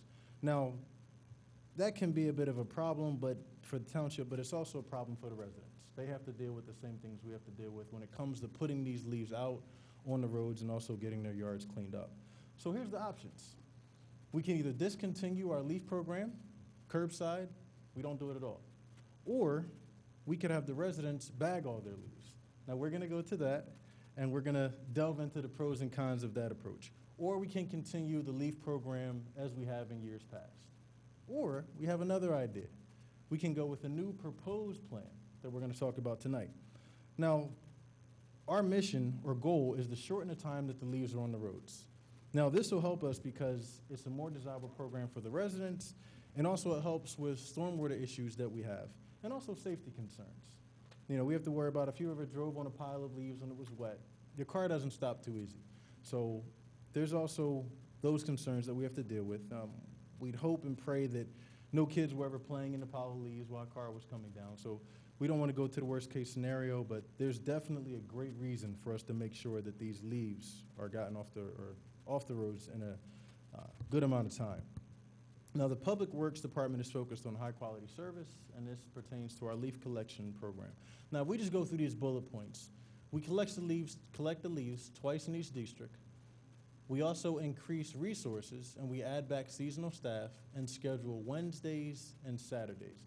Now, when we're talking about adding the Wednesdays, we would actually have to discontinue our yard waste program, and we're going to talk about that, how we actually plan to implement that. But also having the Saturdays, once our program gets underway, we want to add that also. We also mark inlets in flood-prone areas. We'll talk about how we're going to do that. Sweeping the streets after each collection. This is different from what we've done in the past too. Requesting resident compliance. This is a big deal for us to be able to ask that. If the residents are able to help us out, it could make our leaf collection go a lot smoother. We would also allow leaf drop-off for the residents. Our Skunk Hollow location, we have one day that we would have a staff member down there where only residents would be able to drop off their leaves at that location. And also we will create better communication with the residents, so we'll be able to know where we are and when we'll be there. Now let's just talk about that first point, collection of leaves twice in each district. We would have a committed, accurate schedule. Each district will be given only 1 week for the first and second collection. Township is committed to finishing each week or each district by the end of the week. That collection schedule will be updated daily with completed streets on it. Now, here's what the Public Works would like to do when it comes to adding resources. We'd like to hire 5 part-time seasonal employees to assist with the collection. We'd also like to schedule those 5 Saturdays that we talked about during leaf season.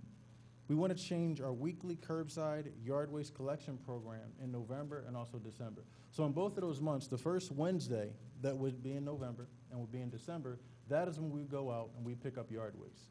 The rest of the Wednesdays that are in that month and also in December, we would then use all of those staff to help with the leaf collection. Now, eliminating the yard waste collection during leaf season would create flexibility and also efficiency in how we're able to get the leaves off the streets faster. Now, here's the point. Addition of those 15 workers would be part of the leaf collection efforts each Wednesday. So basically, it takes about, let me go to the last point and then I can say how it'll help out. If we provide those workers, those 15 extra workers, that would provide the addition of 2 to 3 vacuums, more rakes, more blowers, more flagmen. So things would be safer. Now, the vacuums that we have in the township, we have 3, and in order to man those safely, you need at least 5 to 6 men. That's a man driving, a man operating the hose, a man helping the hose, the leaves to come into the hose, and then you need at least 2 to 3 flagmen. Those vacuums usually go on state roads, so those are the most dangerous. So it's important to have an adequate supply of men to work that. The other loader crews that we have with the clam buckets, they usually require about 3 or 4 men, and they're usually not on the state roads, they're on side streets. So it's not as dangerous, still dangerous, but not as dangerous where they require flagmen. The Highway Division will also mark the storm drain inlets in high flood-prone areas. We've all seen the driveway markers. They're about 4 feet high, orange or green, and they have the reflective tape at the top. We would place these in those flood-prone areas, so before the residents put their leaves out, we'd be able to know where the inlets are. So say if they did cover an inlet, if we went out and it was going to be a heavy rain, we would then be able to know exactly where those inlets were. Now, the street sweeper schedule. Normally that street sweeper would go out after the second collection, but what we want to do as far as changing this year is we want to have them go out after the first and second collection, just to make sure the streets are cleaner and the inlets would also stay clean if we had any rain events. This is what we request when it comes to the residents and their compliance, what we need from them. The leaves would have to be placed at the curb, close to the first day of their district's pickup as possible. So not more than 7 days. So say if we're picking up on the 23rd, they can start putting their leaves out as early as the 16th, but not anything before that. Now, the leaves also have to be out by 7 a.m. of the first day of your district's collection. We don't want any storm drains blocked or fire hydrants. We don't want sticks, rocks, dirt, or any other debris placed in the piles. We don't want anyone parking on the piles of leaves. We also do not want to have, I'm losing my point, hold on 1 second. Okay. We want to make sure that we follow the leaf collection schedule for the residents. That's very important. And then we also have what we're asking. If you remember that first picture that came up, those leaves are basically right up against the curb. What we're asking is a buffer of about 4 or 5 inches. So if we do get a rain event, that rain will be able to wash right down the street into the drain or inlet. Now, if a crew is past your home, you have to wait until the second collection to be able to put out more leaves. And we do not also want the leaves put out after the second collection. After the second collection, it will be on the resident to take care of those leaves. So after December 18th, we plan to be done. So if there's any leaves left on any resident's property, they will be responsible for bagging those, and they would have to be picked up on our yard waste program, or maybe they could ask permission to take those down to Skunk Hollow, which would not be a problem. Skip a couple of slides. I'm sorry, I lost my place. Give me a second. Here I am. Okay. Now, what's new for 2021 is the leaf drop-off availability at Skunk Hollow. What we're going to do on that Wednesday is allowing that staff to be available for us. We would have a staff man the hollow from the hours of 8 to 2:30, and that will allow us to have someone basically inspecting the dump. They would allow someone to either dump, or if they feel like it's not suitable to be dumped down there, we could deny them. But this is only available to Radnor residents. No contractors would be allowed down there. Now, as far as when it comes to the better communication for our residents, this is how we plan to do that. Our leaf district collection, we're going to have a schedule posted on the township website. So the residents would be able to go onto the township website and see when their leaves are to be collected. So they would know exactly when they should have them out. It would be crystal clear. We also have a new 2021 leaf district where we have a collection map on a township. Now, that picture there is kind of hard to see, but it's broken down into 3 different districts. There's a green, a blue, and a red. So whatever street you live on, you will be able to look on the map and see exactly when your leaf collection is coming, whether it's District 1, 2, or 3. And remember, whatever district we're working in, you would also be able to look on the website and know, even street-wise, which one we're going to. And that leads to the next point. It says next street listing or new street listing and collection dates, and this is going to be updated daily. So if we go through your street and you're not sure if we're getting to you yet, if we're in your district, all you have to do is look on the list and see where we are. Okay, you're in District 1, but we're in this street. So we're coming to your neighborhood. There's no worry about if we're going to get there or not, or when we're going to get there. You just look on there and see that basically we're headed your way. And the final point that would really help us out is the new door hanger. We all know what door hangers look like, but what this would do for us is if, say we go to pick up someone's leaves and they have a bunch of sticks, rocks, whatever, we're not able to pick up the pile. We would then leave a door hanger marked on their door. It would leave a number for someone to contact a staff in the township so they know who to talk to, and it would let them know why we weren't able to get their leaves. If a car was parked on there, if the pile just had too much debris in it, whatever the case may be, why we didn't get that pile. That was our presentation. The Radnor Township Public Works would like to thank you, commissioners, and everyone who is left here for listening to the presentation, taking time into consideration. Our mission is to provide the high-quality service that the Radnor residents have come accustomed to and they also deserve. So it's our service, it's our dedication. We want Radnor to stay the best of the main line, and this is part of the way that we're able to do that. So in closing, I'd like to thank you for your time, and I'd also like to take the time to thank my Public Works team who helped with this, Leah McVeigh, Matt Pilati, and William Cassidy. If you have any questions, I can take those now. Ricky, if I could, just before we jump into the question, Sure. Can you jump back to the pro-con? Sure. I'm sorry, did I skip that? Yeah. Oh, I'm sorry. That was nice of y'all to let me just skip over it like that. That's really nice. Okay, here it is. I'm sorry. I apologize, Commissioner Agnew. I know this is a hot topic. The things that we had came up with when it came to bagging the leaves, the pros and cons. Just thinking of the cons, it's something that we've never done before as a whole township-wide, bagging all the leaves. So the biggest thing is we have no idea what the timeline would be. We can't tell you how long it would take to be able to do that.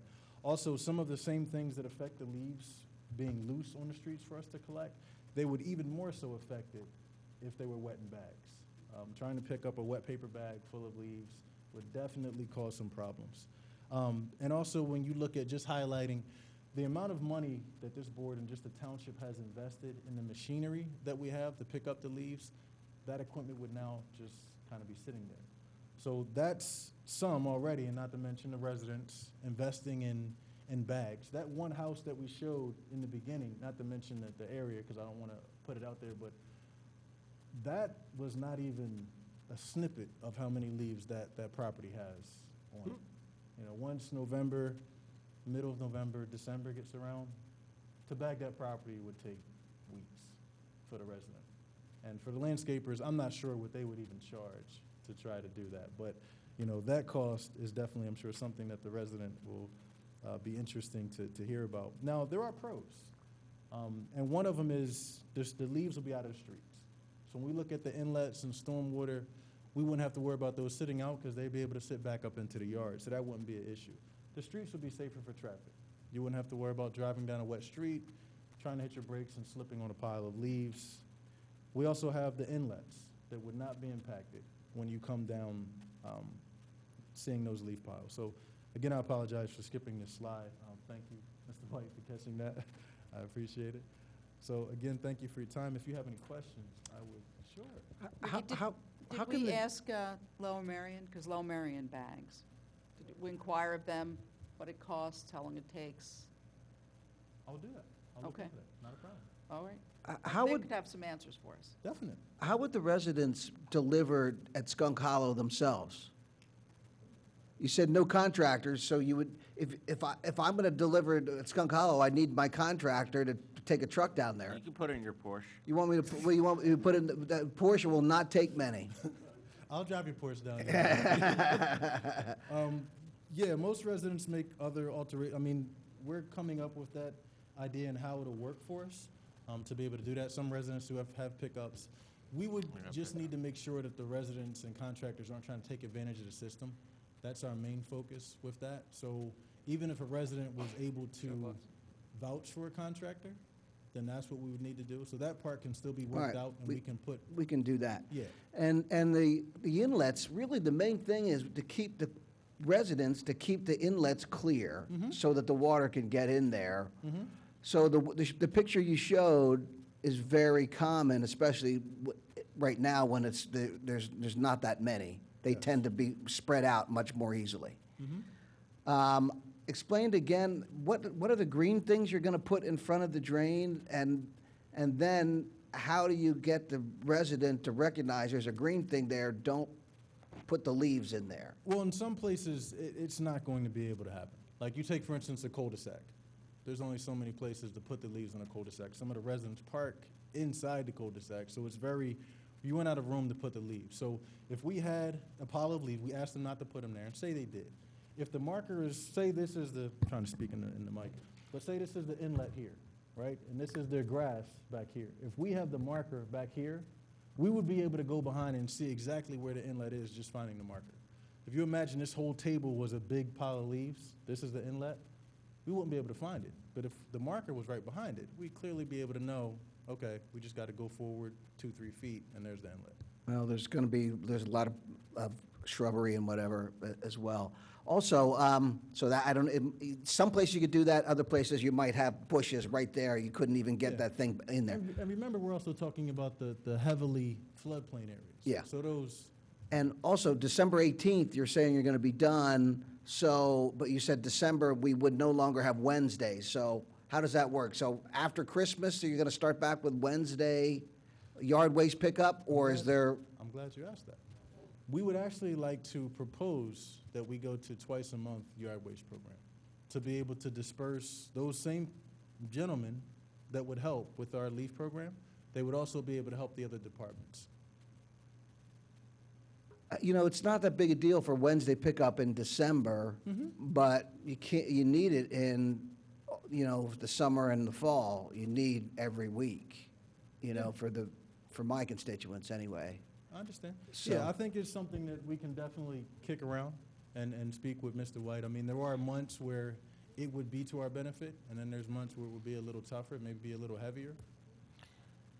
And what is going to cause you to reject a pile? We need more specificity around there's always some sticks in those piles of leaves, always some sticks. They could be little tiny twigs Yeah. or big fat ones. So what's your criteria that you're going to use? The main area when it comes to sticks and my, just seeing the stuff that, with the loader, that can pick up anything. So even if the sticks are in there, it's with a trash truck, so the trash truck will smash it up. That's not a big deal. Those vacuums, the sticks get sucked up in that hose, you shut the whole operation down, because we have to take the hose off, try to pull the stick out, whatever it is. So that's a whole different issue. Those vacuums are strong enough where if it was a rock, a nice sized rock that got caught up in there, it would tear the impeller apart. So stuff like that, that's where it's important. Those state roads, and people do hide things in the piles. So it's not that important when it comes to the loaders and their run, but with those vacuums and how expensive they are and how much damage can be done, you know, sucking up a stick or just ripping things apart, even the hose can be punctured, and those hoses are expensive. But how do the residents know, what's the criteria that they can't put, is there a certain size, weight? Well, it's just Nobody supposed should be it's putting just supposed rocks, to be- nobody should be putting rocks in there, but there's True. there's some sticks maybe. Yeah, there is, but, I think, you know. I think a lot of, sorry, it's me, No, no, behind the no, mask. And I think a lot of it would be an educational effort for residents to understand, so, you know, that there are restrictions on what can go in the piles. yeah, and as long as we keep them, they need to be trained to keep their drains clean, or Public Works needs to identify every drain and send somebody to keep them clean. A lot of times they're clean, and then when you have a rainstorm, the leaves wash down in there and clog it up. So even if the resident keeps it clean, it could cause a problem. One more What about thing, doing the like a loader, don't block the box? I prefer that we have the loader scrape up the street. And I know you guys see that because they scrape up with the clamshell. Is that something that bothers you, or is that you guys don't care about? Because I think it damages the street when we scrape it with the loader. You see, they ride up the whole street, 200 feet, and you can see where the clamshell was riding on the road. Yeah, but it is guards that are on the buckets to kind of prevent it from doing that, and we talk to the operators, so that is something where it's just, reminders need to be given, because the buckets are supposed to basically float above the road. Like, you put them down so far, and they come back up and float. Sometimes they'll put the down pressure, they will put down pressure on it, and that will cause those scrape marks on the road. So yeah, we do want to avoid that, I agree. Ricky, can I ask a couple questions? Sure. First of all, I just want to say, I think you're doing a great job as an Thank you. interim Appreciate it. manager, and I am thrilled with you stepping up and doing everything. Thank you. So I live probably in the most densely populated ward in Garrett Hill, as I'm sure you know. You know, not only do they park on one side of the street, we've had a conversation earlier in the week, they park on both sides of the street. So I don't know if Garrett Hill needs special exceptions. I think keeping Skunk Hollow open for certain residents that live in certain communities that are more densely populated would definitely be a help. I know that we can't burn the leaves anymore as much as I would love to do that. I also think that the people that are so inclined, and I've done it too, to mulch the leaves with a lawnmower into their lawn, and I actually like doing that. It's just like a cheap way to fertilize it, and it's killing two birds with one stone. I always, I mean, I don't know if you can kind of suggest that and like, hey, if you can take care of yourself, this is a great, you know, friendly environmental way that's less carbon footprint, there's less gas that you're using, it's better for the environment, and it's better for your taxes. So I think that's important. And then also, I don't want to steal Kathy Agnew's thunder, but we had a no. Okay. No, but I want to hand that over, that we had a great talk about who is responsible for the state roads. Kathy talked about that. Like I said, I think that now would be a great time to have that conversation, so. But now's 11:19. I know. But I've talked about it with Okay, Vicki, yeah, who's responsible to do that and how we get paid? If we're cleaning the state roads, is that our responsibility? Should the state be reimbursing us, that sort of thing? But that doesn't need to be addressed at the moment. Yeah, we could tell them for that. Okay. What do you need from us? Have we considered doing, instead of the post in front of a culvert, like doing a don't block the box the way you do on an intersection? If it's marked for residents, when they're putting their leaves out, that they have a marking that shows them don't put the leaves there. Maybe another way to do it in areas where, to Commissioner Booker's point, if you can't get a post up there, can you mark it out on the pavement? No, we could definitely consider any option to make it more noticeable for the residents. Yeah, but I think there's gonna have to be a lot of education on this. Yeah, no, it's gonna take some time. This is just the beginning phase that we wanted to present to you What do you need from us today? Do you need us to tell you I a mean, if choice, or is this everything just? Yeah, if everything was, agreeable to you, it would be great to be able to move forward with the Wednesdays, and just the Saturdays that we plan to do. So moved. Is there a second? Second, nice job. What was the motion? He said he wanted to move forward with the Wednesdays as he proposed. He gave us a proposal. He's asking, can we do it? I'm saying, yes, let's do it. Well, I think that there's some more clarification. Oh, God. But Come on, we guys. can't just, I think the training and, the training of the constituents is the main thing. That can be a big part of it. I'm not sure, if we're gonna vote on, we're going to do the strict schedule that we have, then we need to have it and then make sure that we all agree, and I haven't seen enough to vote for that. Okay. So maybe what we could do is, so Ricky, in tandem with your plan, maybe, I don't know if Molly, could we have like a communication plan that goes along with it? So that, to address the concerns, I think Commissioner Mulrooney and Commissioner Booker, so that, we know how it's going to be communicated out to the residents. I think also, the commissioners, we are the ones who have a lot of the direct contact with our residents. We need to be part of that as well, to Yeah. share that out Yeah. with our I'd also add constituents. that I think we need a budget impact on it, because you've mentioned 5 seasonal workers, and if you're, sending crews out more often, how's that gonna impact the budget? So I'd like to know that kind of information. Am I seeing you nod over there? Yeah, well, Bill? it's something we've already looked into, and for 2021, because of the vacant personnel that we've had most of this year in the various departments, there's plenty of variance to allow for that. Yeah. I like making sure that people, I don't mind the rule about the 1 week before your schedule. And then if you miss, then you have to wait to 1 week before your second date. But we have to be, if we're gonna keep the constituents to that, then we also have to be very tight on our schedule as well. And it's really true, we can't have our people putting it out 6 weeks before the pickup. It's too much. But we gotta get that message out, and then we gotta do compliance. I don't know what we're gonna do if they don't comply. I mean, that. Bill White's gonna come out and fine them.